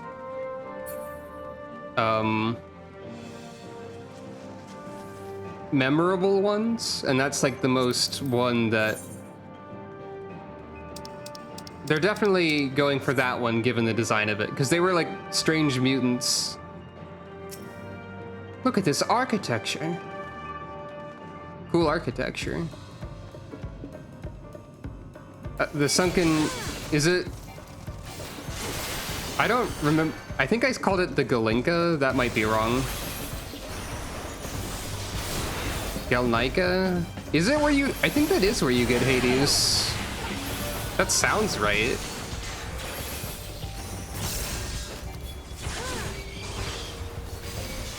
I'm pressing buttons incorrectly again. It doesn't matter though.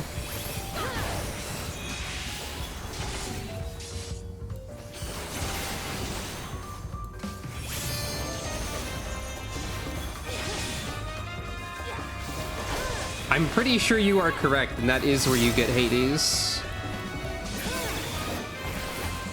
So, I wonder if the other bosses are also going to be unknown. I would guess, maybe.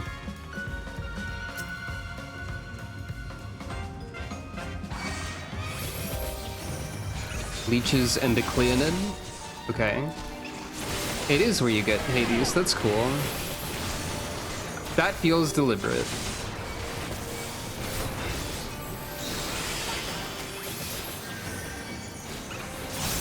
It's a pretty deep cut considering that we're at the bottom of the ocean, I think.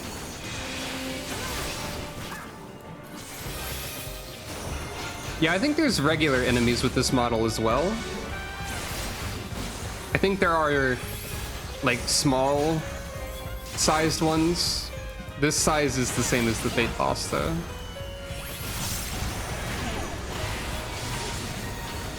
I think. I'm good at not noticing that there's only one enemy left. Oh, hey. Well, we found the Benthos.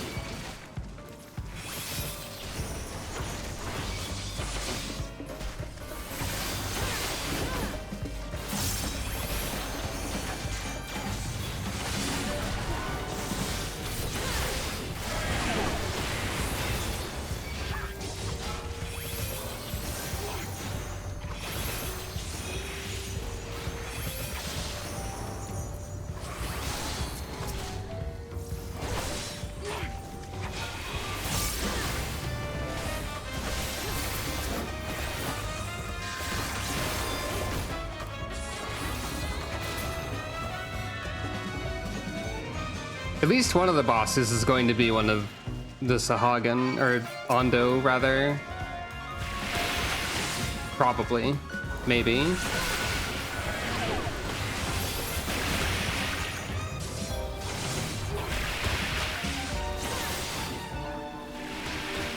Did Alphino cast Physic?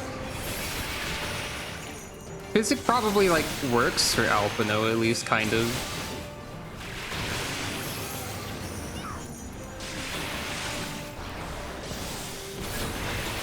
He's doing his best.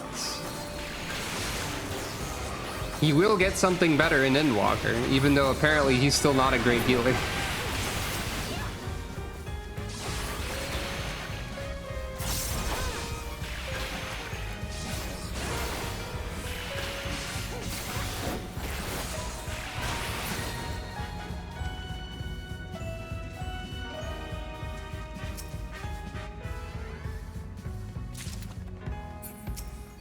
This dungeon definitely has a dedicated armor set, it would appear. I think it uses the same model as a different one.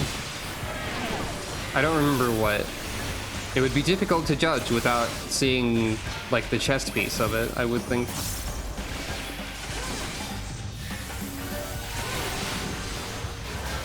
Physic is, like,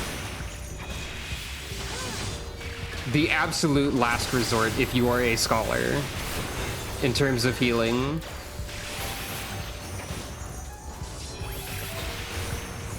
If you are a scholar of a high level, you do not use physic on purpose most of the time. There could probably be maybe an argument for using it in a scenario of extreme desperation, but you have better buttons for that as well.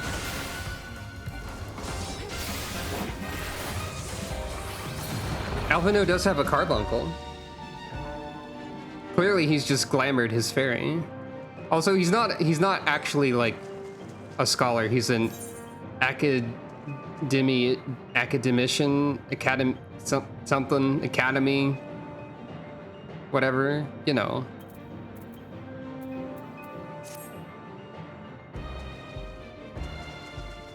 Boss 2 is...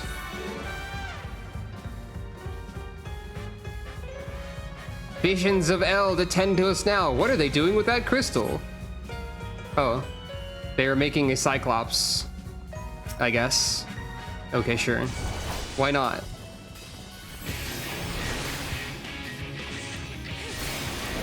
The final verse.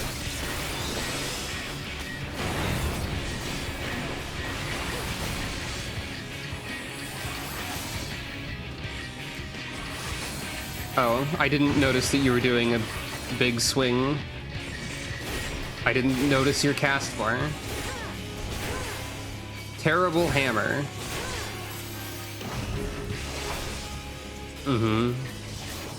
Channeling ether into the floor.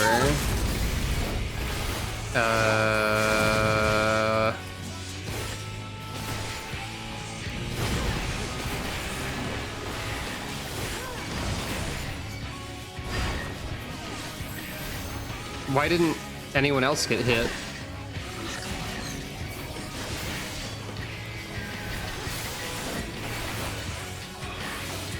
I remember this, sort of.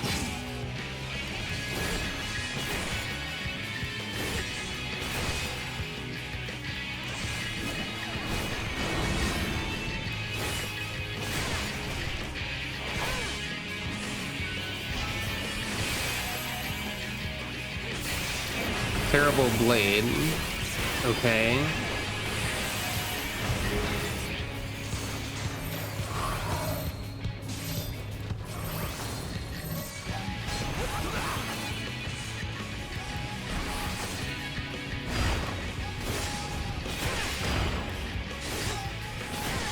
Oh.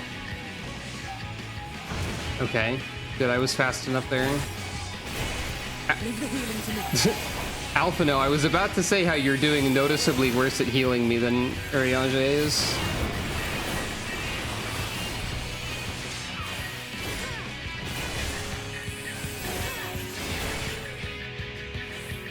Oh,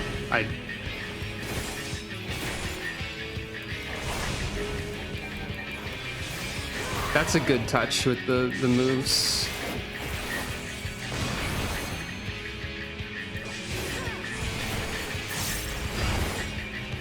Wait, no, I'm doing the bad.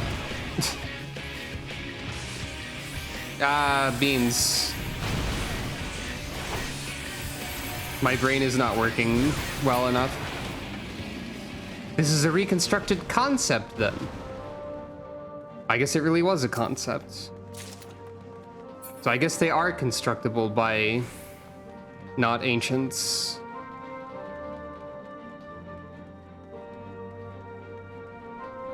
There are so many. Oh, is this where concepts are... Given that that was the container, apparently, I guess this is concept storage. Why are some of them red? What does that mean?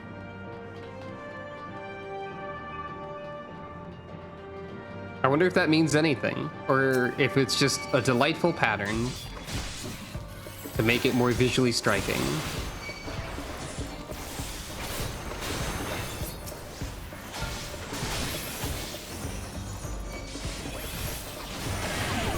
It probably means it's probably an indication of an error of some kind. Ah, no, not my coins.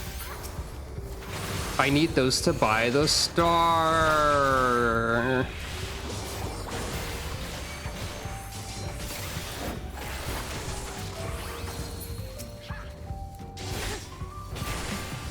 I think if it was element, there would be more than 2 colors. My thought is it probably means there's some sort of error or like warning happening. That one's got some sort of characters floating around it.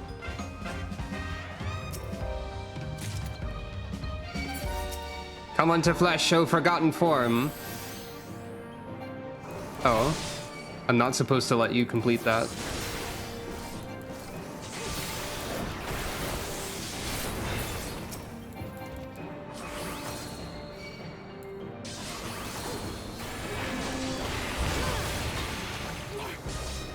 Oh no, you made flowers that want to kill me and have eyes, I think. You made eyeball flowers.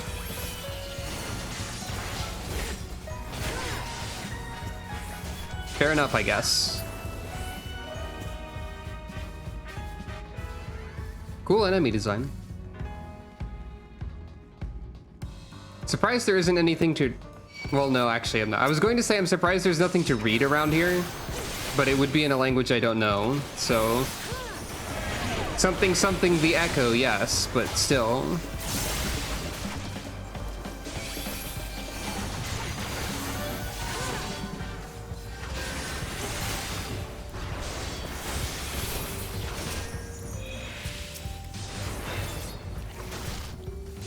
I'll show you.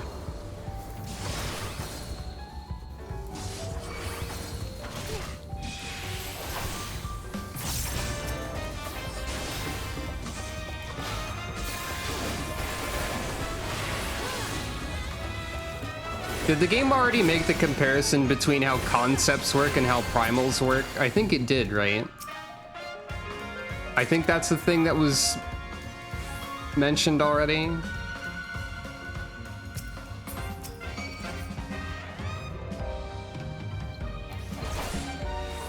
Because if they just pour ether into a concept, that's basically the same thing as what primals are. And furthermore, what summoning is, as in what the summoners do.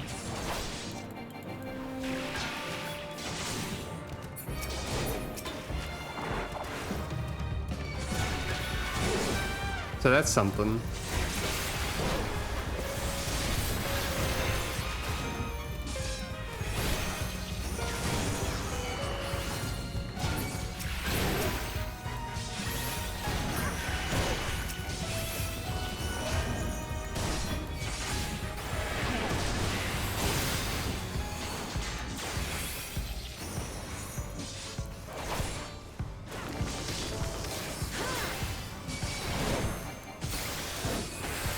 Moglomog is a primal, because it was not the real one. Primals are not ever, like, the real one. I'm pretty sure. And you can also make primals out of real people.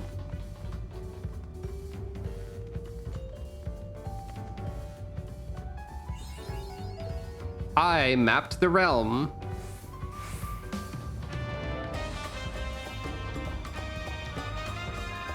Interesting that they made a separate area entirely for the final boss, I guess?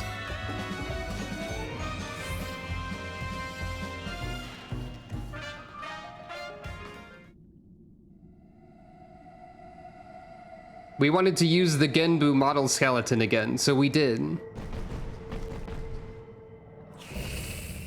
Merciless Matriarch. Ruxish Deem.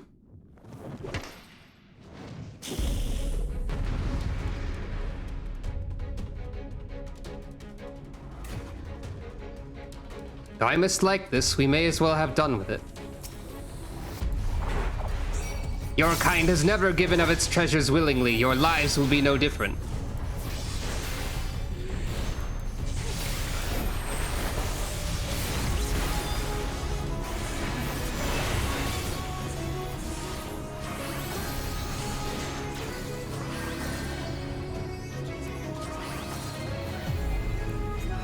Seabed ceremony. You know nothing of the depths. Nothing. Well, they seem to be making a line in the middle of the arena. Okay. So you need to make...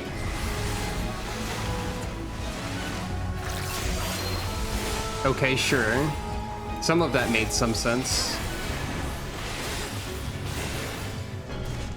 Oh, we have to... Hey, speaking of Sestasha...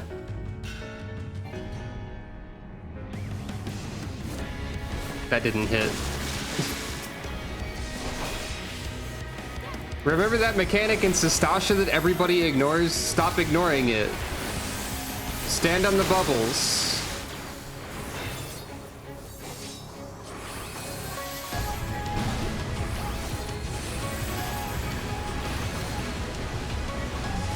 I'm just gonna...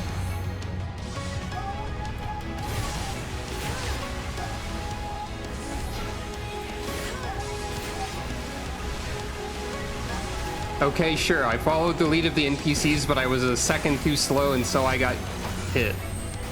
Whatever.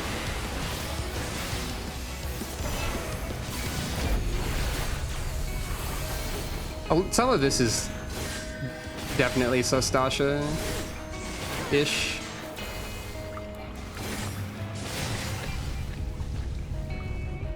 Are we not standing on these this time? Now we are. I don't get it.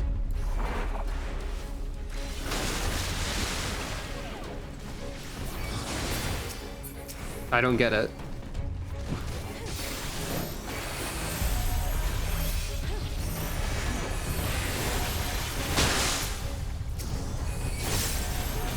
I don't think I figured out anything. I just tried to follow the NPCs because I didn't know what was happening.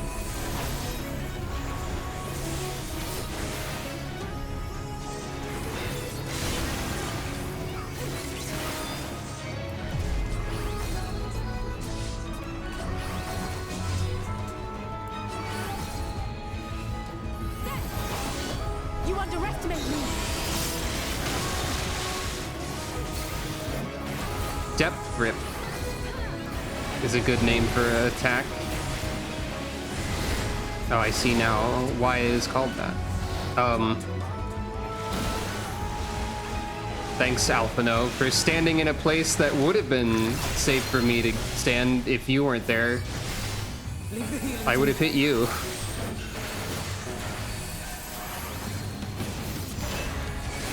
I think I had nowhere to go because Alphino stopped there. Unless I could have, like, sprinted elsewhere, maybe.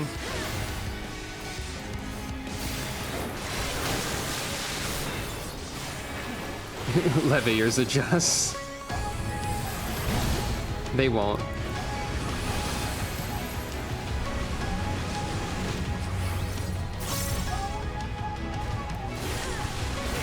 What is it with, like... What is it with 5.x and mechanics that I can't parse in all forms of content? What's happening? And why?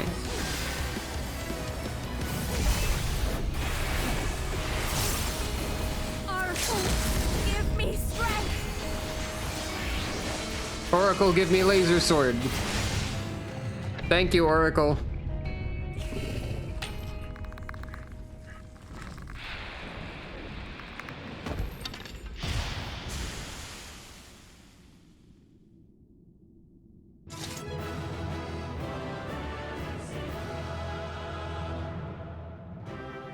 I mean, it's true that I've literally never seen it, but it's mechanics that I don't understand how to understand.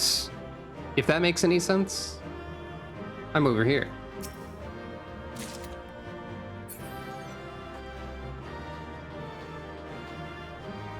Come now. The remaining Benthus may struggle bereft of leader. Come now, she was maniacal. If there were more guards, they would be here by now. That was all of them? Every last one? It is a boon we find this sanctum intact. We may at last turn our attention to investigation.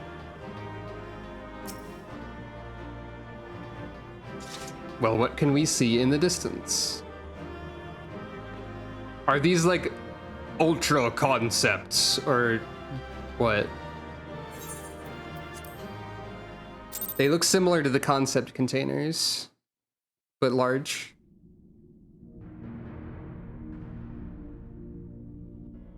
This structure must have served an important function. And here are yet more crystals. The biggest ideas. I too noted the crystal repository on the way. The Benthos seem to employ them in their spellcasting. Benthos. In such vessels did the ancients preserve concepts, ideal forms to be drawn upon in the act of creation. That so great an abundance should reside here lendeth credence to Ishtola's conclusion. This facility held great significance. This is where you can find all of the preset designs for the roller coasters instead of having to create your own, which is difficult when you don't have like a complete scientific understanding of how the game engine calculates G-forces and intensity.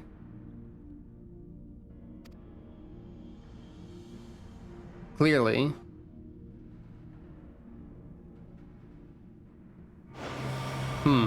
Glowy.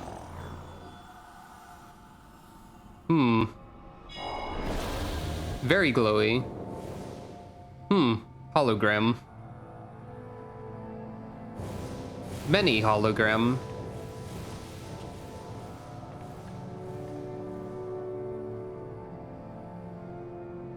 What have we done to activate the holograms?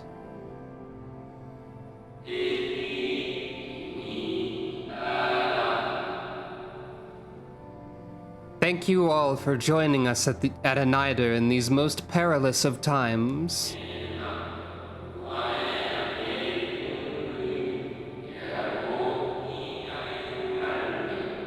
By the summoning of Zodiac have we been granted a reprieve. Yet immutable as the laws he has woven may seem, they will not serve to forestall our doom.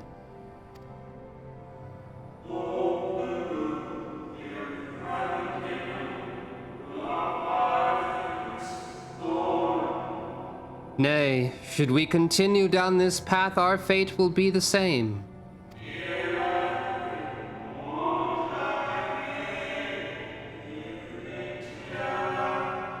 I said as much to the convocation, of course, but the stubborn fools turned a deaf ear to my warnings. Is this where Hydaelyn was summoned?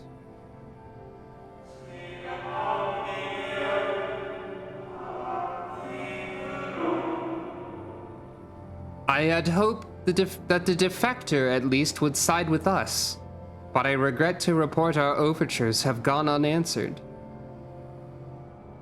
The defector from the convocation? The 13th, I believe? I think we've heard about how they were once 13 and they were now 12.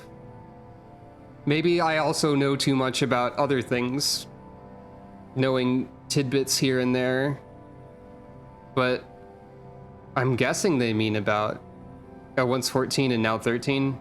Okay, that's what I meant then. The 14th then.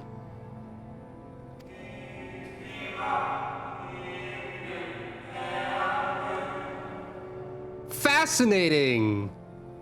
I know a name in this text box that I shouldn't, because it's impossible to avoid spoilers on the internet. To some degree. Whither tend your thoughts, Venat? Where you lead, we will follow. I know the name Venat. I have seen the name Venat. I don't know anything about the character Venat, but I know that that name is important and continues to be important. No spoilers, though. Don't say anything or I'll kill you with a gun. Like this. Well, except for the part where I would also... It's pronounced Vina. Fair enough. Vina. Not Venat. Not Venonat. Does not evolve into Venomoth. Got it. Whither tend your thoughts, Venar? Where you lead, we will follow.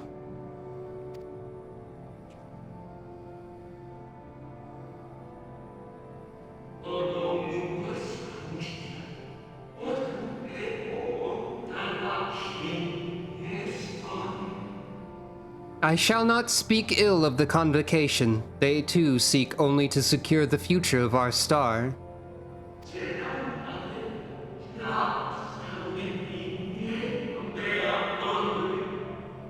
Yet it is plain they will not countenance a permanent solution. That being the case, we must ask ourselves a simple question. Are we prepared to pursue our chosen course, even should it mean suffering the eternal condemnation of our brethren?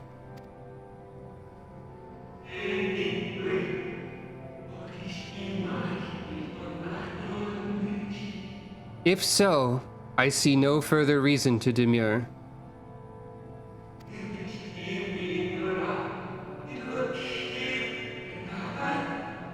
Let us bring forth the light that shall ever after keep the darkness in check.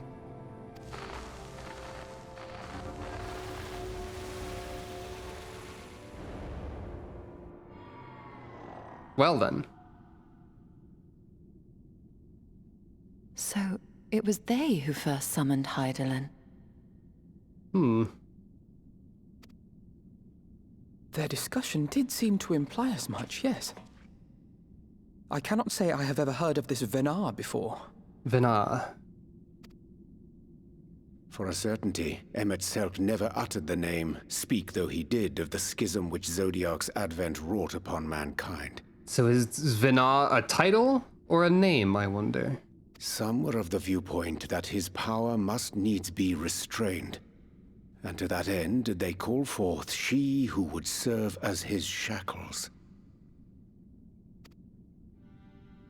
We now know that it was this Venar to whom they looked for leadership. The fact that you've placed 2 exclamation points after a good question tells me that this may be an important point to consider and remember later. That is, whether it's a name or a title. My immediate instinct would be that it is in fact a name, because it would seem fitting were those opposed to the Convocation to not follow their rules and not use titles in the same way. But on the other hand, it could easily be a title. I don't have enough information to draw this conclusion. I think it would just make narrative sense if it were a name. And that this place, in all likelihood, served as their headquarters. The presence of such intimate records attests to that. I would hear what else they have to tell us. All of it. Did anyone see the source of the image?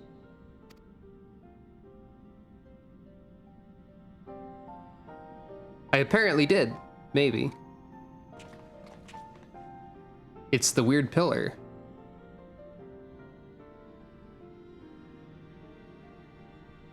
The device there? Then let us see what other secrets it holds. I hope we find one that's like completely pointless. Just them talking about like something completely inconsequential.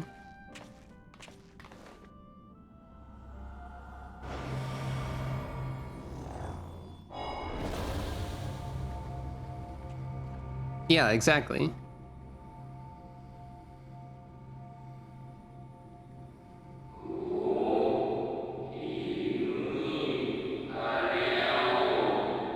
Venar, please. Why must it be you?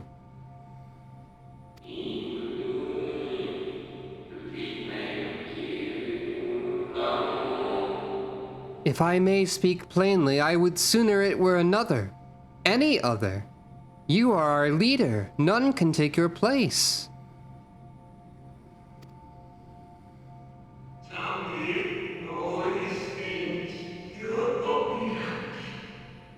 You know as well as I that but few support our cause, far fewer than they who place their faith in Zodiark.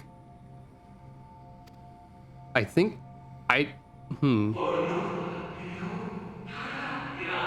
How did I immediately understand where this was going? Sort of. I was like, is Vana going to be the one who is the vessel of Hydaelyn and transforms into the primal, as we have seen multiple times? And then the next text box immediately confirmed it. You'll have to take my word for it that I was thinking about that before this text box appeared. I think I may have been like, I think I may have said something that indicated that I was maybe thinking of that, but I've already forgotten what I said 2 seconds ago. So you'll just have to imagine that. I don't know. If Hydaelyn is to stand a chance of opposing him, I am the only one who might suffice as her heart.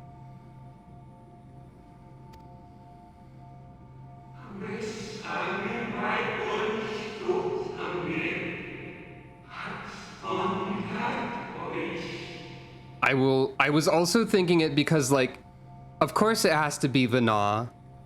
If she is their leader, she is the one that they have placed their faith into, which is an important part of the process. So, makes perfect sense, actually.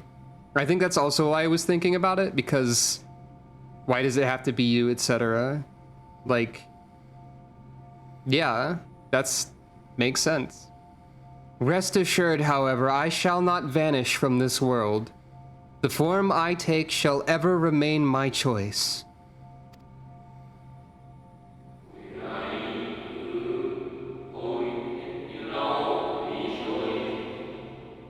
Then I will press you no more. Only know this: you will be sorely missed.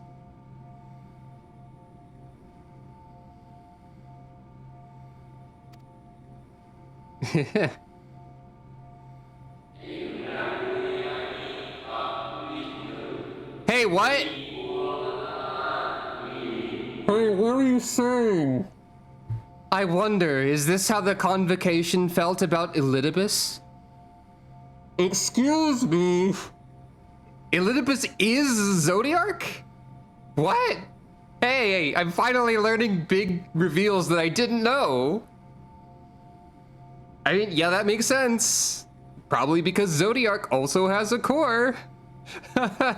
Hey, that makes sense. Yeah. I didn't know that either of them had a core, as it were. But I was able to, I was able to figure out Vana was the core of Hydaelyn like one frame before they said that. Is this how the convocation felt about Elidibus? It sure does raise that question, and also why Elidibus is seeking a way to bring Zodiark back. There are a lot of questions being raised here. As usual, answering questions causes more questions.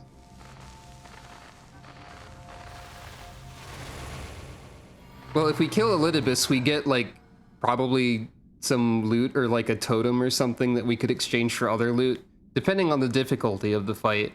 Anyway, everyone is thoroughly shocked by all of this. What? Yeah. Something about Y'shtola just saying, what? Is funny to me. As usual, answering questions causes... You mean like this? Like that? Y'shtola just saying, what? Forgive me, but did that not strongly imply that Elidibus sacrificed himself to become Zodiark's heart? Oh, right, yes. If anyone answers questions in chat, then gun, for sure. This has infinite ammo. I think we learned that it was primals all the way down, like, in Shadowbringers, because Emmett Selk said Hydaelyn and Zodiark are the oldest and most powerful of all primals. But now we're learning just how primals they are. And we're learning a lot of details about their summoning, apparently. And also confirming it to be absolutely true, unless these are edited videos. Vana is actually the most skilled video editor among the ancients and just made all of this stuff up. Clearly.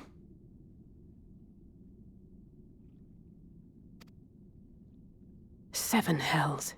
Then who or what are we dealing with?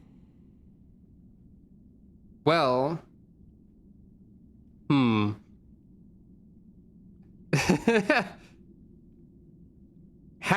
Have we not seen... Well, for Bahamut, for Alexander, for... What's the third one? There was a third one. For Eden, obviously. For Bahamut, Alexander, and Eden, we have fought the Core, which was a smaller version of them. It was explicitly called the Core. We're calling Elidibus and Vana the Core of Hydaelyn, or the Core of Zodiark and Hydaelyn. And if they're especially powerful, who's to say they can't just, like, project their core over a long distance? Elidibus can yeet himself very far. Zodiark Prime, yeah, that would be the correct terminology. But it still raises the questions as to why he appears to be seeking how to bring Elidibus back and whatnot. Though, I think Bahamut also, like... Given that Bahamut, like, projected influence while being, like, sealed away...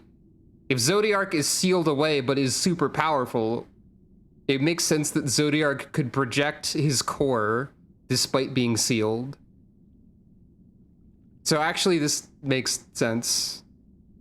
Like, bringing Zodiark back, yeah. Like, they're looking to bring Zodiark back. Right? Oh, they specifically... Right, Zodiark was shattered. But Elidibus isn't unsundered.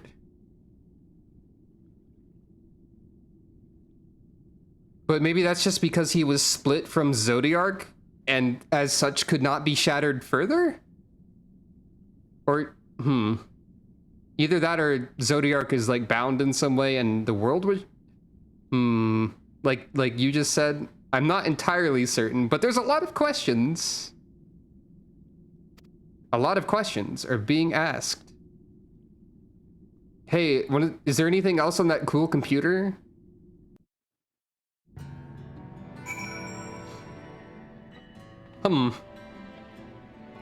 I mean, yes, but it's fun to speculate and try to figure stuff out. I'd always assumed Elidibus to be of the same ilk as Lahabrea and Emet-Selch.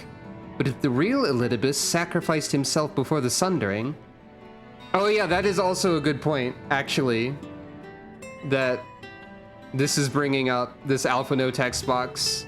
Given that Elidibus is a title, this could be somebody else. It doesn't have to be the same person for Elidibus. So, actually, yeah, we could be dealing with somebody else who took the title next. I forgot about that detail. But it could be Zodiark Prime as well.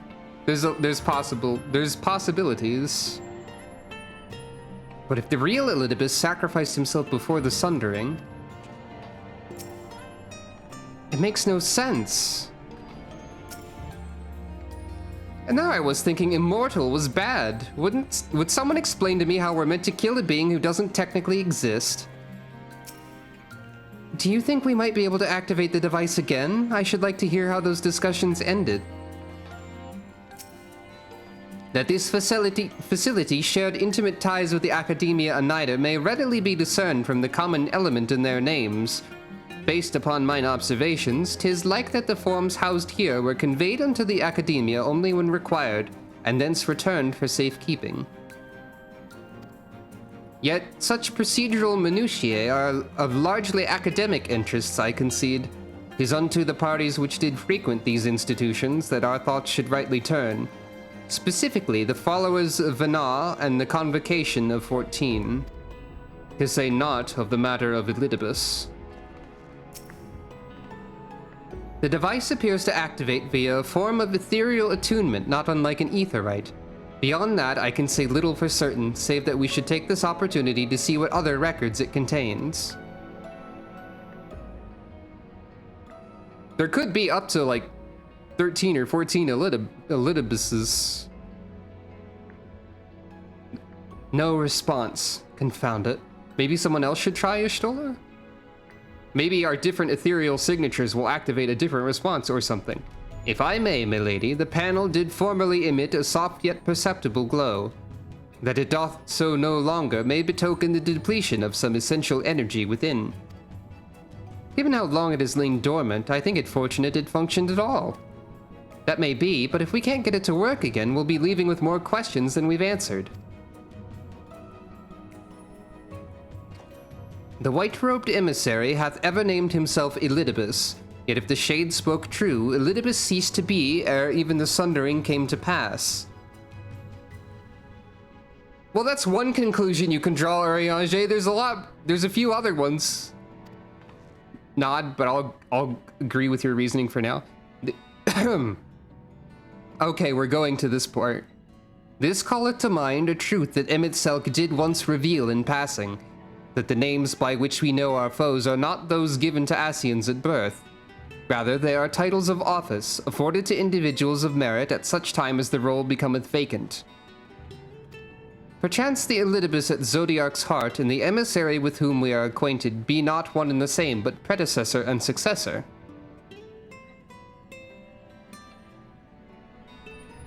And yeah, like, the original, but maybe the ancients didn't know that, or maybe because the primals are so powerful, like they did cease to exist. I don't know. Hello and welcome. There's a lot of questions being raised here. It's possible, if the previous Elidibus perished before the final days, the one we know could still be the survivor of the Sundering. And yet, something in that explanation rings false. I will remain for a time. I would not abandon my attempts to revive the device so soon. There is more to learn here. I can feel it. In matters of etherology, I know of none as capable as thee. If there existeth the means to learn more, thou wilt surely find it. Whilst thou art thus engaged, we shall attend to matters on the surface. Nod.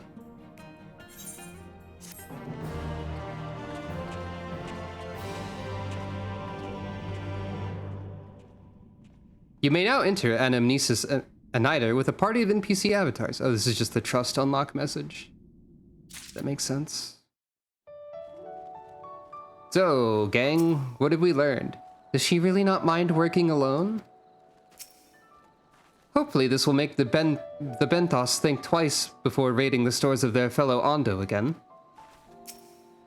What is true, our findings have raised more questions than they have answered. It is not impossible that Y'shtola will gain access to additional records, and if nothing else, we have spared Yulmore from invasion.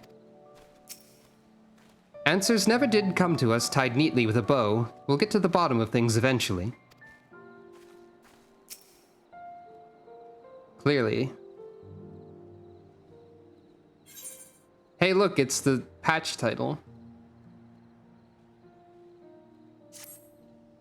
Can we but uncover Elidibus's true origins, we may yet come to understand his designs. To that end, Y'shtola must needs be afforded as much time as she doth require to complete her investigation. Would that be Hildibus or Elidabrand? Could be either. To the extent that such things are within our control, yes. Speaking of which, perhaps we might trouble the Exarch for news of his progress with the spirit vessel. He will no doubt wish to hear of our own discoveries as well, such as they are.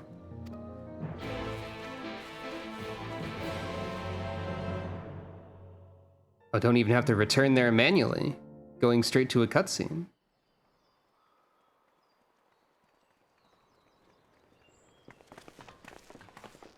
That bodes ill. But it isn't several in sequence, it is but one. Dare I ask what's going on? Ah, excellent timing. For me, in any case. We have a problem.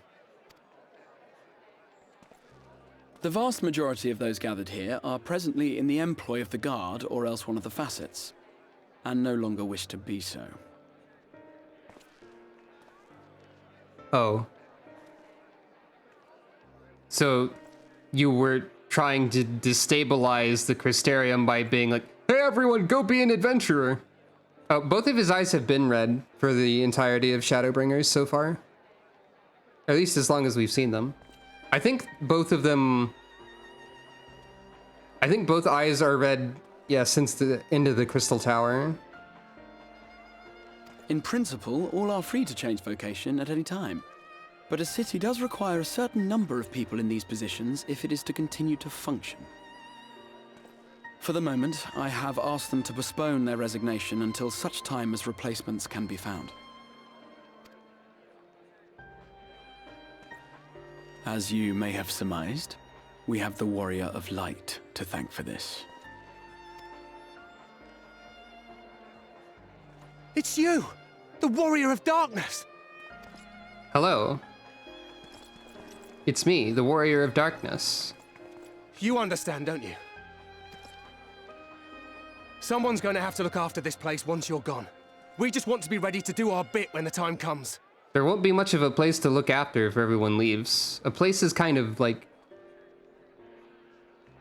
The people who live in a place are more important than the physical place itself. For a number of reasons. You can't all just leave. Not only here, but everywhere. Which is why we've got to get out there and lend a hand to those in need. That's what you did, isn't it? Even if it was just little things at the start. You helped people. Yeah, the people are the place. That's a slightly better and more succinct way of putting it, for sure.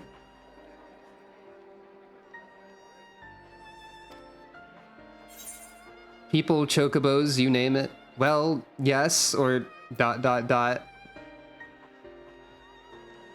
they know what a chocobo is?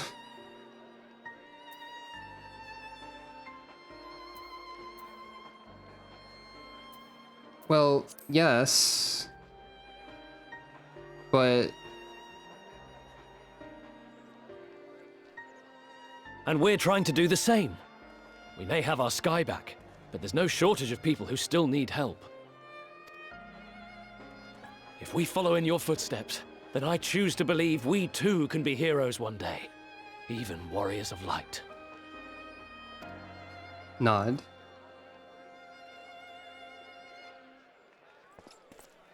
Did I accidentally encourage them? I'm not gonna elaborate further, I guess.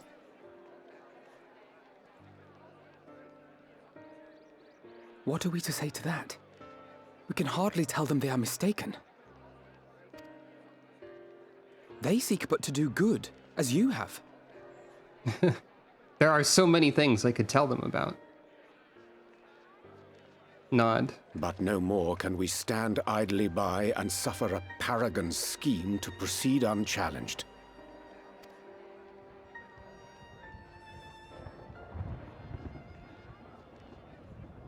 Ominous sound? Ominous sound in the sky? Ominous clouds in the sky? What is this? That's not normal clouds. That's bad news clouds. What does that mean? What's happening to the sky? Why is it always the sky here? Oh. Oh. Hey, wait. Hey, why is this happening here? Hey, no. Hey, stop that. What are you doing? What's with... Hey. Why the falling stars here? We know what these... Wicked White. We know about these a little bit. Oh no. But why, though? By the 12. A star shower. But why, though? Why is this happening? What? Huh? What? Hydaelyn? What? I hear a voice. What's happening? You and all. And why does it feel like it's inside my head?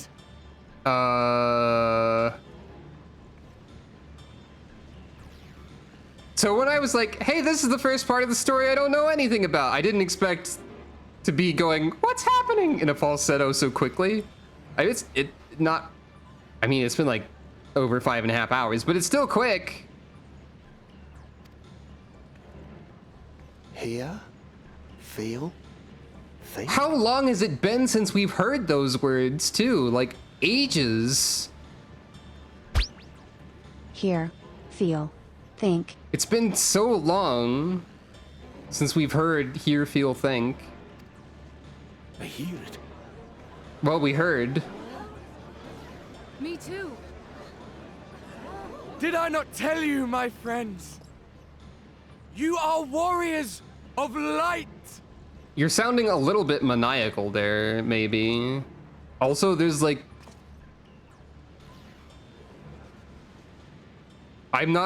You're back! I'm not completely following the implications of everything. But I am concerned. Nice being framed by the apocalypse sky. Camera angle. Also...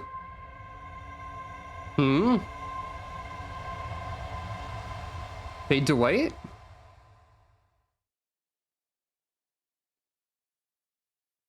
Huh? What? Oh, right. They are warriors of light do hear Hydaelyn. What you hear is the voice of light itself, and it has blessed you with its power. Welcome to the fold! Huh. Wait. Does that mean everyone has the echo? I didn't parse that part either. So Elidibus can just give people this, maybe? What? I'm a warrior of light. Something severely messed up is happening, and I don't know. I've been chosen? You can't... I guess you can choose everybody.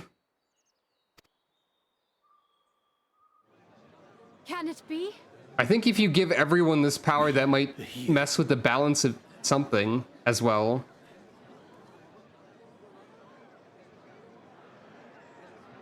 What is your aim exactly?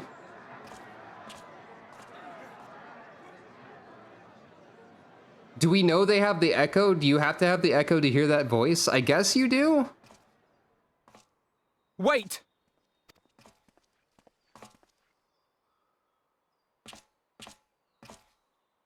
The falling stars, were they your doing? And why do you need warriors of light? What, am I to reveal my plans simply because you asked? Emmett Selk did it. Come on, Elidibus, be polite. Nay, I think not. Though the stars, I acknowledge mine. A convenient illusion, apt to awaken what little is left of the power that once resided in your sundered souls.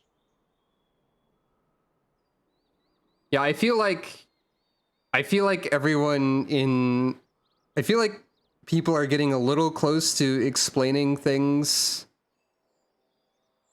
that aren't necessarily supposed to be known yet, but I'm not sure. Like, you could piece together everything that people have been saying in the chat with the knowledge that we have, but I don't know if I was supposed to yet, or like, I didn't yet. I'm not sure. Be careful is basically all I'm saying.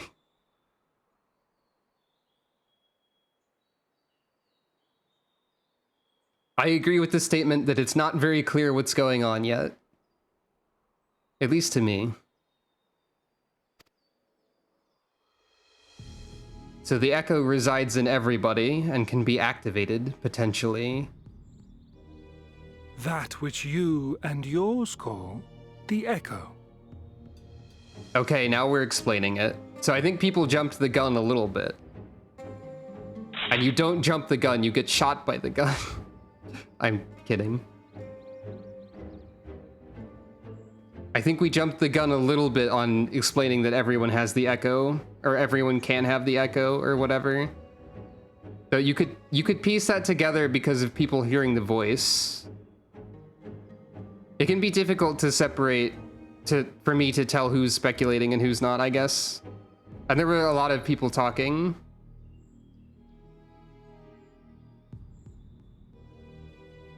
But like, I think it was implied a bit earlier that the echo has, I don't know.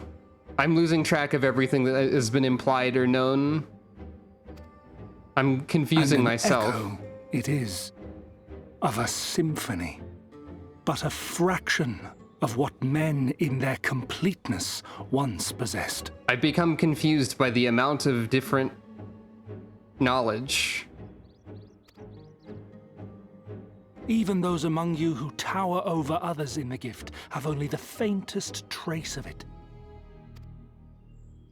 But though sundered and forgotten through death and mocking rebirth, it has persisted. A whisper of our past, burned into your very ether, along with the sight of our end. Okay, so that explains the Starfall's resonance, because, like, that memory is burned into everybody's ether? Whatever that means. And as such, seeing the Starfall might activate the echo, except it didn't in the rest of the party, probably. Unless we're just like, oh yeah, Alphino, Alize, Thancred, Urianger, Stola. Everyone's got the echo now, it's fine, don't worry about it. That'd be funny.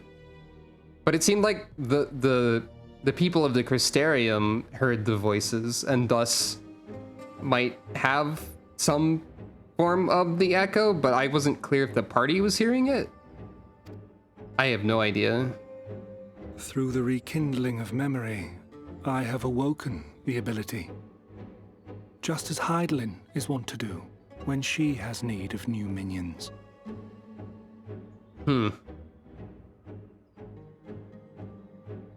Yeah, that does... You say some people, but it seemed to be the entire crowd.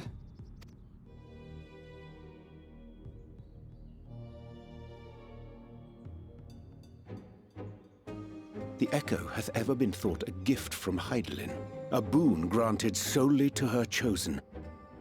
Yet thou wouldst claim she merely awakeneth the power that men should hearken unto.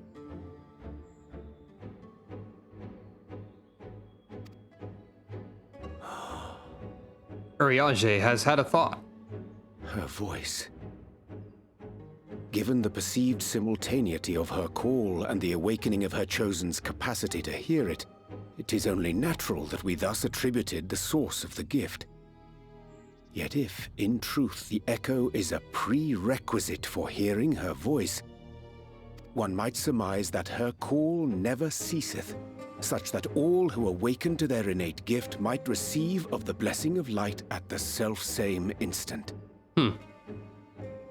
Yeah, I think this conversation is establishing stuff that people started saying before it was established or, like, confirmed. So be careful. In sooth, we bore witness to this but moments ago. At the sight of the star shower, full many in the crowd did speak of hearing a voice in their minds, did they not? Is it significant that Hydaelyn's call reaches to the first, perhaps, also? Maybe? Don't answer that. Thank you for applauding. Just so. And whenever Hydaelyn has need of new servants, she is quick to pluck comets from the heavens or create illusions of the same. So are you saying that the player character had to have seen a comet or something similar at the... Was Dalamud close enough? I have so many questions.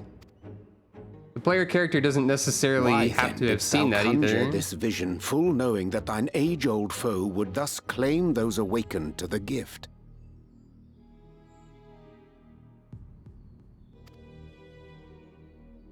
Well, if they do is... Foe? You must be mistaken. As you see, I am a warrior of light.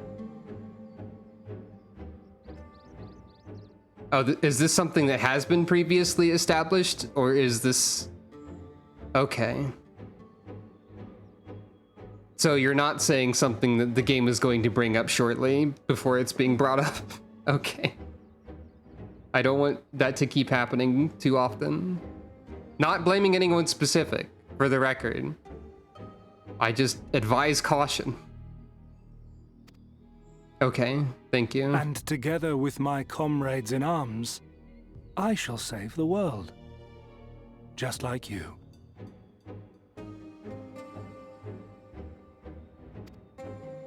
What do you mean, Elidibus?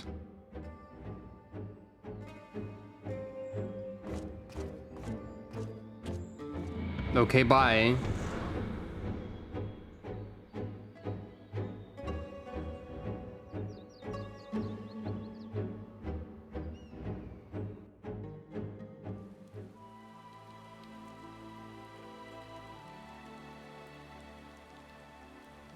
Old video at the start of the game?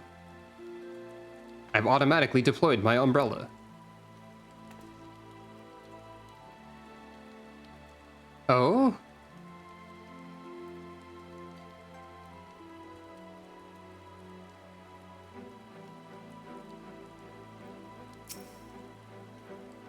That...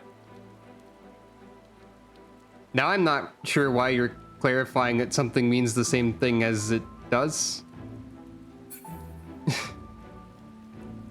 I think I'm overwhelmed with information. When you pick up the first, I assume, crystal, Chaos Emerald, same thing. There's a contextless, never explained 10-second long vision of a star shower. What? I'm gonna try and find that in the Unending Journey. There he goes again, though I don't suppose he would have given us an honest answer about his history had he stayed. Though I like not what it portendeth, having been treated to so unambiguous a demonstration, I cannot well conclude aught but that star showers are indeed instrumental in awakening the echo. Okay, when is the first crystal picked up? What is the context of that so that I can attempt to find it in a moment? Yet we need not attribute such credence to all that Elidibus hath claimed, that he too seeketh the star's salvation for one. Unsettling though this is, I'm certain our friends in the Guard will use the Echo well, or with good intentions at least. Okay, so it's super early. It did remind me of it. Amorat, I mean. All the fear and the sadness. So it's literally like the intro, kinda. The more Elidibus reveals, the less I understand, but he has made a fine mess of things. But that he has made a fine mess of things is plain. But we're not done yet. It's raining now also. He is gone then. I managed to persuade a number of our would-be deserters to reconsider, or at least delay their departure, but as many are deaf to my entreaties. Young Thaler and Vonard among them, I'm sorry to say. They have quit the Guard. Nevertheless, I wish them well. Whatever Elidibus's plans for them might be, the pair have only ever had the best of intentions. One can hardly blame them for thinking themselves heroes elect, not after having been blessed with the Echo. And it's not as if they haven't shown the requisite spirit. So why didn't the rest of our team suddenly get the Echo from this? Unless they did? I quite agree. Though the impetus for their sudden departure may have been words falsely spoken, the men and women in whose footsteps they would follow are heroes in truth. Warriors of light. Ardbert. Yourself most of all. And so I would ask a favor of you. Speak with them ere they embark on their journey and furnish them with what wisdom you can. They've set off for the Amaro launch, but you should still be able to catch them if you leave now. Worth the effort, I'd say. If I recall correctly, the Elder Seedseer took the time to usher you out into the wider world many moons ago. I think that comparison rather flatters Thaler and Vonard, but the point still stands. They would doubtless be greatly encouraged were the Warrior of Darkness herself to see them off. Some people have the Echo. Kryl has it. Reen has it. Reen is basically a scion, even if, like, not officially. And are involved.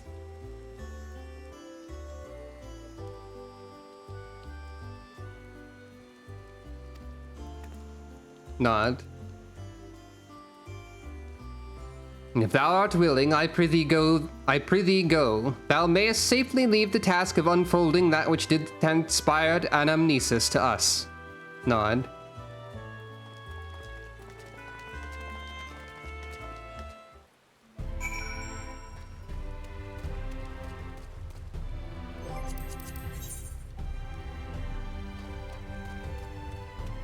Minfilia also had the Echo.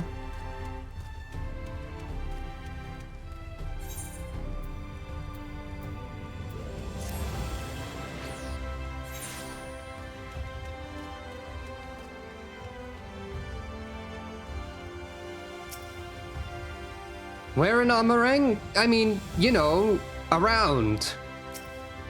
Oh, they have different armor now. I don't think Moonbreeda had it. You again? I mean, it's you, milady. Sorry, it's been a funny old day. What do you mean? What do you mean again? I guess I encountered you like 5 times. Gasp? You can be sure we'll take those words to heart, whatever I said. Sucro just says, I'm a cat, and they'll be like, and they just say, we'll take those words to heart, Sucro.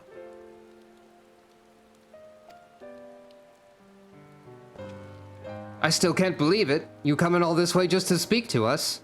I swear we won't let you down. So long as it helps someone, we'll do what needs doing out there, no matter how small. Nod. And when larger threats loom, we'll be ready to face them. You see if we aren't. Nod. Thinking. The path shall ever be revealed to those who are true of heart. Or, well, what are you waiting for? Get out there. I'm gonna say something that sounds profound instead of the other one. Gasp. We'll be off then. Farewell, Warrior of Darkness, and thank you. Crystarium salute. It's funny that they never give you a Crystarium salute emote, even though people constantly do that salute.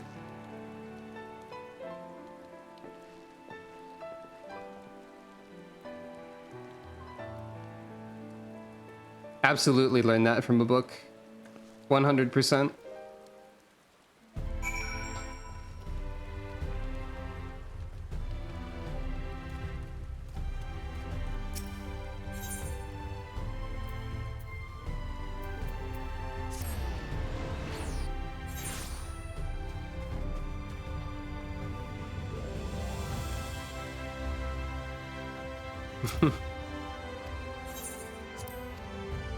I know we're not done yet. I'm not ending yet. I just want to look at the unending journey, that's all.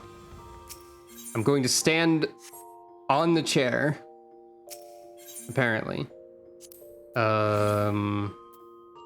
Chasing shadows. Let's try and find where this is.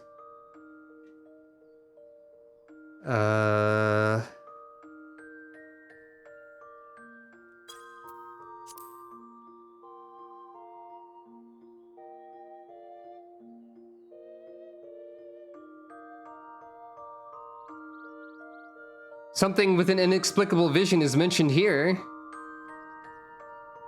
That sounds right. Oh, I visit my apartment frequently enough, don't worry.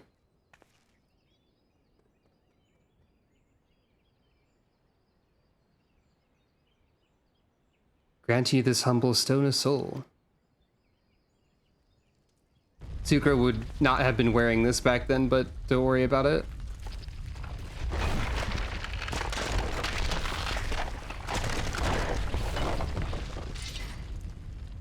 Nor was she a paladin, but don't worry about it. If that's the entire cutscene in the... Okay, there's multiple. I was gonna be annoyed at the unending journey and how it functions or doesn't.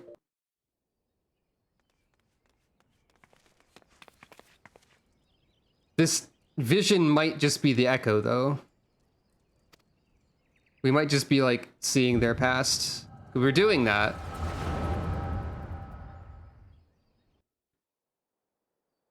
Okay, that's that entire one. Inexplicable vision. There's nothing mentioned about a crystal here. Oh, chasing shadows. Really? There's only... Okay, there's 4 cutscenes. I misunderstood which one we were looking at.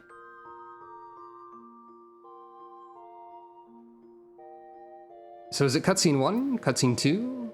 I guess we'll find out. Sword. I forgot why there was a sword. Sword. I don't remember this at all. That's funny. Look, someone's already here. Hello, Realm Reborn Ida voice.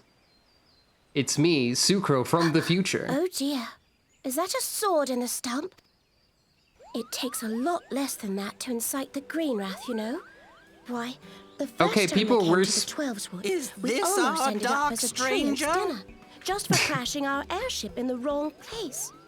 No, it was no, all this Polino's one. fault, of course. She just keeps going? No, he'd sooner swallow his staff than admit that he... I don't remember that at all. You know her, Kuplo Cobb? So people were already speaking during other dialogue back in this part? Not exactly, but we did once share a carriage. Yes, yes. I don't need to listen to every line perfectly. Funny goggles. By the way, remember Papolimo? Remember when Papolimo was alive? How are the readings?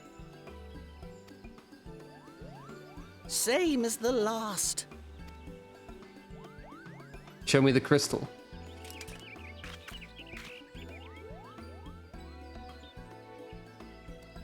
Kuplo Kopp seems convinced of your innocence. Ever since the calamity, the slightest... I'm guessing the crystal is not in scene 1. And this sort of...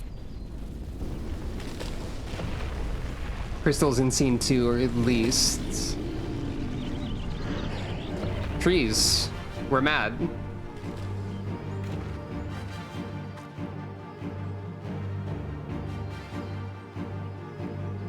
It seems... It seems... It's really weird seeing Shadowbringers Sucro in these scenes. Like, very strange. But that's fine. Tree died. Sucro's fine.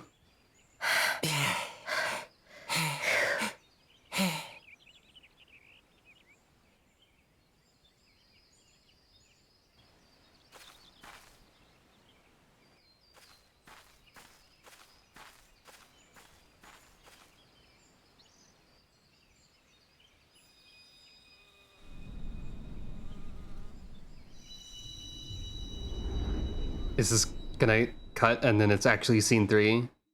No. Very weird seeing Shadowbringers Sucro in this scene. Any of these scenes, as I said already.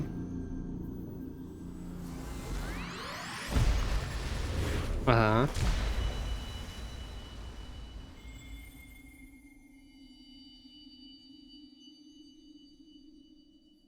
Here.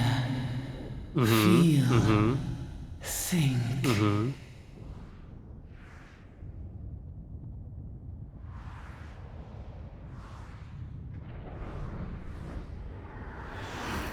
Well, okay then. That tree is there.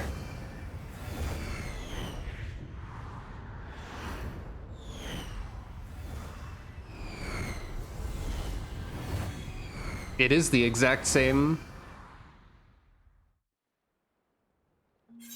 I doubt they had that. I doubt they had the meaning of that planned back then, but you know. Incredible that it's been there since the start, even so.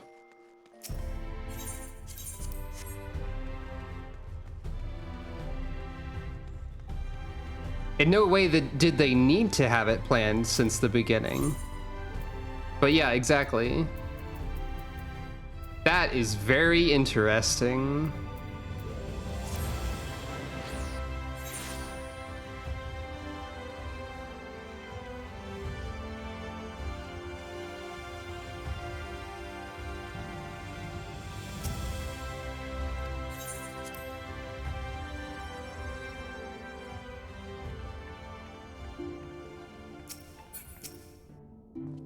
I take it they were suitably inspired? You caused quite a stir when you set forth as the Elder Seedseer's newly anointed envoy, you know. Minfilia was delighted. The world is ever in need of heroes, she said.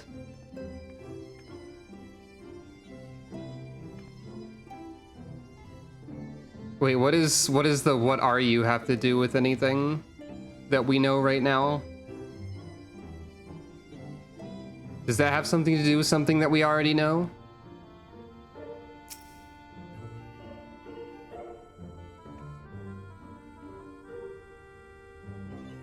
This land is our home, and it is we who must protect it. Right. And... yeah, Ifrit did say that.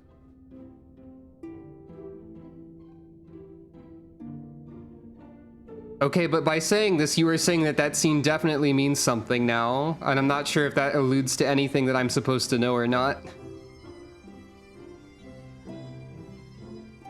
Even if he didn't believe a word he was saying, and it's all part of some terrible scheme, it's hard not to take his message to heart. Honestly, don't listen to all this prattle about the life-changing importance of your words to impressionable young heroes. You could nod mutely in their general direction and they'd still be inspired. I guess I don't follow what you're saying then. Sorry.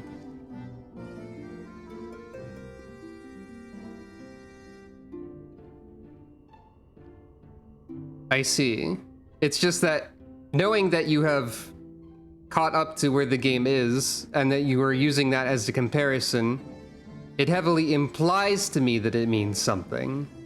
Whether or not you intended it to. Thou art returned, and at a most opportune time.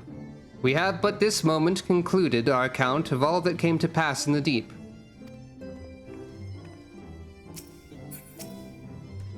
I was so deeply immersed in my research that I entirely failed to notice the star shower. Bugger.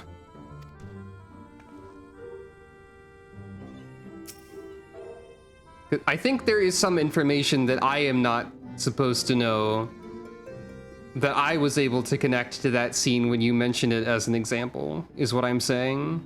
Partially also. I mean, that's not what I said already, but that is part of what I'm saying. Hey, I didn't notice the details of this pattern on the floor.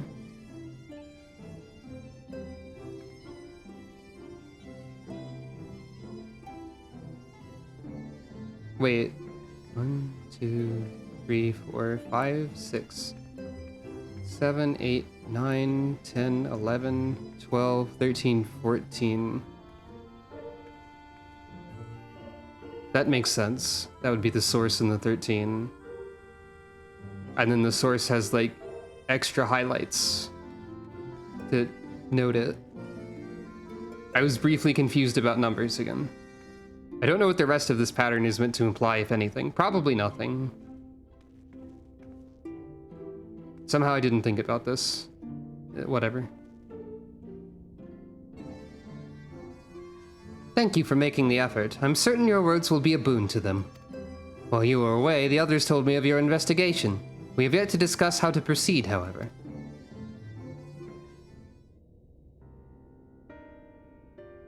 While your findings and anamnesis Anida do raise important questions as to the identity of our adversary, We are no closer to discerning his design, nor do I know of any other potential avenue of investigation. Nod, for which reason we must needs trust to Y'shtola's ingenuity and wait for her efforts to revive the Ancient's device to bear fruit. What if I were to attempt to follow the emissary? Elusive as he is, his plan compels him to court public attention. He shouldn't be impossible to find.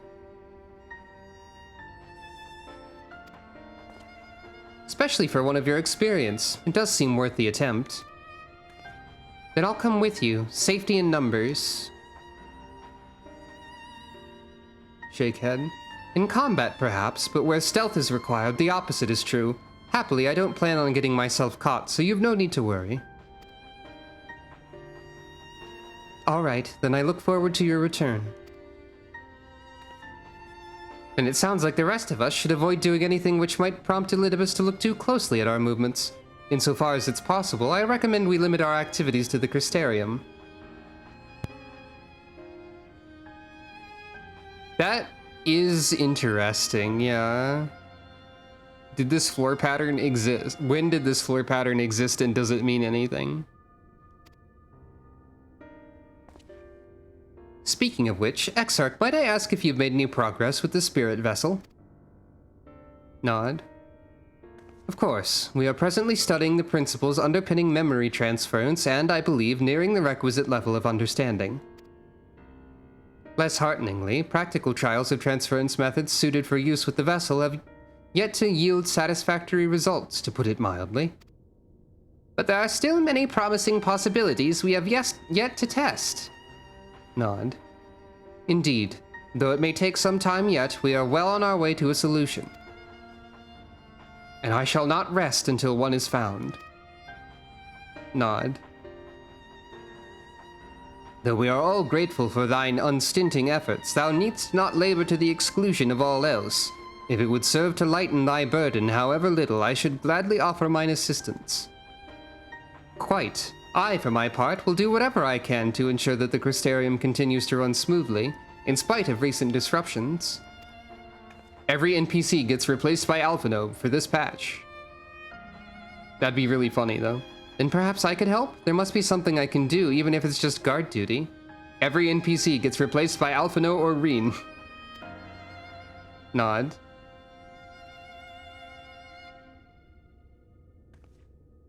Thank you, all of you. I shall breathe easier for your assistance.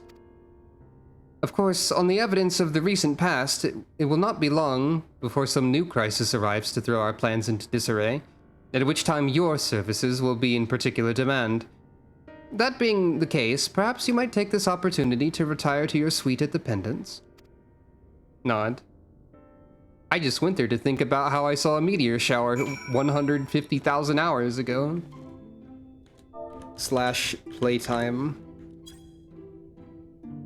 I just went there to remember how I saw a meteor shower approximately 71 days ago. Sucro's total playtime is 72 days, 15 hours, and 54 minutes as of use of that command. This does not include the playtime on my other character that exists still, technically. One of these methods will work, it must. Of course I don't wish to worry Lena, she has more than enough to worry about already, but I swore that I would return you all home. Folding arms. Alright, fine, I will henceforth endeavor to take breaks when appropriate, while Lena is watching. Exarch. Never fear, I too will continue to assist the Exarch to the best of my ability, and if that means casting the odd sleeping charm, so be it. Thank you, Becklug.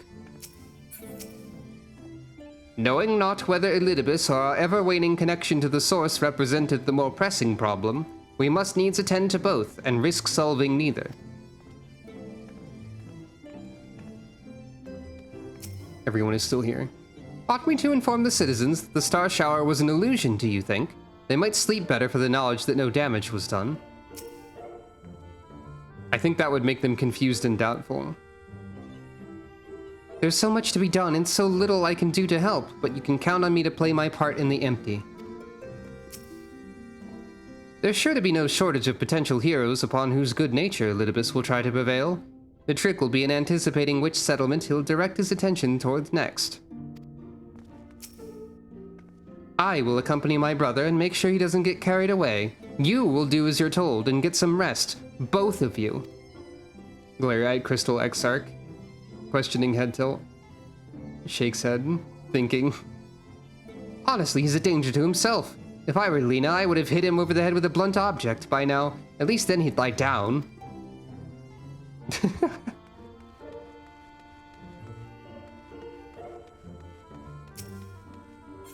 Graha, please. The 72 days of playtime is not connected to the amount of time spent in the story, necessarily.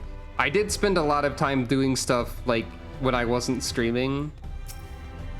Which is why I'm level 90 in a whole bunch of classes before I met Endwalker. So, you know. Well, time to go take a nap and nothing bad will happen. There will be no meanwhile scenes in which something terrible goes on. A pleasure as always, Mistress Funk. I am relieved to see that you were unharmed in the earlier commotion. Though, if I may, you do look somewhat weary. I presume you will be retiring to your suite. Yes, very good. Do let me know if there's anything you require. Meanwhile, somewhere else. Yeah, this is, I think, entirely Crypt Lurkers. Attire. Crypt Lurker's attire of healing or casting, judging by the book.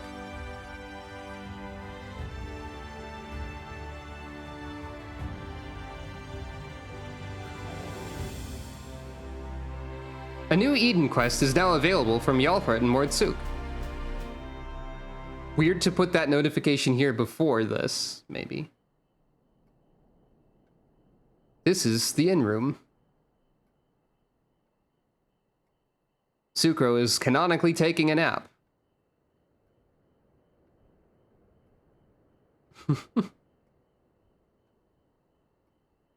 My ears are clipping through the pillow again. I can't sleep.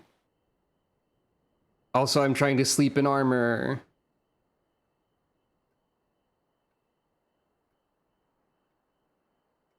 There is no one standing there. Slightly odd head movement.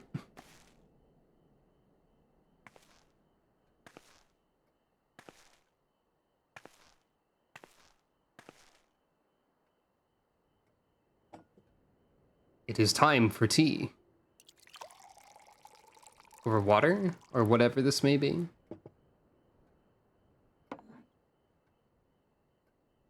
Her hair clipping through the mug is kind of funny. Whomst dares knock?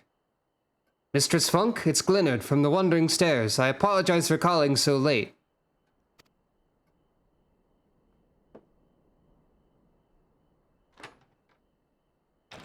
What's up?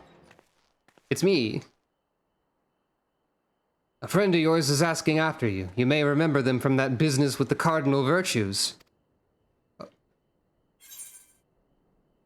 Huh.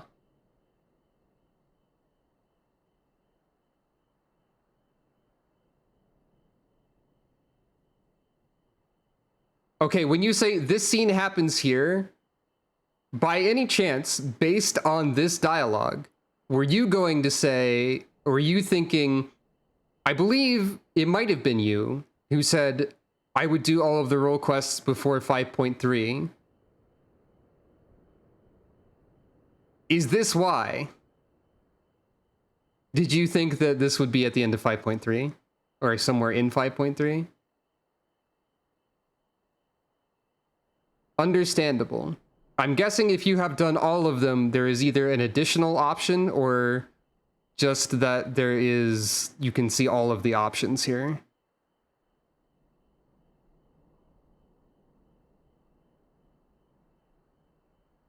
If there is an additional option, I don't know if I would want to check every single person.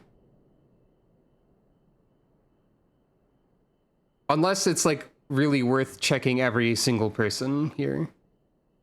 There's a fifth option. I may have to consider going back to revisit this. I'm going to say Granson, because that was the one that we did during the main story.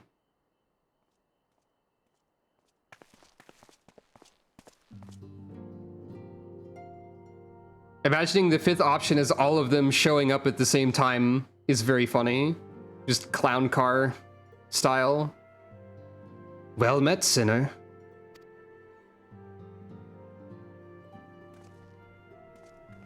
Is it worth seeing the dialogue for every option, is another question. I was looking forward to a welcome respite here in the Crystarium, but the mood here is not exactly conducive to relaxation, as I'm sure you've noticed. Also funny that I now am voicing this guy when I didn't really do voice acting during the main quest. I'm not doing like super high effort voice acting now, but you know what I mean. Aye, I'll wager you know more about what's going on than anyone else in this city. Care to share? There's a lot to explain, Granson.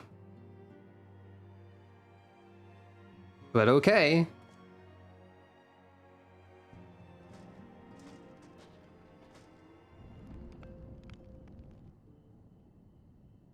Damn, that was a lot, says Granson. I can't say that I envy you your prey. Dark work, this twisting of the Warrior of Light's legacy. Reminds me of what became of old Dikaiosine, though this Ascian of yours is a fair bit more chatty.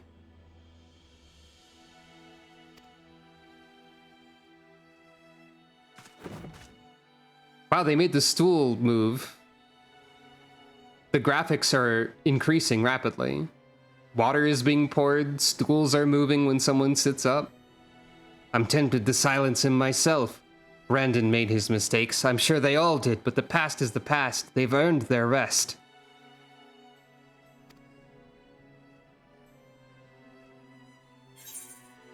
I'm not about to let him sully Ardbert's good name, or I'll see that they have their peace. Hell yeah. I'll see that they have their peace. Both of those are good answers. What, you want me to leave it to you? Nod.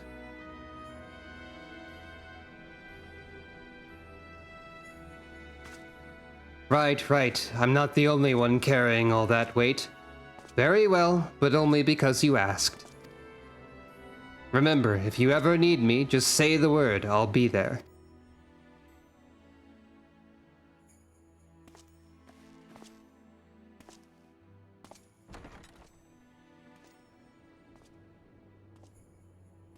Fascinating. It would also be very funny if all of them like showed up one after the other in order. The moon? Suka, we're not going there yet. That's several decimal points away. Several decimal increments of one. Oh, several point ones away. There we go, got there. Meanwhile, in the Crystal Tower's umbilicus...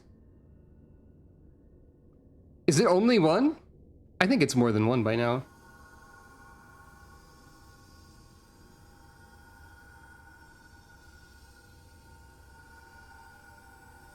This has been going on for 10 minutes. One since you started counting, fair. Aw, jeez. Foiled again.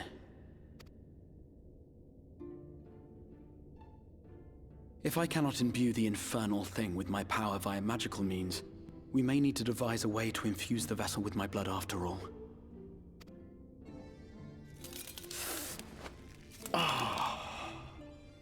Uh-oh. Art thou unwell? Seems like it. Is the crystal spreading more the more you try to invoke your power? Or perhaps a brief respite. It wouldn't do to overtax yourself.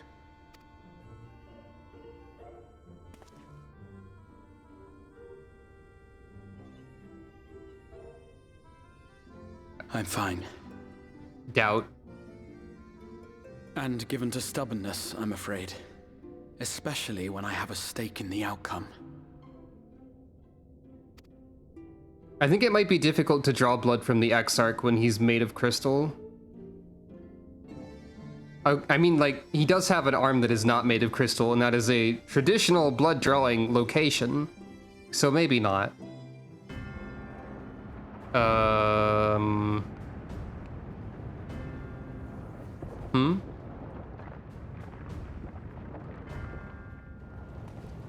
What are we doing over here? I'm sorry?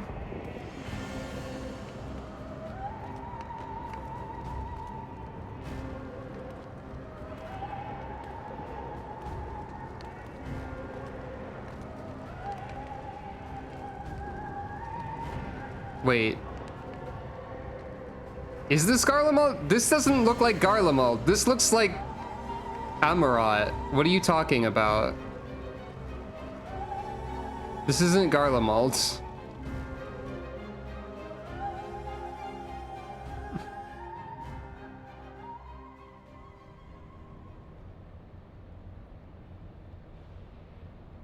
Why was the dream again? Oh, you're dreaming it.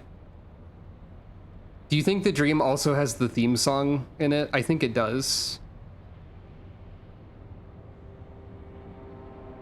Meanwhile, in the source, Xenos bought a new computer chair for his gaming. Do you like my gamer chair? A recurring dream. They do so fascinate me. Might I trouble you for the details? Have we heard the white-robed figure actually be voice acted before this point in the previous story patch, or was that a non-voice acted scene? I think this might be the first time we hear the voice. Hey, that's... It might be because I know too much, but that's the voice of Asahi.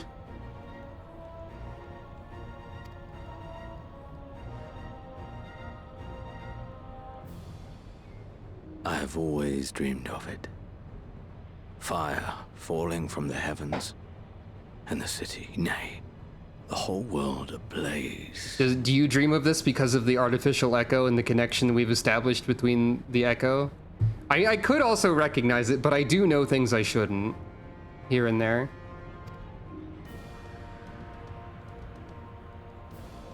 Indeed. Could Emmett Selk have found a way?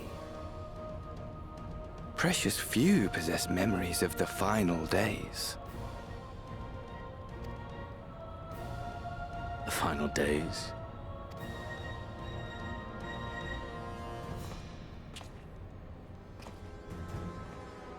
You can also sort of, like, the part... Why, yes.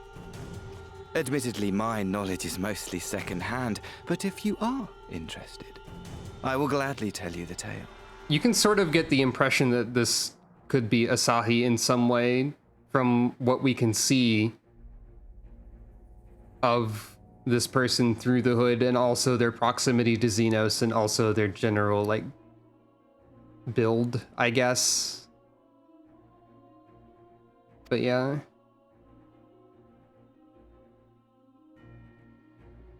The tale of the world's end.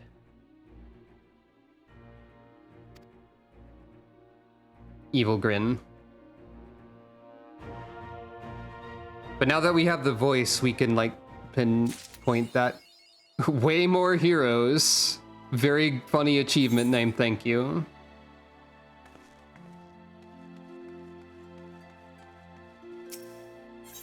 And, oh, it's that book. We've seen a book. It might not be this one. I have to take this in order to be able to go back into the inn room. Ah, geez, there's more cutscene. I need to get to the inn room. Ah, Mistress Funk, will you be venturing forth today? Sort of. Do be sure to take care if so. Though they say the star shower was harmless, one can never be too careful. But I concede it is not for me to tell the Warrior of Darkness how to look after herself. Old habits, you understand. Ah, Sucro, how very opportune. No. I just want to go back to the inn room. Greetings, my friend. Do you perchance have a moment to spare? No, I was trying to end for the day. No. I just need to be able to access the inn room. No. Wonderful, wonderful. I wanted to thank you, you see, for revealing to us the truth of the Warriors of Light. After all these years, your tales set the record straight. Finally, the people see them as the great heroes they were. Or the great hero he is, in the case of Ardbert. You too were surprised to see him, I think. Remember last patch? This is a different patch now. At the time, I was not certain what to make of it all, but I could see the effect his words had on those around me. And then the stars rained down from the sky, and, well, you know the rest.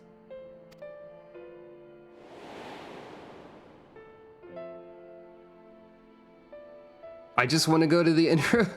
When the commotion died down, you were nowhere to be seen, but I was determined to express my gratitude, so here I am. And so here I am. Thank you, Sucro, for giving voice to the truth and restoring the Warriors of Light to their rightful place in history. Should you perhaps wish to have your account of these matters committed to writing, I would be more than willing to serve as your scribe. Indeed, if there's anything I can do to help, anything at all, you need only say the word.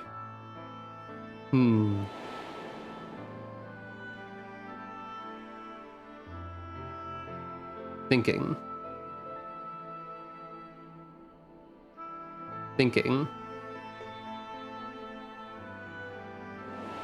The fades to white are hurting my eyes a little bit. Ow. What can you tell me about the Warriors of Light? Very well, tell me what the situation is like in the city. I mean, this is a weird question to ask. Tell me what the situation is like in the city. The situation in the city? Do you mean the people's awakening as Warriors of Light? Okay, I guess that makes sense. Well, while questions remain about the circumstances surrounding Ardbert's return, history tells us that what took place may not be entirely unprecedented. Questioning head tilt? But to understand that requires an understanding of Warriors of Light in a broader Vrantic context. If it please you, I should be glad to provide an overview. I flatter myself that it may grant you a better grasp of that which is occurring not only in the Crystarium, but the world at large. Nod. Excellent. I shall return to the cabinet at once and look up the relevant texts. Pray join me at your earliest convenience. No rest for the righteous, it would seem.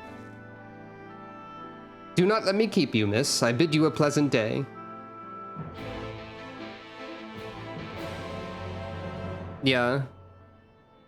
I got that impression from it. That it meant, like, related to Norvrant. As far as continuing the main story quest, I am still going to think about how to shuffle the order of things, but I mostly wanted to get back to the inn room. This is, I'm pretty sure that is true. Vrantic hasn't shown up in the script before. As a reminder, this was the current state of the order of things as of a few hours ago. We have now cleared 5.2, and my original plan was this, but I might shuffle Dark Apocalypse to later.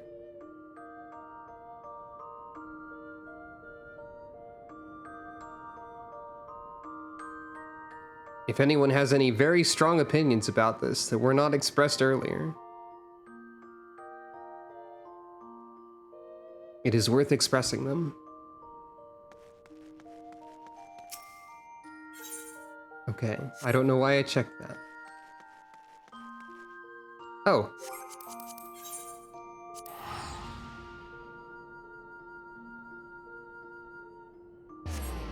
Hey, we collectively spent an entire 5 minutes or so being confused over which one was 5.2 and which one was 5.3 on the previous stream. By the way, I got a poster.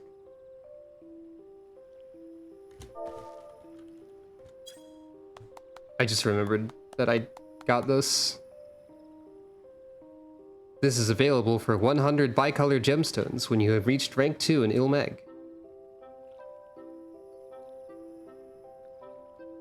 I had to pin it here. I had to move the clock that was on the wall over there to put it somewhere. Otherwise, I would have been like hanging it above my bed, which is why the random artwork of Gridania is no longer there. But it felt kind of silly to hang the poster of the elements above my bed. Something has occurred to me. I don't know if I'll be able to find it.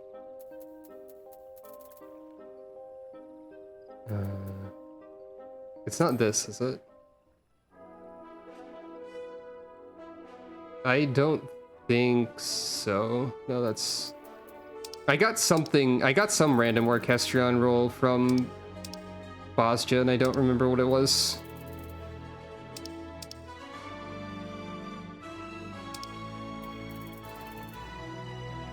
Not really important. Unless it is this one, and this is like... No, this is just normal. Oh. It's this. Oh, it's just a Bosja theme. Okay. Just a random thought that occurred to me.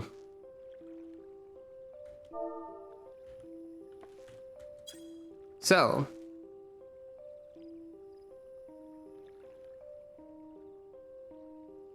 That has been, or that was, Final Fantasy XIV 5.2, a longer patch than most that we've seen so far, by a significant margin. There will not be anything, there will likely not be a stream on Friday, definitely not any sort of unplanned bonus streams tomorrow. As weird as it says to say, there would definitely not be anything unplanned. But yeah, gonna be busy with stuff. And yeah, Monday, maybe, depending on how I'm feeling then, could be something.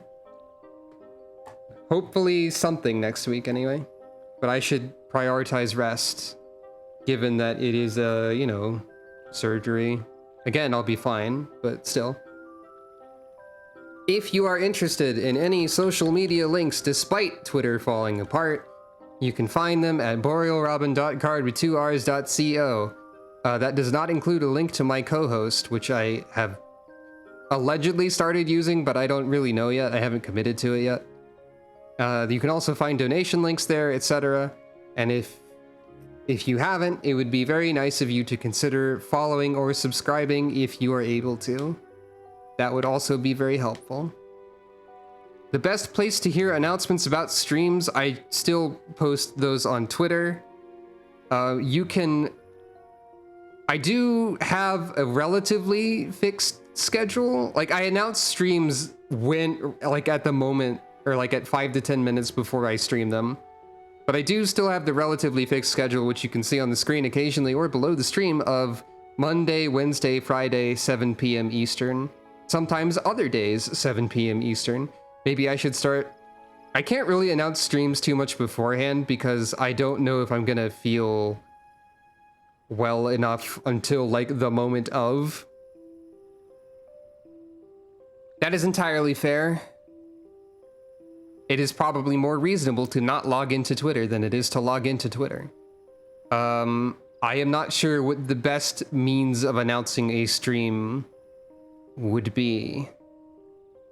Co-host doesn't feel like a platform for making announcements and short-form messages like Twitter does. But maybe it is. I am not sure what to do with the social media situation, to be honest. Like, Tumblr feels like it would do psychic damage to me by existing. Twitter is dying, maybe, finally, for real, this time. And then there's like a billion other things, but regardless of all that, I'll hopefully figure that out more in the future. But yeah, but regardless of all that, this has been Final Fantasy XIV. Social media is going to be something I'm going to be trying to solve for a little while, probably. But as of right now, I don't really have a perfect answer for that sort of question. But yeah, this is Final Fantasy XIV, or it was, and I will see you again at some point next week, most likely. Hopefully. Yeah, have a good rest of the day or night, everybody. Good night.